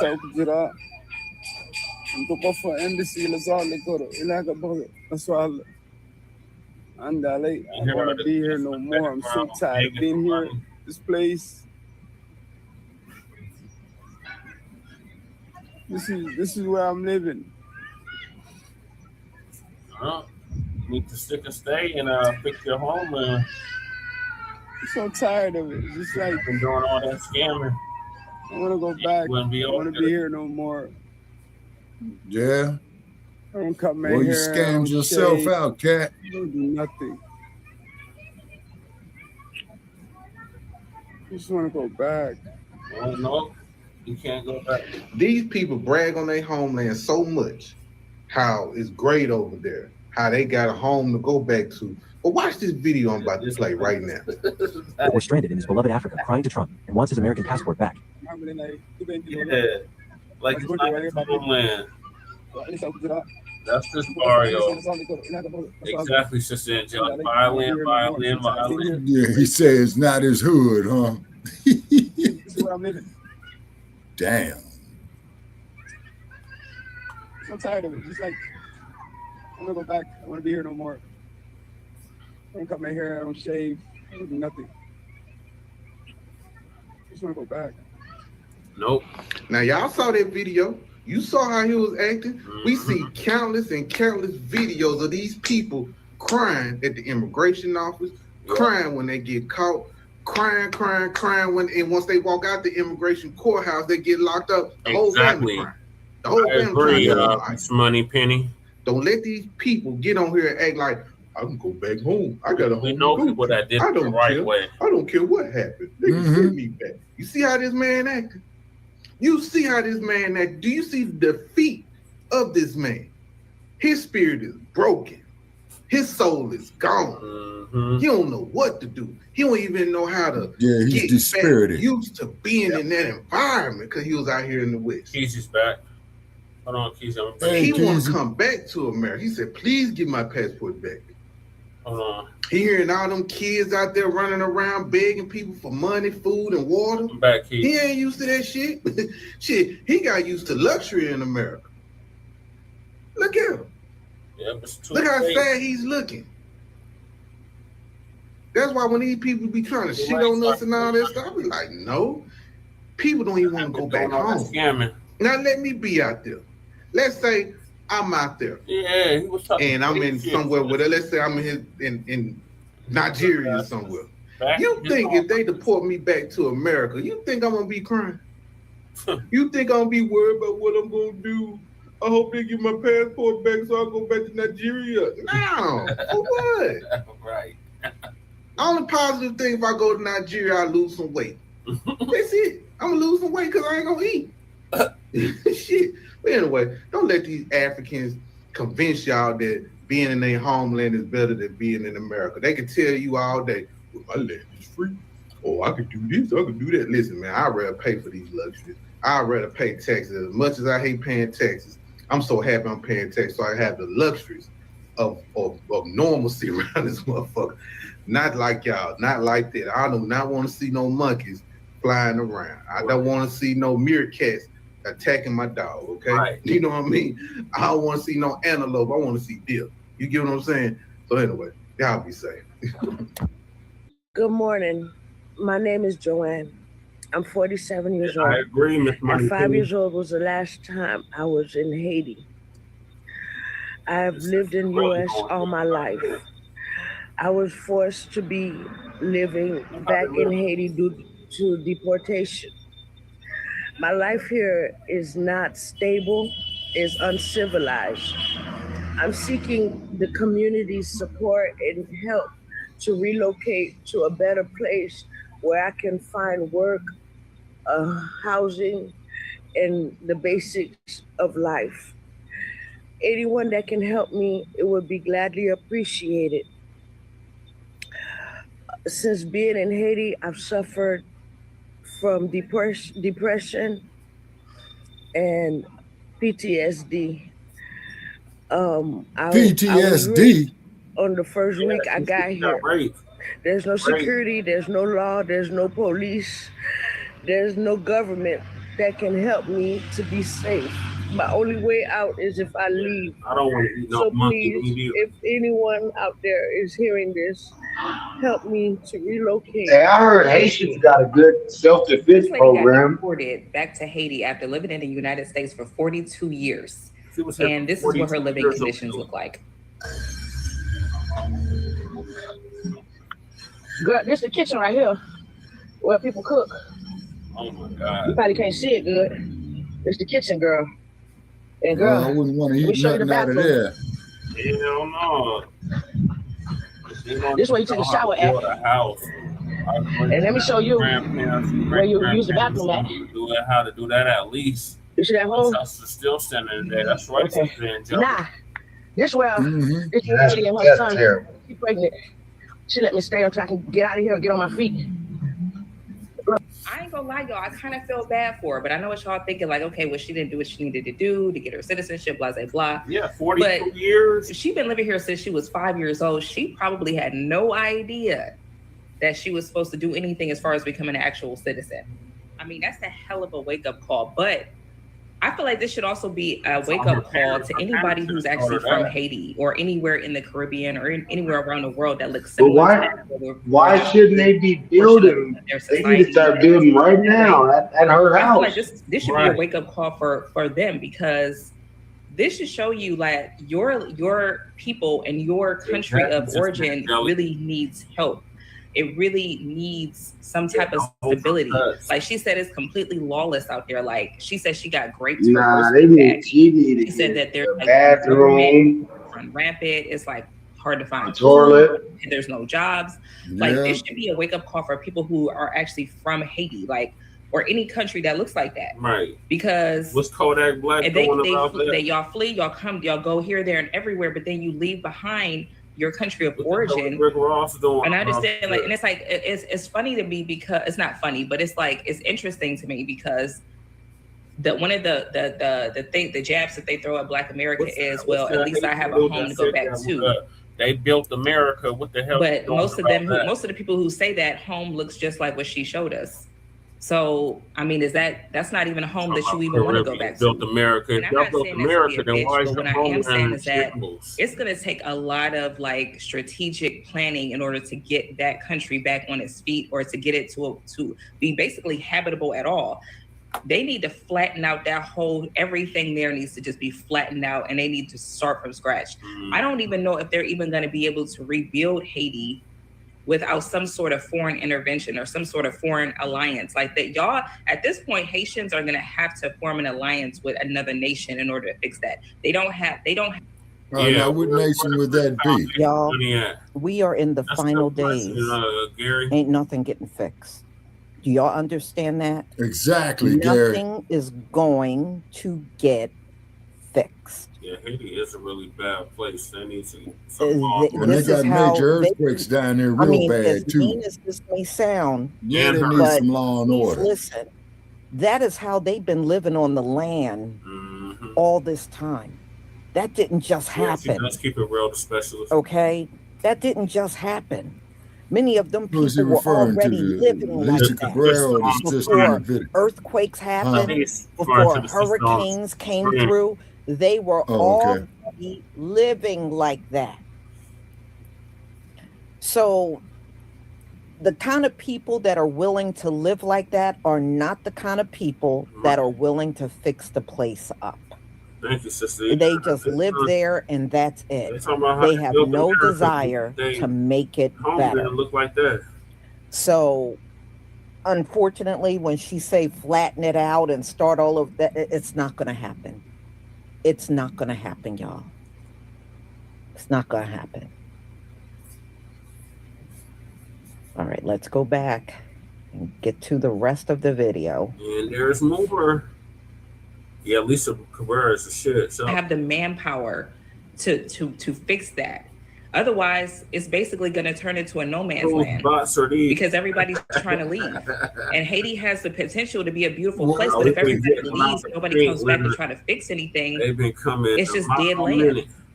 I just honestly, I really do feel bad for her. Like I feel bad for anybody who has to go back to that situation. You're right, Ms. Moneypenny. That's exactly what they did, particularly after they had that quake down there. Your country needs help, and somebody and them gangs is getting their guns from America, gun manufacturers.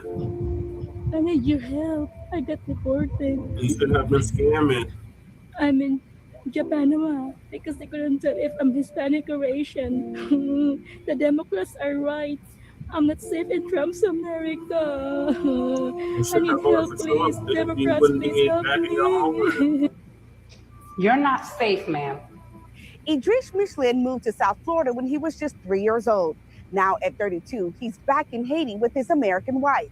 He says he committed a crime and now he's living the consequences. I still don't feel like I'm home. I still feel like I'm just roaming. I feel uneasy. For the past few weeks, Idris Michelin and his wife Yamil have been walking the streets of Haiti, trying to mentally accept that this is now home. I lived in the country 30 years. I never got in trouble, but I made a mistake. My morals became corrupted. Idris was deported after serving 25 months in federal prison and 9 months in ICE custody. He was convicted of getting an illegal PPP loan back in the summer of 2020. He was living in the United States as a permanent resident, graduated from Southfield High School, and went on to Miami-Dade College. He was a licensed realtor and insurance broker. After serving his sentence earlier this month, Michelin was deported to Haiti on a flight with 120 people. Your ankles are getting cut up. Your hands are shackled together. You know, they're telling you, hey, if there's a plane crash, you're going to grab this from here and you're going to put this on your face.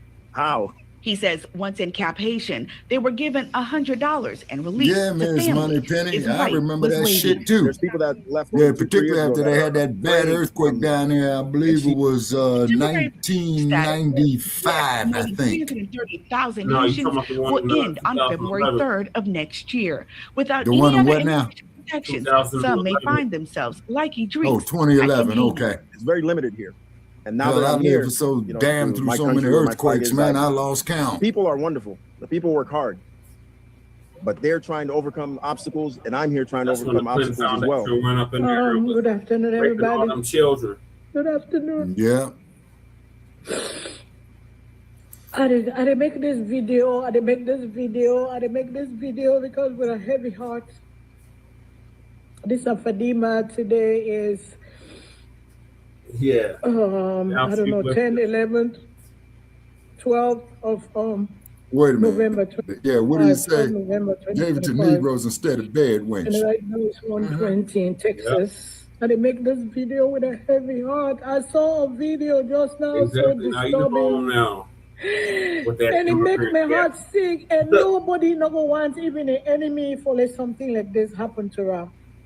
Yeah, they were kidnapped, brought here. We sister Rabia bad Tukuyate. Mm-hmm. Not a criminal. It was kind of America for company living from when he be a teenager at 18 or 19. He don't come America, he don't high school. She has made it in America. He get a house, he get a family, he get picking, he gets in life together. She went to school and is doing well. Unfortunately, he not able to straighten in paper. Immigration pick her up, ICE pick her up. And I see the video, and then the drag her, taking dignity away in Ghana. We on black people them. They run away from the country where they don't live all these years. And then we are people there, man. We are people there with black people. Shame on Ghanaian immigration. Shame on them. Okay, now you appealing to us. Okay. Yeah. And then you motherfuckers disrespect us. Right. Drag the woman like she's That's why it's viral. nothing. And it's like they're dragging her. She has gone through already a lot of trauma because all she know in her adult life is the United States. Yeah, them Only adult life now America.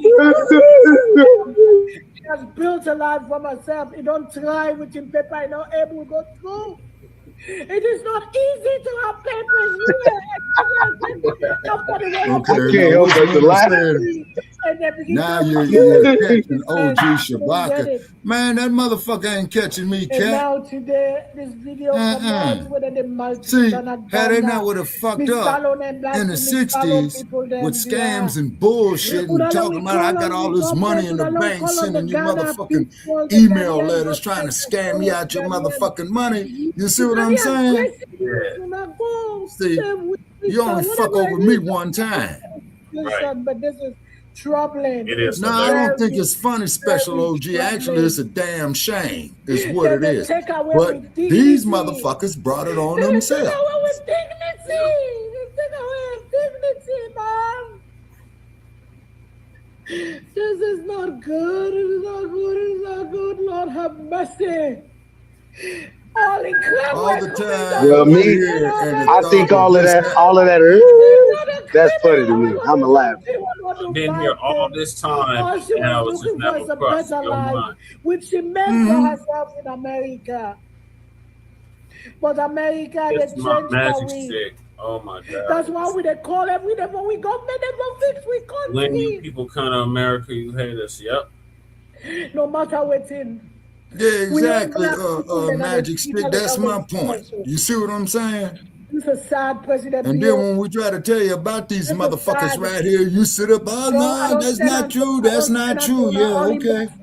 Tell that to Emmett Till's family. I don't tell her to Chief Minister. I Shit. don't tell her. But you didn't want to listen. Yeah. You said, so what you did was you sided with the two Bob against us. I think what Haley called it in his roots. And then now it's biting you in the ass.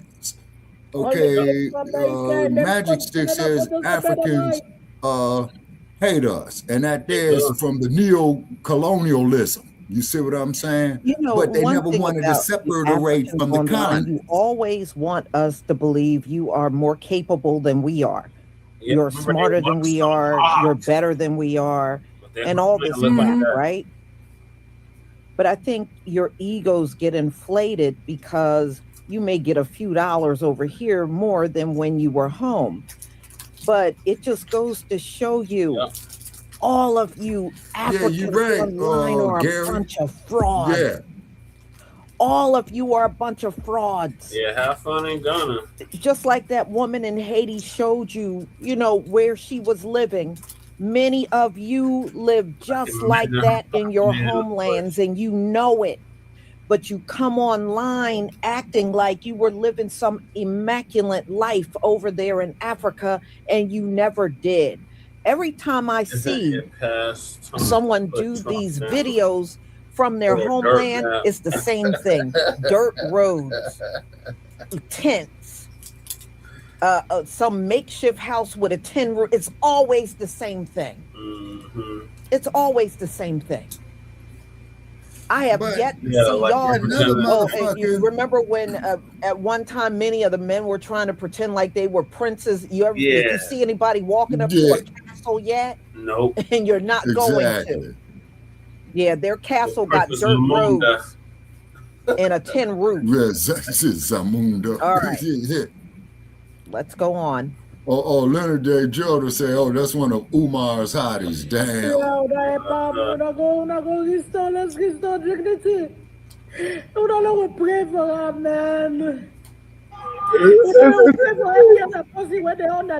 they tried already. What, like 4, 5 America is not like the America we used to know. Okay, Laharo says he can't wait for a wonderful American to give Trump the treatment. I'm going to, Laharo, here's something you don't know. I'm going to pretend like I didn't read that statement, and if I was you, man, I'd get it off pretty damn quick, because that's the best way to fucking door kick that man within the next 2 hours. They are taking people Man, out. that's the Good fucking people that truth. don't pay tax. She was never a criminal. A well-respected woman in the community. Oh, he's And against this is the ICE. video that comes out for We got a Salon government deal on a make it. got an anti-ICE. On a make it go pull and commode. Oh, now who is this God bless cat? you, all this stuff for Dima. I don't know. This is nothing That's all. anybody should be proud of or rejoice over. Probably Antifa or something. Yeah. It can happen to anybody. Super because the Soaker craziness and of the Bleach work well on uncertainty of life. ice. I ain't blocking it either. Ammonia The uncertainty works of well life. God bless you. together too. Now, All right, guys, let me tell y'all how I got if deported. I'm saying your name, the Dominican Republic. You know, I'm a Dominican American. So everybody think that, I'm a Haitian, but I've been telling y'all guys that I'm a Dominican American, and I got deported for doing all kind of heinous crimes. Yeah, now they want to talk to us. For 2 weeks. How in the hell do somebody get deported from America that came to here for 2 weeks on a vacation and be here for 2 years? Do y'all not know if I was a deportee Haitian, every time that I get locked up with the police, do you think I just be paying to come right back from Haiti to come back to the same spot and just get locked up every week? Man, y'all gotta use common sense, man. Like I told y'all, a lot of y'all people won't admit it, but I got more ties with the Dominican culture, Dominican people. Like my Dominican family, I got more ties with them than a lot of Dominicans. I done been through more stuff than most of these American Dominicans that be doing all of this national screaming shit. Like, y'all ain't never been to prison. Y'all ain't never been stuck out here. You feel me? Like, where you can, you can leave. You feel me? You ain't never seen all the stuff that I be going through. Y'all ain't never seen, like, been stopped by the police. And most of y'all guys, you feel me, that be lighter than me. But I'm telling y'all, like, I relate more with the Dominican culture than any culture. Now, I don't know about the Asian culture because I don't know too many Asians. You know, I know a lot of Dominicans. Everybody that I came here, it's like my mama used to get, like, growing up, my mama used to be, like, they used to think she was a Dominican. You feel me? So, like, even whenever she was in prison, they thought she was Dominican. You feel me? My mama always been, like, this light-skinned lady.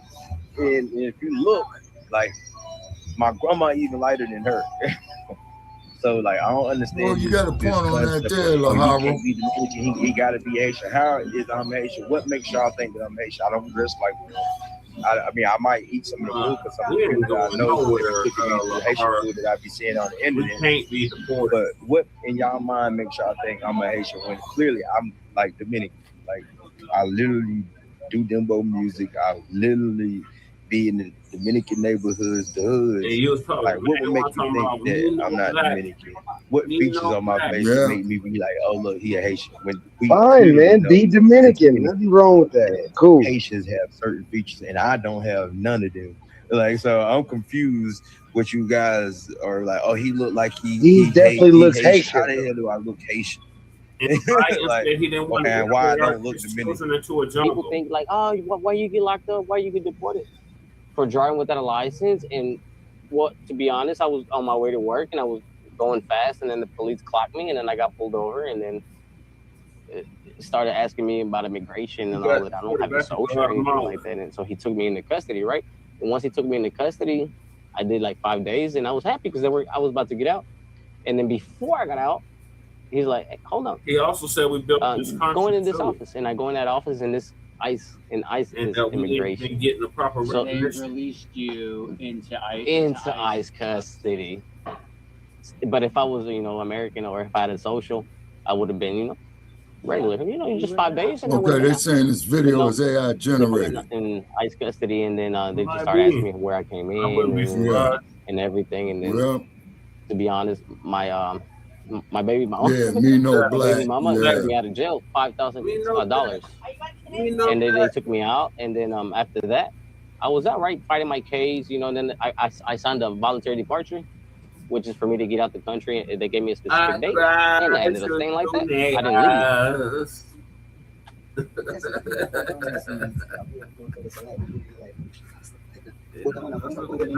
leave. You got deported to Jamaica.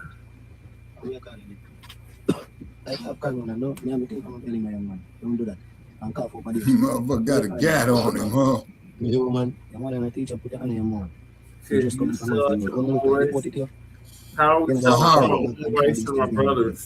That deals with the colonialism was, and what you're seeing here is the neo-colonialism. You hear what I'm saying? Yeah, man. Business. Don't come in a deported. I'm not a deported. Nah, I'm gonna tell you something. Now you know who this here should put on the spot. You're gonna love this one, brother Che. Right. Ibrahim Traore. Genesis. Have yourself a good day. And Leonard said, "This is not AI generated." I know that, brother. What did we do? The only sin that we committed is that we came to America. We said we are looking for a greener pastures. Our greener pastures have come to Blacc. Right in front of see, I us. can't help but to laugh. Yeah, like you're doing America. She is hilarious. Leave America, we will leave. Yeah, this person. Because how many years have you spent? Not she is spazzing out. Get that statement off this wall, Cat. We've entertained your ignorance. You gotta get that statement off this wall, Che. They will not be able to return. Children will live there. He gotta get that statement off this wall. ICE has killed them. ICE has killed the mother, the father, the children. ICE, they are going into people's house to pick people. How long? Yeah, special OG, Blacc here, man. That's a goddamn set. Yeah, I haven't really been able to look at the chat right now. I gotta listen, but I can't see it. Half a century living in the United States, but on Monday, the 68-year-old was put on a flight to Jamaica after an emergency stay of removal filed by his. My name is Trevor Anthony Grant. I'm a United States citizen born in Camden, New Jersey. On about 2nd of March 2023, I was leaving a girl's house. Apparently, ICE was looking for someone that used to stay at that. Alert! After leaving the house, I went to the gas They going threes, alerts. and asked if I know Mr. Nice. You're gonna love this, brother Che. I said no. Guess who just picked him up? A little bit of dispute where I used some euphemism such as go clap, shut up, mouth. I was busy, right? And he got offended. His parents from Jamaica. So we started arguing with each other. Look, I'm a federal officer. Jesse Jackson is I dead. don't care nothing about you being a federal officer. So he arrested me. Oh, Mr. Jackson kicked the bucket? Yeah, man, that's what I'm telling you. I just saw it right now, man. He's County through. Processing Center. While in Montgomery Processing Center, he's ICE through. do have the right to hold you up to 90 days for investigation. Upon the completion of that 90 days, Mr. Carlos Pinero, the ICE officer, came to me and said, look, if I let you out of here and you come after me, I'm going to come after you with everything I got. So by the way, you still have that I attorney? mean, I shout said, out to no, Jesse. everything went downhill. He The kept message. me in ICE detention facility for 23 months. Now, Muscogee County, Montgomery County have a policy that ICE can only hold you up to 2 years. Now, 2 days short of the eve of those 2 years, ICE came up with travel documents. Now, mind me, ICE been trying to get travel documents. So Robert Duvall and Messy Jesse went and out. have not gotten them. Who's going to be the So third I'm one? highly They're going suspicious three. that these travel documents to kick a United States citizen out of the country is legal. I had an interview with the Jamaican consul, Mr. Burton, at which time Sheila Mr. Jackson Burton got to go. I'm not from Jamaica. No, Sheila Jackson's been there. You talking about the representative out of Houston? Well, they don't do that. Yeah, They simply have an interview over the phone, and you make the determination here based on the information you give them the information back here. I couldn't give him any information for Jamaica because this is my first time being in Jamaica. Went to the Houston Council. I'm not listening to that on and I had an interview with that lady, Miss Johnson. And I wonder what Dr. King is saying to Jesse now for stepping out the way to let him take the shot. You know what I'm saying? Yeah. So she was more so reluctant to send documents. She is now over the Miami office. Yeah, so Dr. King should be whooping his ass for all travel eternity. documents to kick me out the country is highly questionable, seeing that they've been trying for 2 years to get those documents. And up on the eve of me being released, all of a sudden the documents popped up. They say, this is your first time. This is my first time. Who you referring to? Relatives? Ma'am, I don't have no Jamaican relatives. I don't interact. Like I said, this is my first time. I love the Highlands. I love the hills. My God, this reminds me of California. Yeah. But like I said, I'm an Israelite. I'm also a minister. All things happen according to the purpose of God. I also have vision being in a country preaching the gospel. So maybe this is it. You said you wanted to find a church. Yes, I'm a Jew. I'm looking for a Jewish organization or any church to start my ministry. And what it's going to be a doozy because I'm touched by God Almighty. So you'll be going to Reddit. A friend put you up? Yeah, a friend gave me a place in Reddit to stay for a couple of days. So, where are you looking at for that? I don't know. Whatever the Lord have, the Lord have that man prepared for me. I just came out of it, and I thank God for that because a lot of folks come out here, they ain't got no place to stay. But the good Lord have this man right here say, hey, you can come stay. I also explained my situation to the ICE officer here.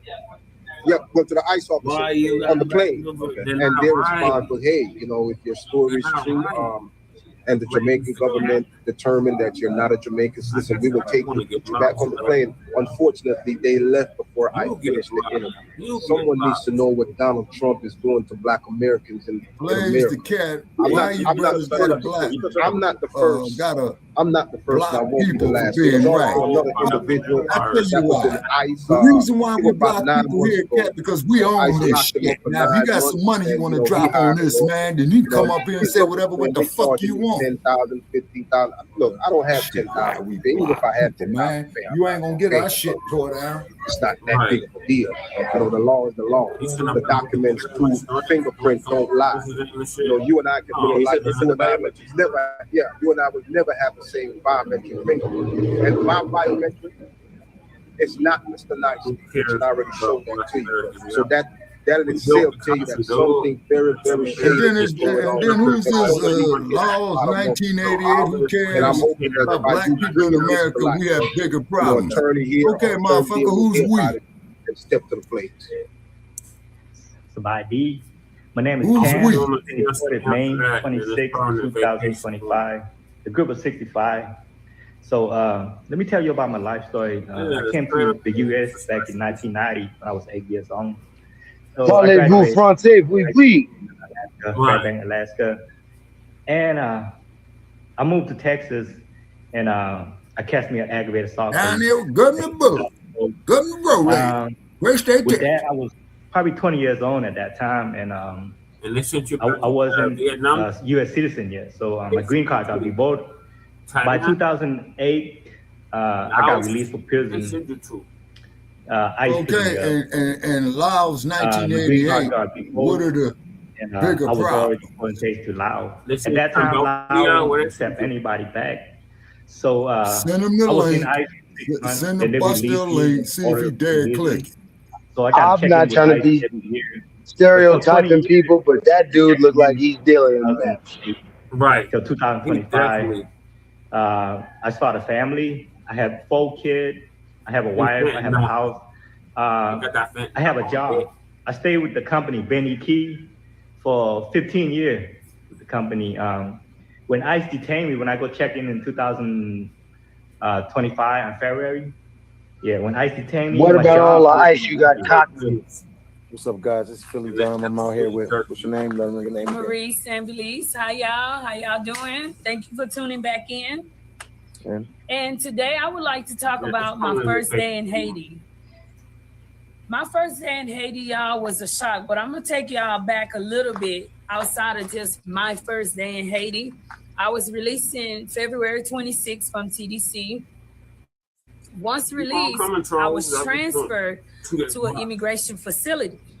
Once there, I had to just come with the reality. Drunk off that Kirk juice and Epstein jerky. Very well be deported. Ignore the snow roach clown. A country where I had nobody, good, my family, everybody was going to be away from me. I would literally be starting a whole new life. Went to court. Of course, the inevitable happened, and here I stand. I met many other women that went through the same thing. So immigration is a whole nother subject, but it's a sad subject too, because so many people were affected by this. Y'all, my first day here was a shock, okay? Here I am coming to a country that I know no one. I had family members that still left in Haiti, yet I had never met them, didn't know how they looked. I grew up in Houston, Texas. So Houston is my home. That's what I considered home. The day I got here, I didn't even know how or where I was going, okay? I ended up getting in contact with my biological mother. I never met my biological mother, y'all. So at the age of 36, I was finally meeting the person who had me for the first time. And this was through her bearing a sign with my name, and that's how I knew. And it was difficult too, because when you deported into this country, they take you through so many changes. So I ended up being one of the last ones picked up. So I had broke down, y'all. I was emotionally disconnected anyways on the plane.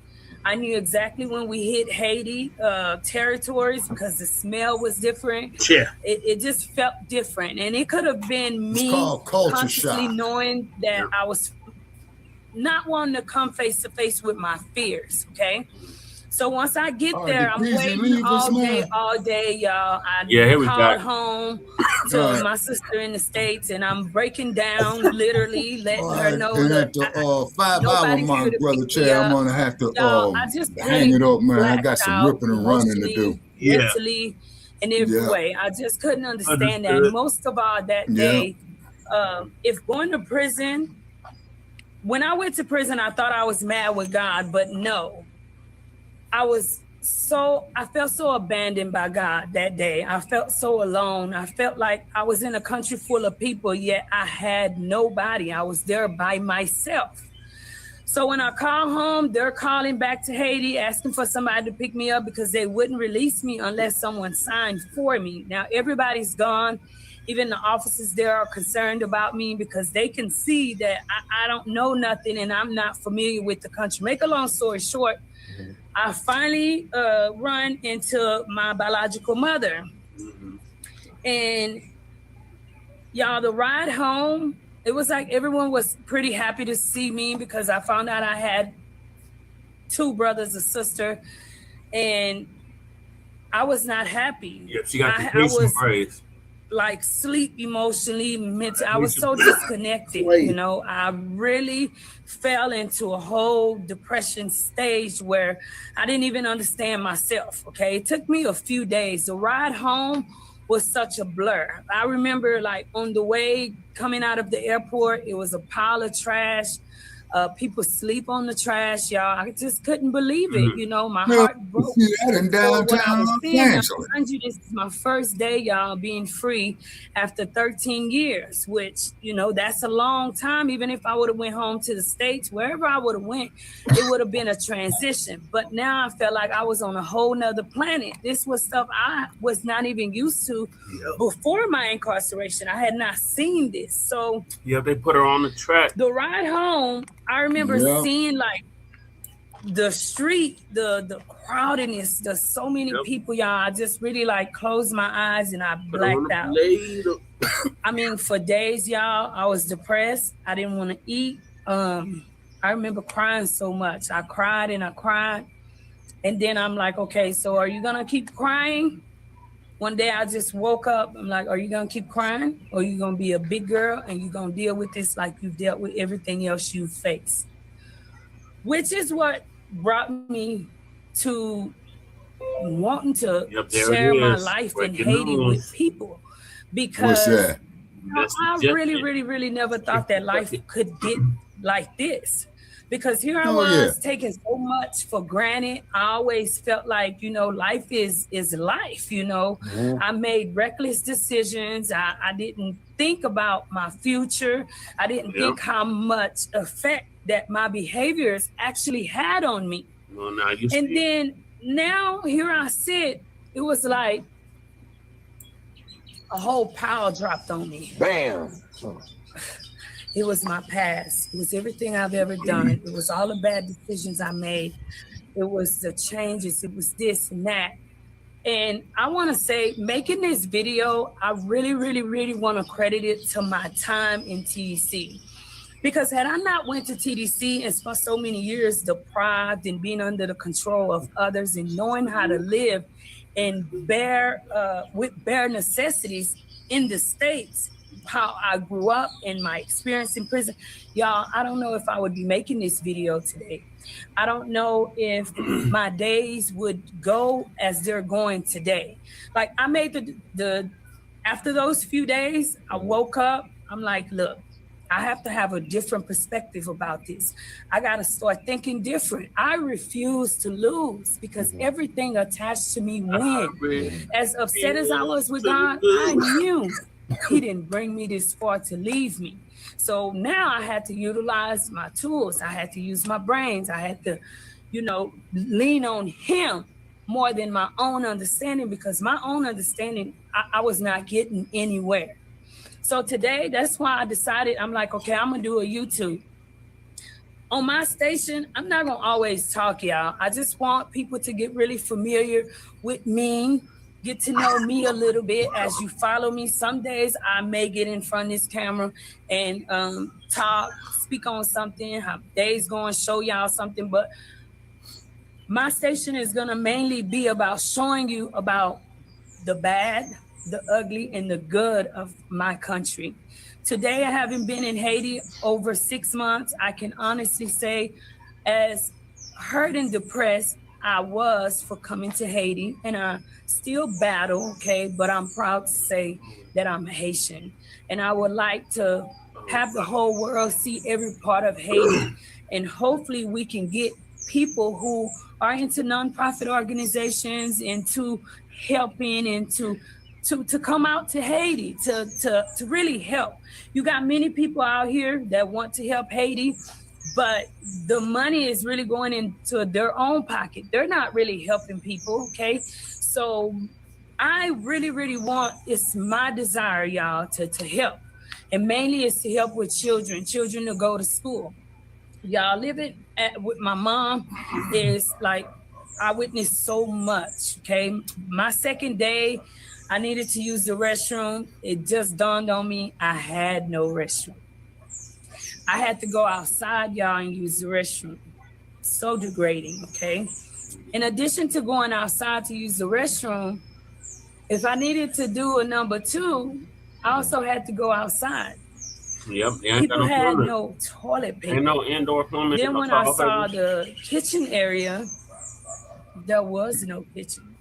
It was putting pots on rocks. Yeah, we just seen that. He Then a few days into me being there, it rained. It was a mess. Okay, everybody was up 1:30 in the morning running around. Why? Because the roof leaked.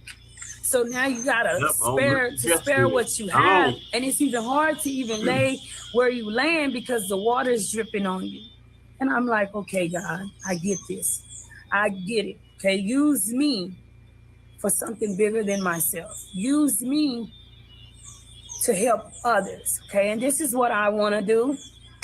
Anyways, I hope that y'all like, share, and subscribe to my station. Like and subscribe please to support Frontline me. Black News. Frontline Black News. If you have any questions, like always, I'm gonna post on every video. If you got questions, whatever you want to ask me, whatever you want to know about Haiti, if you curious, if it's anything, even if you don't ask me about he on streets that around midnight it, train whatever to you want to Georgia. ask, please feel comfortable. Build a relationship with me as much as I want to build a relationship with y'all.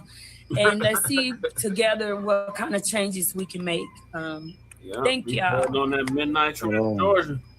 Support the sister, man. Really support her. Because she's down there in Haiti. Man, support Frontline Black News. Haiti's a different world, man. It's different, like she said. That's why I couldn't even say nothing in there. She covered everything. Haiti is definitely a different support world. Frontline Black News. Yes, sir. And let them know your channel. Let them know the channel. Oh, okay. Life in Haiti. And it's all together, you said. Life in Haiti, no space. Just Life in Haiti. So please like, share, subscribe. Support your girl, man. Support me, okay? All right. Peace out from what's this area called in Haiti? Where we at? We're in Thomasin. So it's like outside of the capital. It's a nice area. It's a nice area. It's the decent area because you don't want to live anywhere in Haiti because they do protests at any given day, and that gets dangerous. You know, even little kids seem to have a big old rock. They protested too. So you always want to live kind of like on the countryside of Haiti, not too much in the city, because the city is where all the violence, gangs, kidnappings, so much is going on. Port-au-Prince, that if you want to live, that's not the best place for you to live. You don't want to be in Port-au-Prince. Thank y'all. And peace out from Haiti. More videos to come. Scared still. I'm still scared because there's a lot of unknown questions. That is 37-year-old Ma Yang. She tells TMJ4 she was deported to Laos about 1 week ago. It's a country where she doesn't know a soul or speak the language. Ma and her family spoke with Mary Jo Ola today about their frustration over the process and their hopes to bring her home.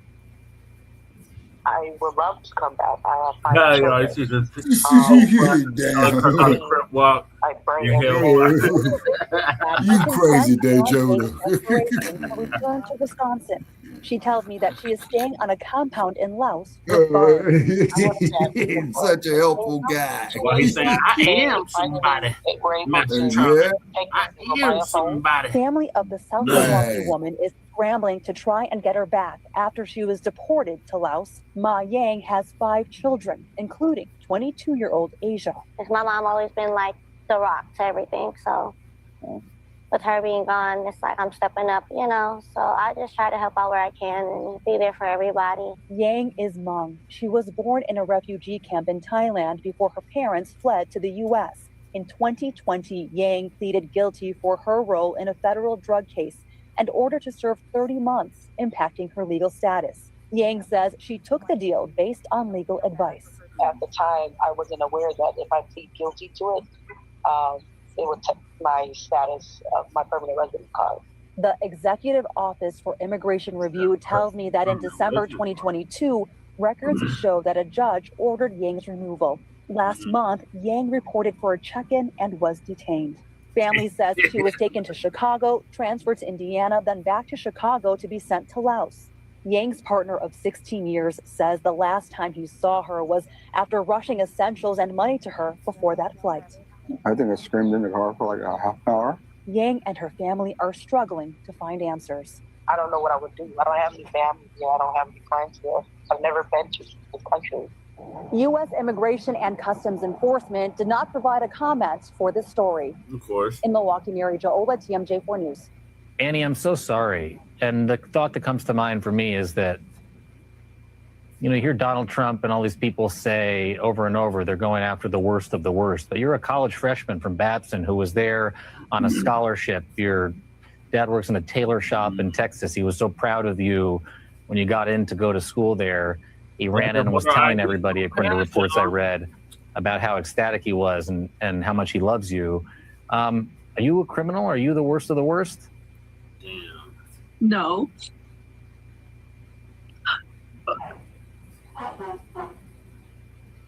What's it like for you to hear people like you described in that way, as being the worst of the worst, as being a criminal?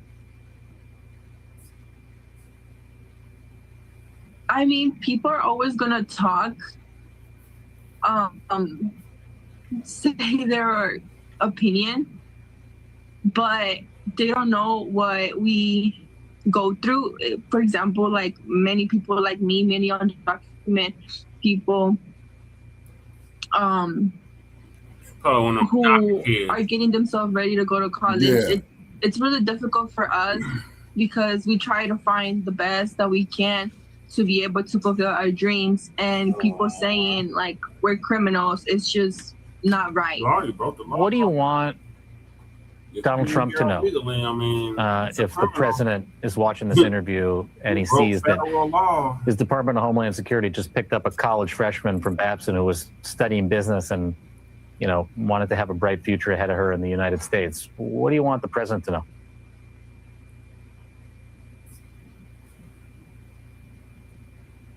That not all of us are criminals. That many of us come here to so what are you talking about? Be able to work, be able to be able to live a better life from our countries. Yeah, I was gonna say. Many of us want to just work and provide for their families. We are here also to go to college because we want a better education. We just want a better kind of lifestyle. But not all of us are criminals. And he says that all of us are criminals. He's extremely wrong because many of us just want a better life with an education, a job. That's what y'all all say.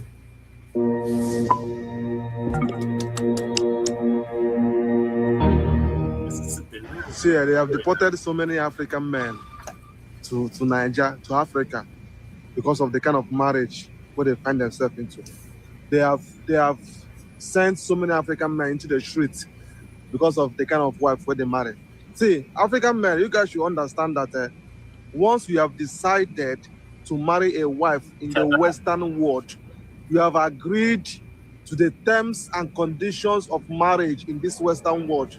Exactly. Remove African terms and conditions for your mind. Here, women rule the world here. I know say most African men don't want to hear this, but this is just the truth. Women, they rule the world.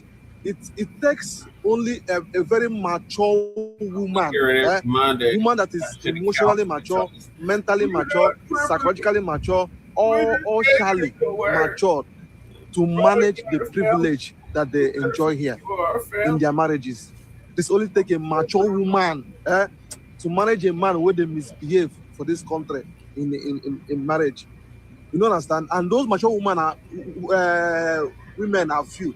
Those mature women, they are just few. So as a man, as a young man, planning to marry, planning to bring your wife from Africa to this place, behave yourself.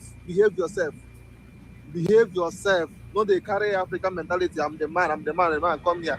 Oh God, they go stamp on you. They will trample on you. You understand? They will trample on you. So yeah, the marriage, they don't care. A man is the head of the family. They don't do that one. Yeah, everything is equal. You don't understand? As a matter of fact, most cases, women have the right to chase their husbands away from the house if they misbehave. So if you are planning to bring your wife or you are already married and you are in the Western world, behave yourself. Last week they deported one Nigerian man from America to Nigeria because of infidelity. Just last week, they deported, and the most interesting thing is that it was this man that trained his wife in the university for masters. He paid the wife's school fees, did everything. After the wife graduated, the wife noticed, found out that the man has been cheating. As a matter of fact, he even impregnated almost 3 men. He got deported, and they deport him because he's independent. So guys, if you're a man, and a word is enough for the wise, use your tongue and count your teeth. Peace and love. Help me and share this video. People want to know how I got deported. Growing up in the USA, excuse me, that was gross. You feel like you belong in the USA. I thought the USA was home. I had my work permit, I had my DACA, I had my visa. Another DACA kid. Somebody tried to harm my dad, so after the DACA, we applied for visa U. Me being underage, my mom, his wife, were able to apply with him, and they granted us the visa U. So, I hate talking about this because I messed up. Growing up in a country you're not from, in the environment that I was in, I grew up in Racine, Wisconsin, in Milwaukee. Excuse my hair. Giannis, shout out Giannis. I was 30 minutes from Milwaukee, about hour and a half from Chicago. I was in the middle of a bad place. We went there with the clothes on our backs when I was 3, and the environment kind of influenced me. I had a drug problem. In 2022, I lost a child. My girlfriend at the time was 8 months pregnant, and I lost a child with her. And it put me in a dark place where I started using more, but I got caught. I pled out to a possession fight in my case, and I was facing 5 years for some pills. First charge ever. So they blessed me fighting the case. Out of the 5, they gave me 3.5 withheld sentence. A withheld sentence means if you mess up, you get put back in front of that judge, and that judge gets to re-sentence you. I walked on probation, and I messed up probation because somebody close to me decided to call the police, lie, caught new charges, fought those charges, beat those charges. But the allegations alone were multi-cause revocation. I got revoked, which caused me to get put in front of a judge again. The same judge that gave me the 3.5 with Angelica said, junkie years on you. So junkie easy. I was incarcerated in prison for a year. And I need it. I went out the door April 29th. Mind you, while I was locked up, I got closer to God. I buried the old person I used to be. God says, deny yourself daily, die daily. So I buried Oscar. I buried him a long time ago. I'm not no longer the same person. If you knew me 6 months, if you knew me a year ago, you don't know me now. I'm not who I used to be. I'm far from that person. We at the door April 29th. You got clean? There was a white man at the gate as they were opening the gates. My people were on the other side waiting for me in the car. I seen them. He flipped the back. He likes the Chiva, Holmes. Yeah. He said, you're technically undocumented. Your visa U expired while you were incarcerated. You applied for residency. We denied you. Come with us. Got in the car.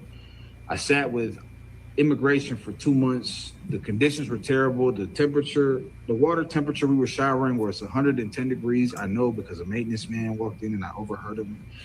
They think that you don't speak English until what the fuck? We're showering in 110 degree weather. Somebody fix this. The food was crappy. The food in prison is way better. It's the lesser of two evils. It's a lot cheaper. Spent a lot of money 2 months being locked up with immigration. On the cause and the food alone. I fought for a bond. They denied my bond. My lawyer said, you have a chance to beat your case, but you're going to be incarcerated for another 6 to 12 months.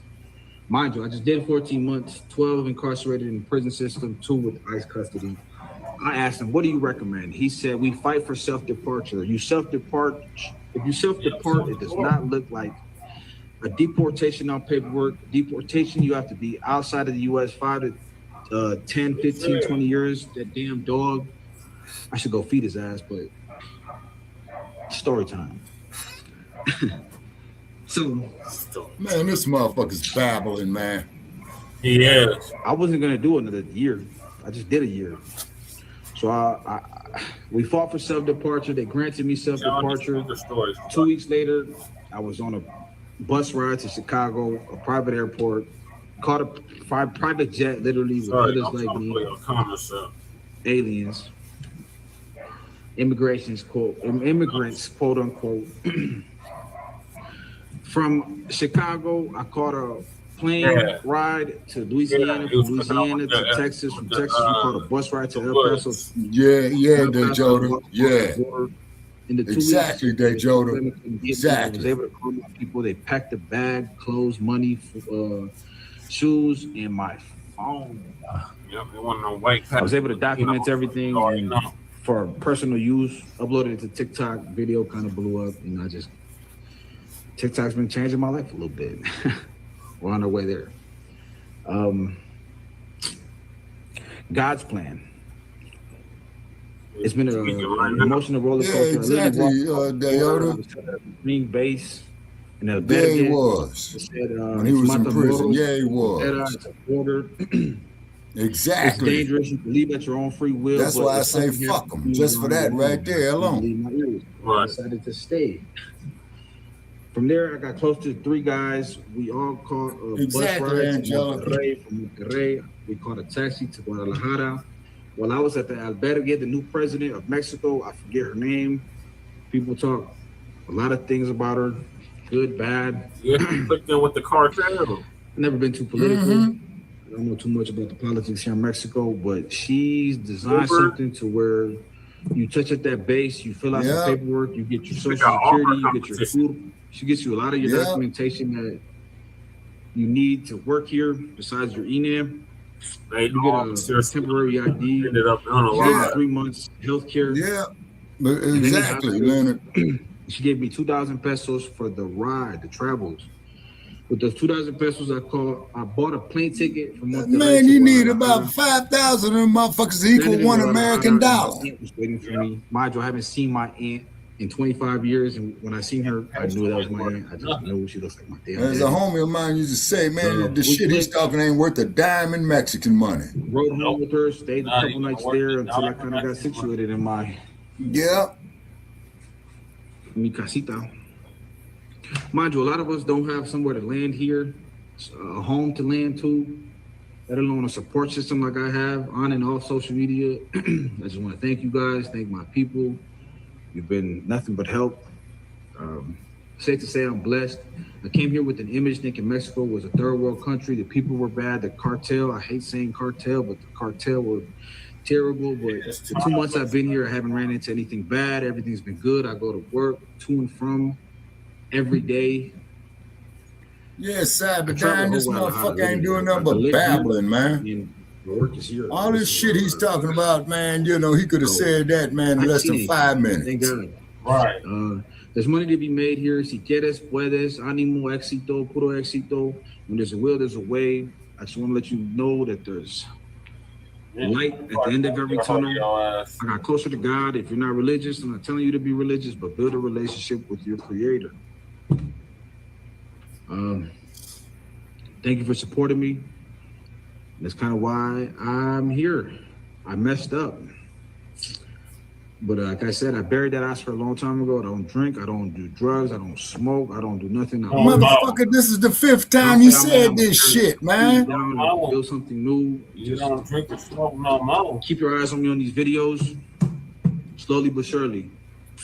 Peace. Motherfucker, I ain't sharing your content, man. Fuck you. You got to pay me, Trick. Her sudden deportation from Florida separated her from her husband and the daughter she was still nursing, 1-year-old Kaylin. Para mí todos los días pasaba algo bonito. Porque ese era mi milagro. Now, the only way for Sanchez Tejeda to see Kaylin back in Tampa is through video call. ¿Qué tú estás haciendo? Okay, Leonard. Ahora está todo el tiempo, mamá, ven, mamá, ven. Cuando hablo con ella, cuando trato, solamente me dice, mamá, ven. Me busca por toda la casa. Right. Tuve que grabarle mi voz con canciones para dormirla porque no duerme, está despierta hasta altas horas de la madrugada, ya no sabe qué van a hacer con ella. Sanchez Tejeda talked to us in a Scripps News collaboration with the independent media outlet Belly of the Beast in Havana. She had built a life in the U.S., where she lived since 2019. Though undocumented, she was permitted to stay in the country on the condition that she check in every year with Immigration and Customs Enforcement.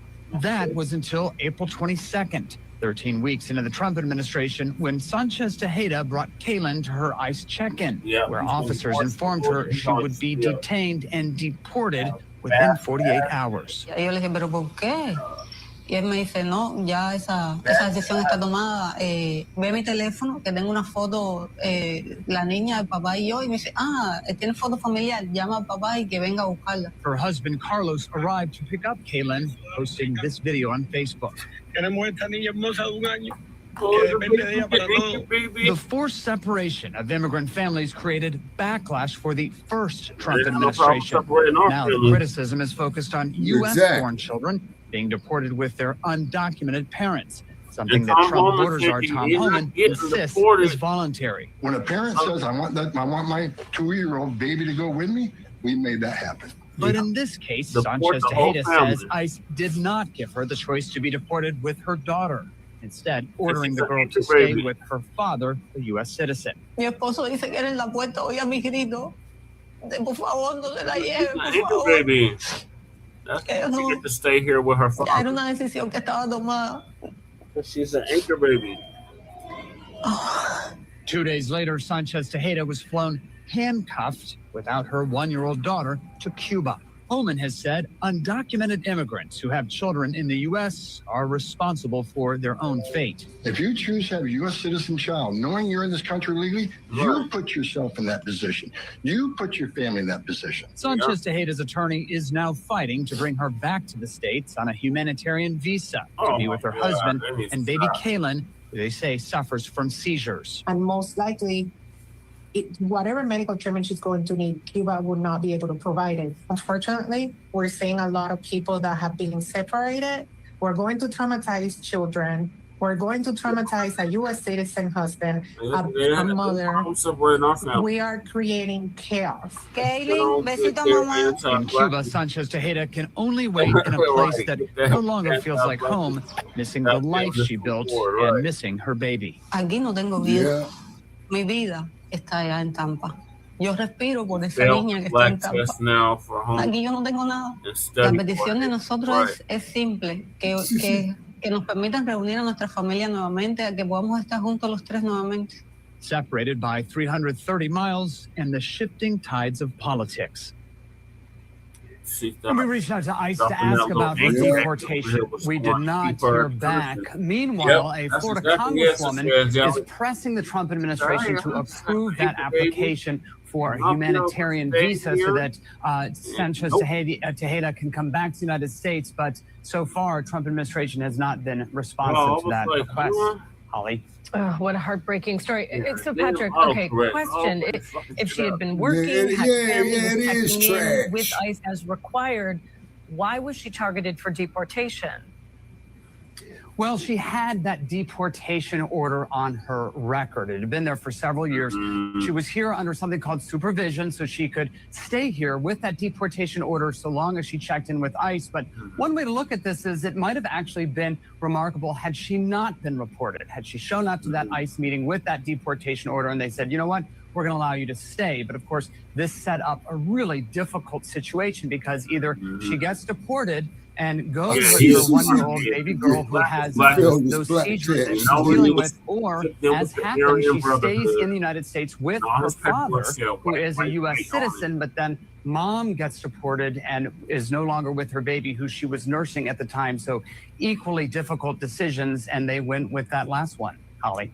Agonizing decisions. Scripps News investigative correspondent Patrick Terpstra, thanks so much. What an incredible story. Thank you for bringing it to us. Sure. I got deported to Mexico because of ICE. This is my new house in Mexico. There's no McDonald's. There's nothing here. There's no KFC. There's no Grinch meal. In this dirty fucking country. Isn't that your country? Got deported to Jamaica. Still going enough far now. Turning on new things. Yeah, Jerry. See me. You got the clue. I put it on social media. It's a hot boy up in close online.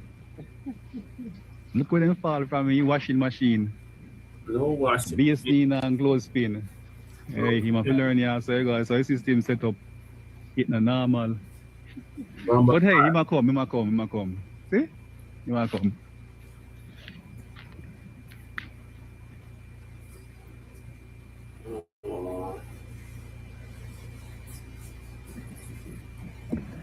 Y'all, this is just the beginning. I'm sure in about another month or so, it's going to be all new videos out there. All right, y'all, time's out, Brother Che. From their homeland and how much they hate being there. Yeah, he said it was a dirty effing country. And it is. A minute, and Lisa got it. It is. All right. Y'all, I think if it was me, you know, you would think if I don't want to go back to my home country, I need to get out of here and go somewhere else. Boy, but when ICE catch up to you, you're going home whether you like it or not. Yep. And they don't care if you know no one there. That's irrelevant. Right. You're going home. And all that, only for criminals. Nah, we seen how Trump operates. They grab any and everybody. And you can tell by the way they round people up. They're not interested in no criminals. They go to schools. They go to churches, places of business, grabbing random people just on the street, out and about. They're not looking for no criminal. They just told that to the public. But other than that, they don't do that. They grab whoever they can get their hands on, period. So, y'all, I'm going to go ahead and conclude. I want to thank Auntie. Okay, thank you, Lisa. All right, Shabaka, what do you got to say on your way out? Okay, on my way out, you know, hey, keep up the faith. Keep on doing what we're doing. Donate to Frontline Black News. You know what I'm saying? We're trying to expand the platform. So far, we got a little bit of momentum. You see what I'm saying? And let's keep the momentum going on. And then, of course, I appreciate the people who got the wrenches. And so when the idiots, you know, come up there, we just simply say, oops, upside their head. And they can go up there and go look at Bozo the Clown, man, and Romper Room and shit, you know? Right. All right, Leonard Dejota, yeah, peace and blessings to you too, sir, you know. Okay, ladies and gentlemen, so this is Shabaka Sankor for Frontline Black News and Shabaka's Black Experience Enhanced. Yeah, signing off for a brand new episode. Yeah, exactly. It's Huey P. Newton's birthday, Shabaka. Yes, sir. That is absolutely correct. Yeah, Dr. Newton would have been, 1942, 2026. I believe Dr. Newton would have been going off in his early 80s. Yeah. You'll say? Yeah, he would have. Yeah, actually, he would have been 84 if I got my math right. You know? Yeah. Also, to the family of Jesse Jackson. Oh, Lord. You have my condolences, but then again, at the same time, you don't have my condolences because Messy Jesse was very messy. Yeah, he was. Coming out with that Rainbow Coalition shit, talking about we gotta love everybody and all that. Yes, Cyberdyne, yeah. Oh, absolutely, Angelica. Okay. Yeah, and then the thing is that I will never forget that bullshit that he did up there at Watt Stacks 1972. I may be poor, I may be black, but I am somebody. Nigga. You ain't nobody if you ain't got no money or anything making you some money. Right. See, you know, and then too, then you saw what agenda took over of the quote unquote Rainbow Coalition. You see what I mean? Yeah, so we'll talk about him in tomorrow or today, Shabaka. And then we'll talk about Huey Personal. Yes, sir. Okay, folks. I'm out. Thank you for having me and what have you, you know, and those of you with the wrenches on them trolls, keep up the good work. You know what I'm saying? All right. All right. Good night, Japa. Thank you for joining. All right. Thank you for having me. Okay. All right, so I got one more video for y'all because I'm going to get to the Unhoused neighbor news. And that is illegal immigrant death ring explodes across Minnesota amid ICE operations. Okay, what's going on, everybody? We are here. We are live. Thank you all for joining me today. If you haven't already, please make sure you hit the like button, subscribe to the channel if you're new to the channel, share this video on your social media platforms, and please do not forget, most importantly, to follow me on Telegram at TD Media Group to help circumvent social media censorship and shadow banning. With the introduction out the way, let's get into today's stream. I have a very good show for you guys today, very informative one. If I do say so myself. I wanted to take a moment today in the midst of all of the foolishness that's in mainstream media to take a moment to talk about and expose and explain a little bit of what's happening in this country concerning all of these illegal immigrant death rings that are exploding across the country from state to state to state to state, right? Now, before we dive deep into that, what I want to do first is that I want to play this quick clip here as we allow some more people to come into the stream. So if you don't mind, let's take a moment to listen to this very powerful clip here as we once again wait for more people to get into the stream. So check this out. DHS has pulled an illegal alien out of Zeeland, Michigan, convicted of exploiting a minor. This guy. This is who the protesters and the Democrats are defending. An illegal who is here, who has been convicted, I might say, of exploiting a minor. I don't know why you all aren't angry about that. I'll share with you. It is unfathomable to me. In Grand Rapids, they got a guy convicted of larceny and assault. In Ypsilanti, Jackson, in Detroit, in Holland, Pontiac, DHS found deported illegal aliens committed of homicide. Okay, thank you. These folks are monsters. And you have Democrats that are advocating for them to get released back into your communities. Why aren't you reporting, and why aren't more people outraged? I don't get it. I gotta share with you. I don't get it. These folks are monsters. They're criminals. They assault young women, minors. And you know what the Democrats want to do? Let's release them into your communities. And let's celebrate the criminals. Let's villainize the ICE agents and celebrate the people who are your children. Now, as opposed to stories like this going out, right, across, mainstream media, as opposed to that, what they are doing is this here, right? People like me and many others online are doing a great work of exposing everything she's talking about. But instead, what you have is mainstream media doing nonsense like this, okay? DHS spends day and night fighting bogus nonsense stories like this. Toddler hospitalized with respiratory failure was returned to ICE detention and denied prescribed medication, lawsuit says. Now, I'm not gonna, read the response here from Homeland Security just for the sake of time.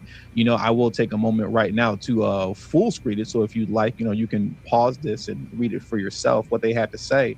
But once again, this is a daily, regular thing where DHS, ICE, they're just fighting back lies all day, every day.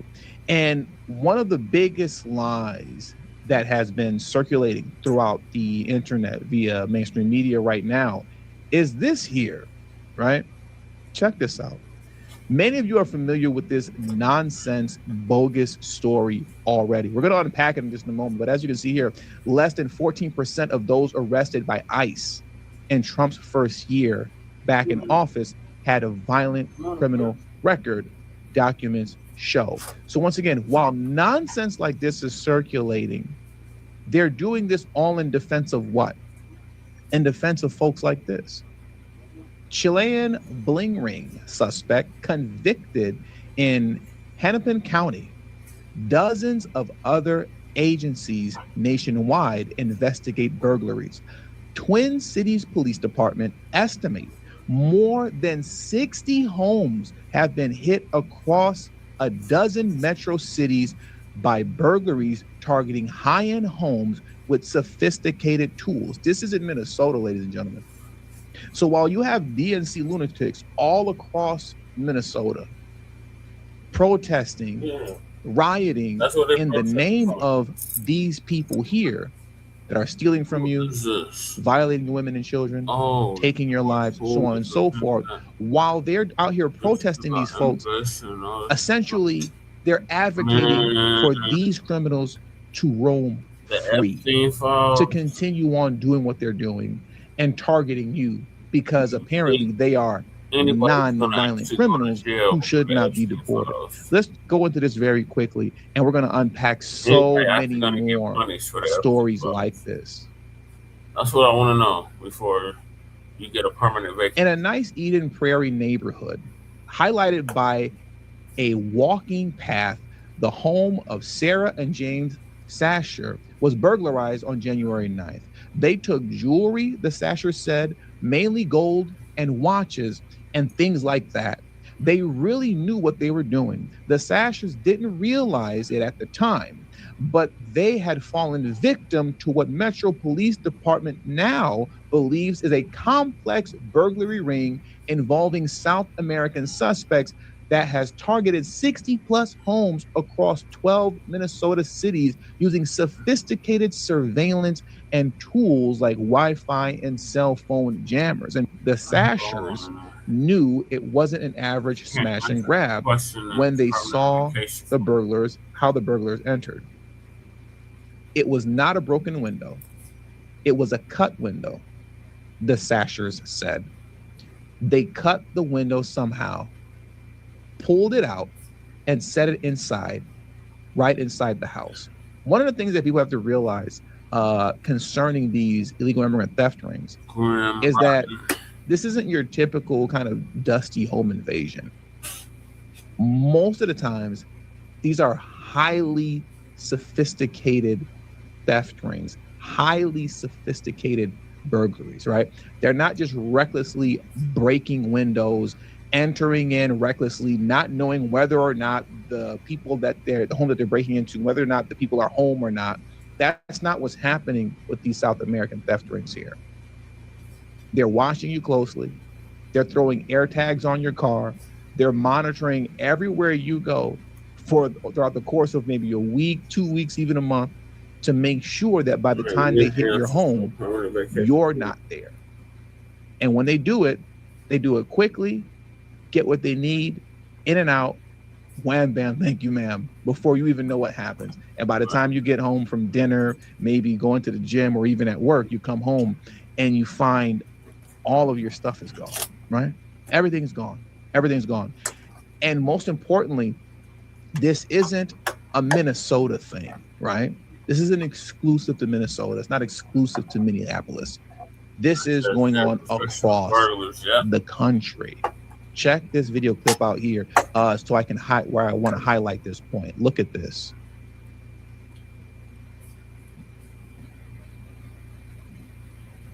Crime spree. 2 Chilean men charged with brazen home burglaries in Delafield and now Mequon. Investigators think that they're part of a larger crime ring using sophisticated tactics, targeting people right here in Wisconsin. 12 News' Emily Pofall leading us off tonight in Mequon. Emily, all of these break-ins kind of have the same MO. Yeah, that's right. And a dozen burglaries in Mequon alone. The thieves target large houses with wooded backyards. They sneak in by breaking glass. And like a victim I spoke to today describes, they often take jewelry and designer bags, but leave behind other expensive items like electronics.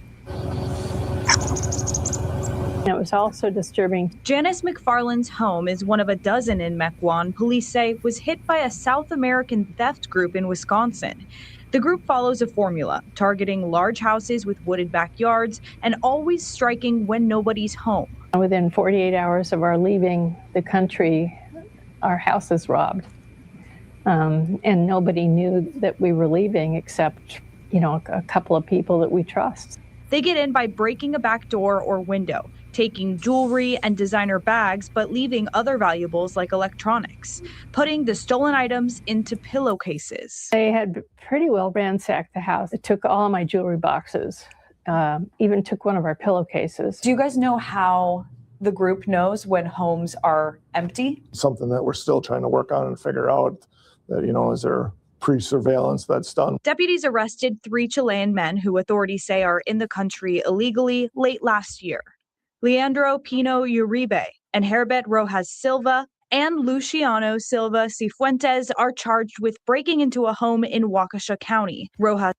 They all came in under the Biden administration. I just have to make sure to throw that in there so you guys know and understand that. All 3 of them came in under Biden. You can thank the Democrats for the smash and grab jobs and the home break-ins that are occurring across the country. This year, Leandro Pino Uribe and Herbert Rojas Silva and Luciano Silva Cifuentes are charged with breaking into a home in Waukesha County. Rojas Silva and Silva Cifuentes are now also charged with breaking into 3 Mequon homes, including McFarland's. Cell data shows the group traveled back and forth between Florida, Wisconsin, and Minnesota. Data also linked the group's phones to break-ins in Fox Point, De Pere, and Middleton. During the arrest, deputies found tools used to break glass and radios capable of disrupting home surveillance systems. When Biden opened the border, this is quite literally what they came here to do. When they say I came here to work hard. Yes, I came here to work hard, breaking into multiple homes across the country. Because this is a common theme that you're going to see here also when I get into other articles and other videos, is that these guys don't just stay and reside in one location. As you can see here, the 3 that were just discussed here that were let in because of Biden, who rolled out the red carpet for them, they hit up homes in Wisconsin, then they went to Minnesota and hit up homes, and then they went down to Florida and hit up homes, okay? They're on a cross-country tour hitting up homes all over the country, thanks to Democrats. And the same DNC lunatics want to keep them here, not just simply because they're illegal immigrants and we need the votes, but they're hiding behind, or I should say they're throwing up this idea that because they're non-violent offenders, Trump shouldn't be going after them. Holman shouldn't be deporting them. That's completely ludicrous. Before I carry on, I want to thank Darlene M for becoming a channel member. Thank you so much, Darlene. I appreciate the support. All the support that I get on this channel is much needed and much appreciated. So thank you for becoming a channel member. Now, what I want to do next, though, before we unpack more of these theft rings, is that I want to pivot back over to this here, right? We have to talk about this 14% of illegal immigrants being deported only being non-violent, right? Let me go back to this article. Let me bring this down and pull this up, because this has been a big story over the last 24 hours. And this is just a deliberate misrepresentation of facts by CBS News. Less than 14% of those arrested by ICE in Trump's first year back in office had violent criminal records, document shows. Now, most people who see this and most people who read this, they don't even recognize the portion that says violent criminal records. That part mentally gets omitted when they read something like this. And instead it reads less than 14% of those arrested by ICE in Trump's first year back in office had criminal records, document shows. Like their mind doesn't even process the fact that it said violent. They're just assuming that they don't have criminal records at all, despite the fact that that doesn't even matter. It doesn't even matter. But if you would just take the time, right, to do a little bit of reading versus just passing by and sharing headlines, then you'd see this, right? You just scroll down, and in the same article where they are misrepresenting the facts, the same article, they then tell you the truth. Look at this. The statistics show ICE had dramatically increased arrests since Mr. Trump's return to office. Nearly 60% of ICE arrests over the past year had criminal charges or convictions, the documents indicate. Do you see how wicked these people are? They manipulate you with the headline, leading you to believe that only 14% of those arrested had criminal records. Only 14%. But then when you read it, you see it's 60%. But then they hide behind this idea, well, 14% of them, only 14% of them had violent criminal records only. And now they're actually running with that as if that matters. This is crazy. I want to play this video clip here from Idiot Jeffries. Okay. You know, Timu Obama, Dollar Store, Dollar General Obama. And just listen to how he's not only running with this nonsense that 14% of those arrested have violent criminal records, as if that does, excuse me, he's running with this nonsense that only less than 14% of those arrested by ICE have criminal records. He's running with this, but he's also gaslighting too. And he's going to say that essentially the rest of those that are being arrested and being targeted are American citizens. I kid you not. I kid you not. Listen to this here.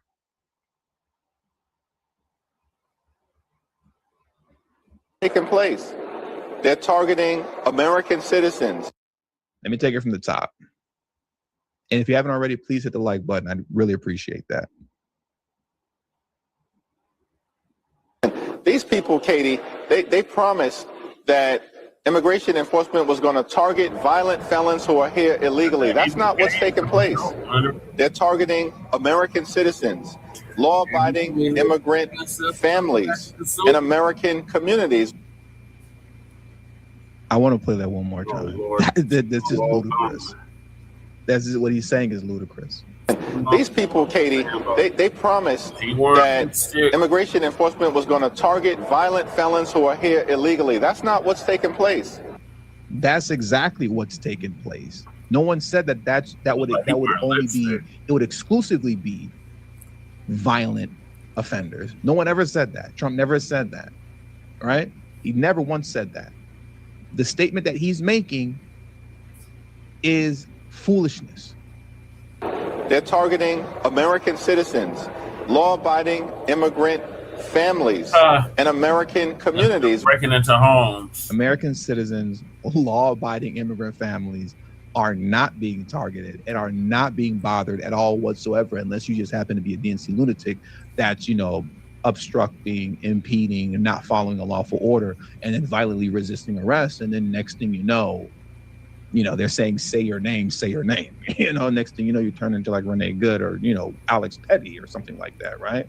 But at the end of the day, that's on you. That's on you. But in terms of as far as what he's saying, this is all nonsense. Right. And I want to take a quick moment here to play what Caroline Levitt had to say in response, not in response directly to Idiot Jeffries here, but just in general, you know, concerning this nonsense that, oh my God, less than 14% of those arrested by Trump had violent criminal records, as if it doesn't matter that those who are non-violent are being arrested, right? Check this out here.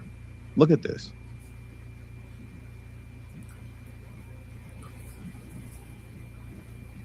And has been clear. Rewind it back. Let me take it just from the top. Number one, the Trump administration has been clear from day one that any illegal alien present in this country is subject to deportation. However, the priority, of course, is going after the convicted criminals, the worst of the worst, the murderers, the pedophiles, the rapists in this country. Interestingly, in the CBS story, what the Democrat talking heads on television are not saying is this line. Nearly 60% of ICE arrestees over the past year had criminal charges or convictions. And among that population, the majority of the criminal charges or convictions are for nonviolent crimes. Oh, well, what are nonviolent crimes, you ask? This has coincided with what DHS has been saying all along, that approximately 70% of illegal aliens arrested under President Trump have pending criminal charges and or prior convictions. And these so-called non-violent crimes, drug trafficking, distribution of child burglary, fraud, DUI, embezzlement, solicitation of a minor, and human smuggling, just to name a few. Those are the non-violent offenses, right? That the Democrats are dismissing. They're just dismissing that stuff as if, you know, that doesn't matter. That's in the Epstein They're dismissing it files. as if these aren't actually, you know, they're dismissing them as if these are victimless crimes simply because they're non-violent in nature. This is foolishness. You gotta say, So just because a crime is not violent in nature doesn't mean that crime is victimless. And I can guarantee every single person who is out there on television right now pointing to these statistics that were taken out of context by CBS News would not want an illegal alien convicted of the distribution of child or fraud or DUI living in your community. So the Trump administration will continue our focus on deporting all illegal aliens present in our country with a focus on the worst of the worst criminals. Thank you. And I want to thank Tisha Chipman. I appreciate you, Tisha Chipman, for becoming a channel member as well. Once again, all the support you guys show me, it helps, and I deeply appreciate it. Thank you very much, Tisha, for becoming a channel member. I appreciate you so much. But look at the point that Caroline's making. These people are out here dealing in child corn, okay? And that's just something you're supposed to dismiss. They're dealing with that, and they're participating in that, and they're violating women and children. You know what I mean by the word violate, R-A-P-E, right? They're doing all these things, and you're just supposed to look at that and go, I guess, well, as far as like violating women and children are concerned, that's violent in nature. But I guess because corn is not violent in nature, you're just supposed to dismiss that and let these guys stay in the country. It's completely ludicrous. Completely ludicrous. Yeah. I want you to take a look at this Oh, here. that's on his end. I want to play this clip because clearly the only thing that matters is propaganda. Facts don't matter. Common sense doesn't matter. Just propaganda. And pushing. Look at this clip here from Katie Couric that I want to play here. This is supposed to be someone, my whole life, I'm 40 years old. In my whole life, up until like the last, maybe decade or so. Katie Couric is someone that we were told we were supposed to look up to as this like world-renowned journalist. Someone to be respected, someone to be saluted, someone to be taken seriously. And as time has moved forward and progressed, we have seen more and more, and they continue to prove more and more that they're just leftist propagandists. They're not objective journalists here to put forward facts and to inform the public. No, they're here to push propaganda and nonsense. I want to play this clip here from Katie Couric when she was talking to Rand Paul about this 14% of those arrested are nonviolent. And I want you to just listen to how disingenuous she is, and then we'll take it from there. Check this clip out next.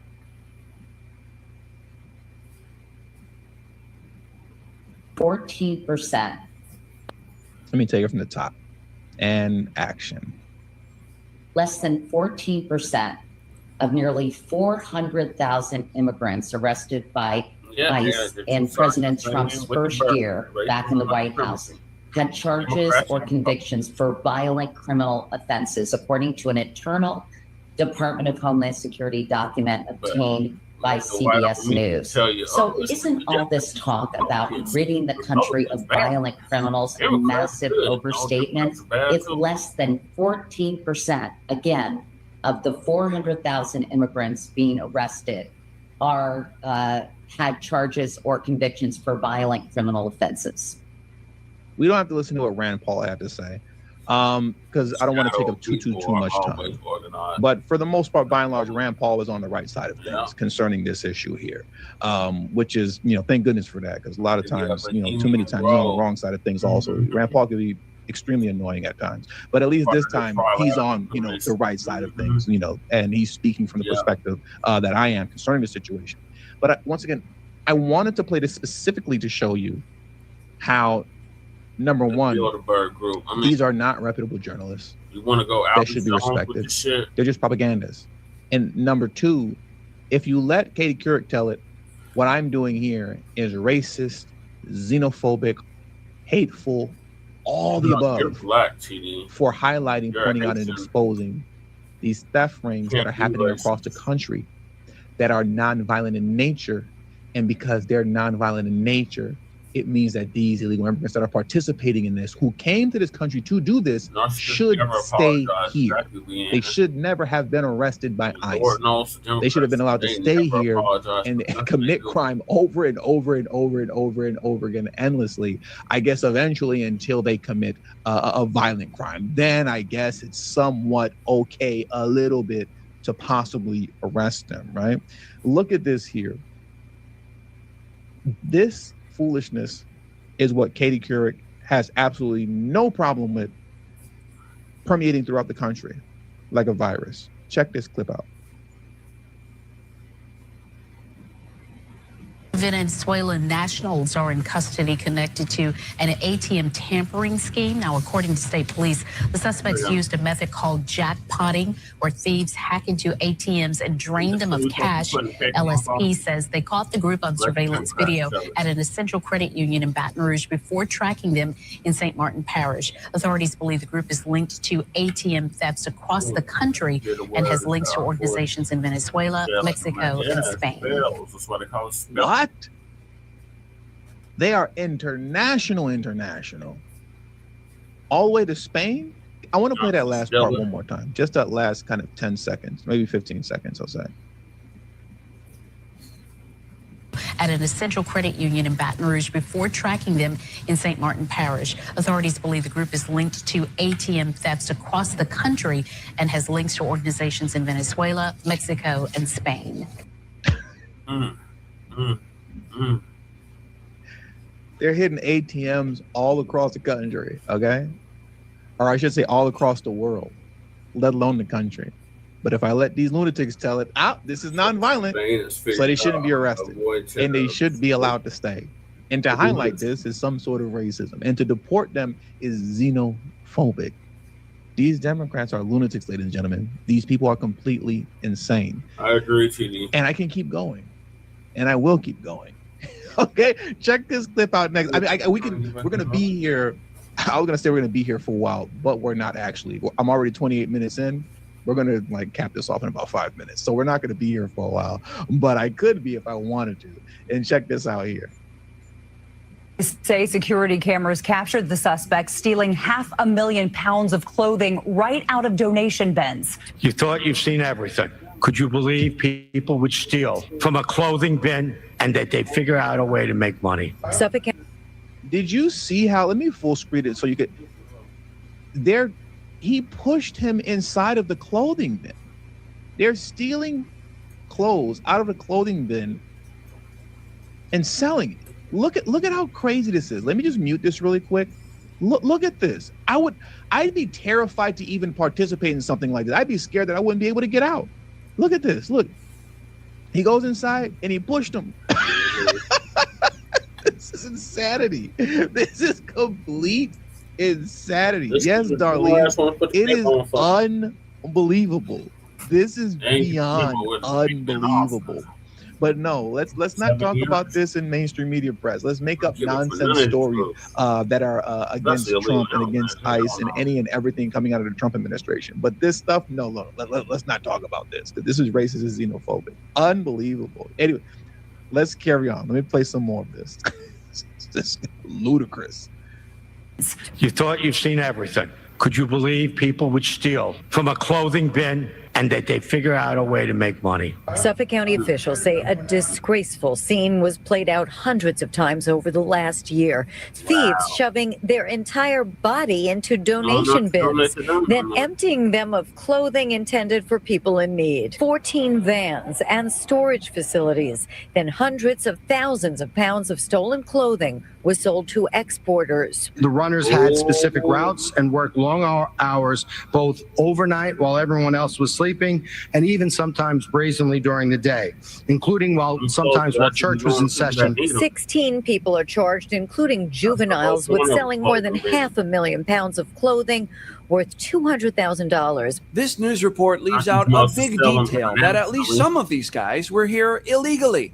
And shockingly, but not really, is that lax criminal laws once again played a part here. Some of these individuals were arrested multiple times only to be released due to New York's lax bail laws, even where they are foreign nationals and could flee the United States for their home country. The only regret, which I think the DA expressed, is that some of them, despite being foreign nationals, were eligible for bail, for actually no bail. Cashless bail, which is incredible. I mean, it talks about the need to change some of our state legislation. There should be consequences when you steal from the most neediest. And that consequence should be immediate deportation. Immediate deportation. But once again, as you heard, this is in New York. So who's protecting them? Mamdani. Mamdani is protecting these guys. Get a receipt. Mamdani is doing everything that he can to block Tom Homan and the gang from deporting these guys. Remember, when our man Eric Adams was mayor, he put in place an agreement and made it law so that ICE could go into the prisons to remove these guys from out of New York City and out of the country. He had a deal where ICE was operating at Rikers Island and a handful of other jails and police stations and so on and so forth. Mamdani came in and reversed all of that. Not anymore. It's over with. Now it's a game of catch me if you can. Not only are we not going to give these guys bail, right? Or I should say they're not going to receive what is it called? Non-cash bail. Basically, they're going to just let them out. Not only are we just going to let them out, but now it's up to you to catch them if you can. All right. And in the midst of trying to catch them, we're going to encourage our lunatic constituents to protest, obstruct, impede, and make everything that you're trying to do that much more. Some of us can do this type of shit. As Andrea said, it seems that insanity is the word of the day, everybody. It is the word of the day, Andrea, and I appreciate your support. Insanity is the word of the day. What we have been witnessing today, what we've been watching and listening to and reading is pure insanity. It's insanity. And it doesn't stop. Like I said, I can just keep doing this. I can keep going, even though I need to stop already because I got to pick my son up from school. But I'm going to keep going just a little bit longer. Okay? Look at this here. Let me transition and bring this video down and pull this article up. If you haven't already, please make sure you hit the like button and subscribe to the channel if you're new to the channel. But most importantly, hit the like button. I really appreciate that. Now, let me pull this video down and get into this article next.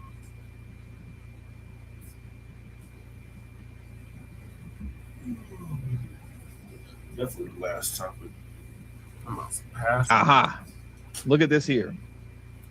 Brothers accused of using air tags in multi-burglary scheme targeting Asian business owners, sheriff said.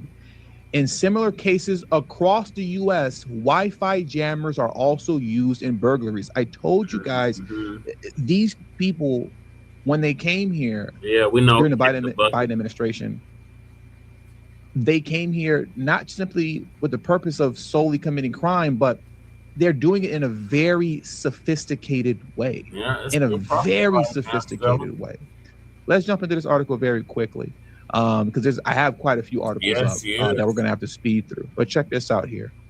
2 Colombian nationals recently authorized to work in the United States.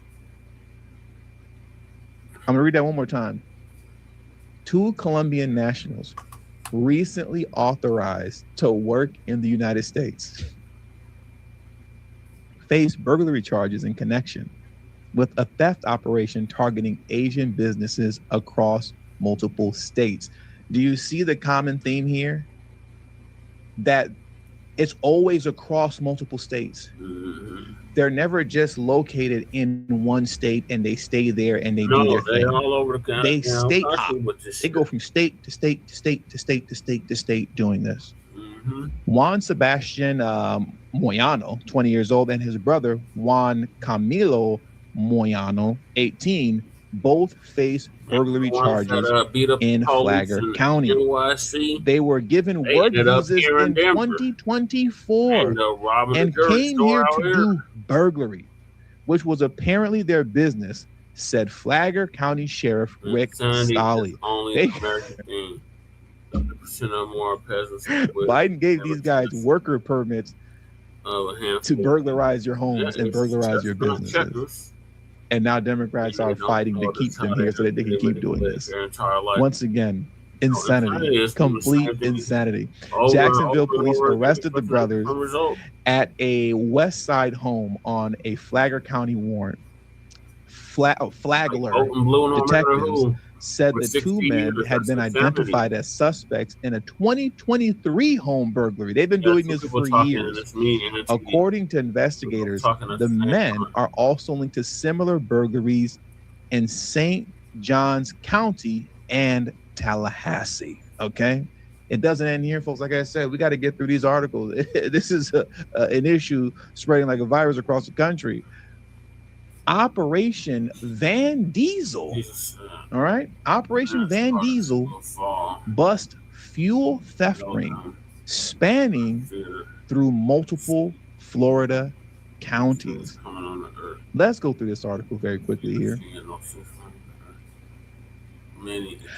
A 6-month investigation called Operation Van Diesel led to the arrest of 8 men who traveled across county lines in Florida and used minivans to steal more than 185,000 gallons of diesel that caused $650,000 in retail losses. According to the Hillsborough County Sheriff's Office, the case began in March of 2025 following a trend in fuel thefts in Hillsborough County.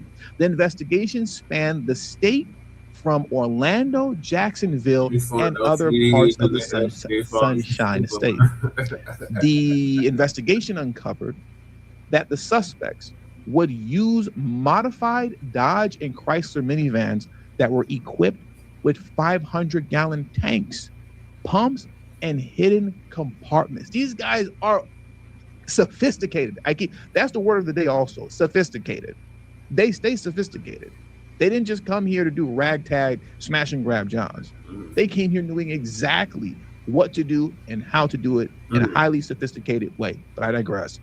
The suspects would then cut through floorboards to siphon diesel fuel from underground gas station tanks. In minutes, hundreds of gallons of fuel would be stolen. The stolen fuel was taken to trucking yards and resold at a discount rate. I'm sure some of you guys that use diesel in Florida, you wish you ran into them. I'm not mad at you. I get this is wrong, but I know you wish that you ran into them, you know, if your car takes diesel. Because when I watched a news clip about this, I think they were selling this stuff at like, I don't know, like $2 a gallon, something like that. Anyways, further investigations found that they were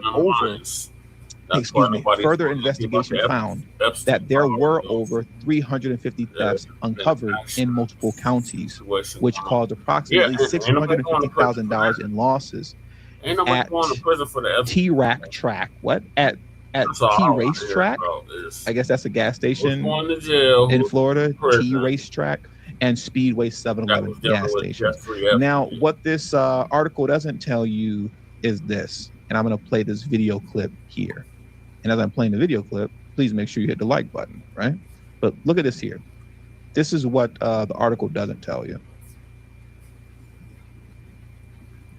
36 separate incidents across 46 stores and multiple brands, totaling more than 55,000 gallons of stolen diesel, a loss of over $200,000. Okay.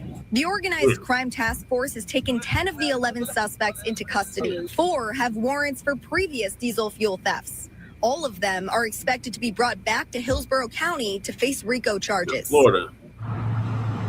Investigators are still looking for one suspect. They say 7 of the total suspects are in the country illegally. Thank you, Democrats. Yep, Thank all you, the Democrats Joe doing it. Biden. And as we bring this stream Let to all a them close, illegals like that. because I really got to leave now. My son's going to kill me. They want to put on I'm the always cake, late. these mugs. Check this out here. We're going to head on over to Arizona very quickly. And I went down a little rabbit hole here in Arizona as well. But just to highlight, this is everywhere, man. It's all across the country. Scottsdale police announced arrest of South American theft group members. Okay.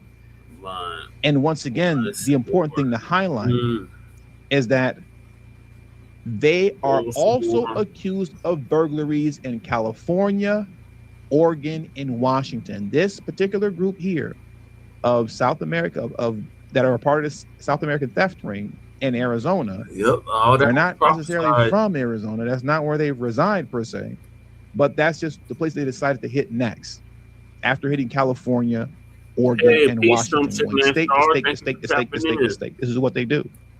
And when I was reading this article, they made reference to dinner time burglaries and that this was separate from the dinner time burglaries. And I said, well, what in the world are the dinner time burglaries, you know? And I'm not going to go into this article here, but essentially in a nutshell, you know, we're talking about more illegal immigrants, South American theft rings that were occurring specifically in Arizona, where in a nutshell, they're breaking into your home while you're out for dinner.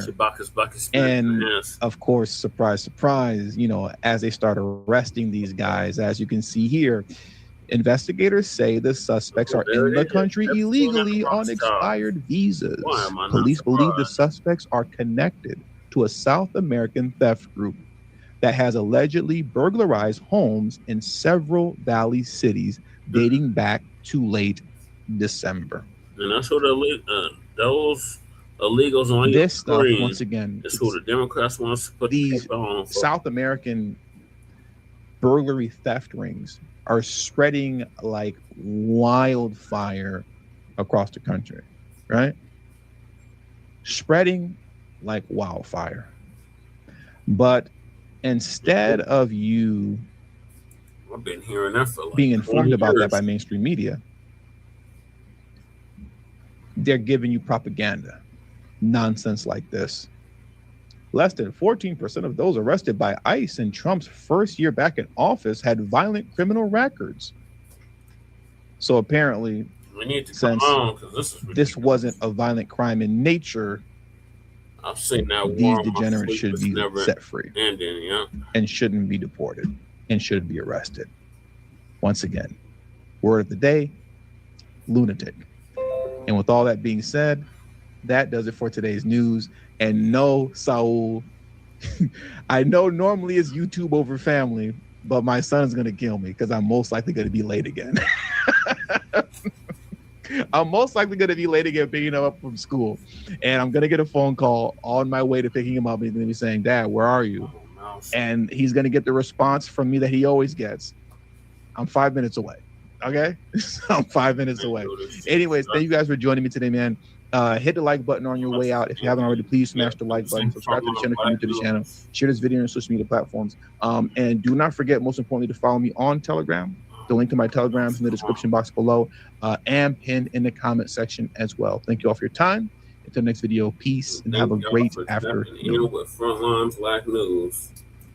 All right, so that's going to conclude this season 6, episode 13 of the Frontline Black News. Join us later on for Shabaka's Black Experience Enhanced special PvP Newton edition. Shout out to the original Black Panther Party for self-defense, not to be confused with the Black Lion Party or any other madness. Something. And those starts soon. Yes, you have, because God doesn't want anyone to perish, but there will be a last time you'll hear Yeah, anyone up here. All right, thank you, Leonard. Thank you for tapping in. Oh, you're welcome, Auntie Stella. Make sure you hit that like and subscribe button and check us out later on. Peace and blessings. Yes, thank you for coming through, Sister Angelica Leonard. Make sure you share this out. All right, so appreciate everybody that tapped in. I'll be here all night naming everybody. See if we can try to do it, Sister Angelica Lena. Thank you for tapping in. Leonard A. Judah, thank you for tapping in. Brother Cyberdon, appreciate you coming through as well. Make sure you subscribe. Who else is in the building or was in the building? Some chick named Star, appreciate you coming through, sister. You got the tail end of it, but definitely listen to the playback. Who else? Leanne123, appreciate you tapping in. Oh, Sister Yolanda Jenkins Wilson, appreciate you coming through. Make sure you subscribe. Let's see. A whole bunch of people. I'm just scrolling for a minute. Y'all was coming heavy with them comments. Zactavius Prime, appreciate you coming through. Oh, the specialist, appreciate you coming through. Family, make sure you hit that like and subscribe button.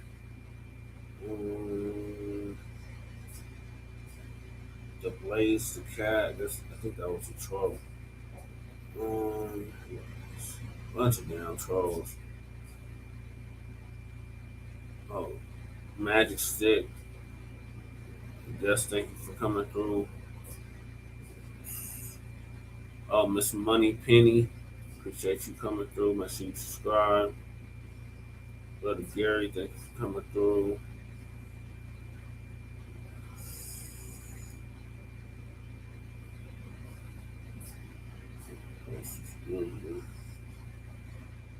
I think Mac and Twin came through. They're always coming through. Appreciate them. They've been our day ones. Young Riaz, appreciate you coming through. Sister April Showers, appreciate you coming through.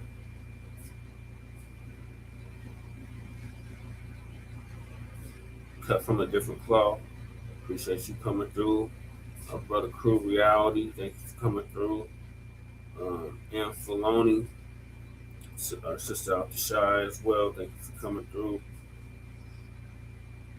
Who else is in here that wasn't a troll?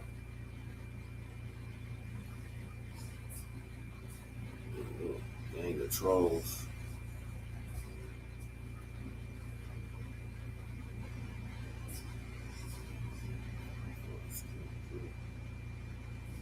I think that was everyone.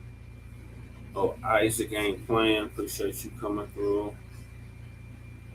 Oh, Melissa S. Justice. Thank you for coming through.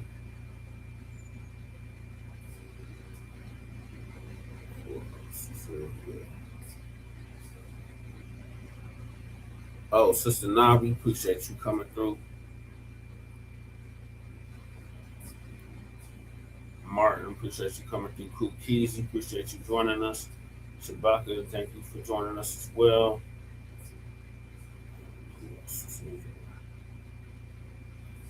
I think that's everybody. I apologize if I missed anybody. Oh, Kahari, appreciate you coming through. Black Joe. No, I missed somebody. Yeah, thank you, Black Joe, for coming through. Always a pleasure to have you. Daniel, appreciate you coming through. I think that's everybody. Peace, love, light, reparations, and separations.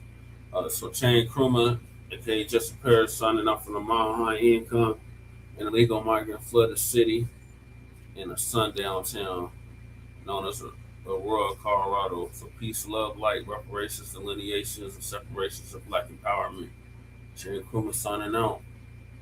A Mile High Income and illegal migrant flooded city, otherwise known as Denver, Colorado, in a sundown town known as Aurora, Colorado. Peace. And the air date of this program was 2/16/2026. and it ended 2/17/2026, which is the birth date of Pee Wee Percy Newton. So join us later for Shabaka's Bucket Spirits and Hands on the same YouTube. So we'll see y'all then. Peace.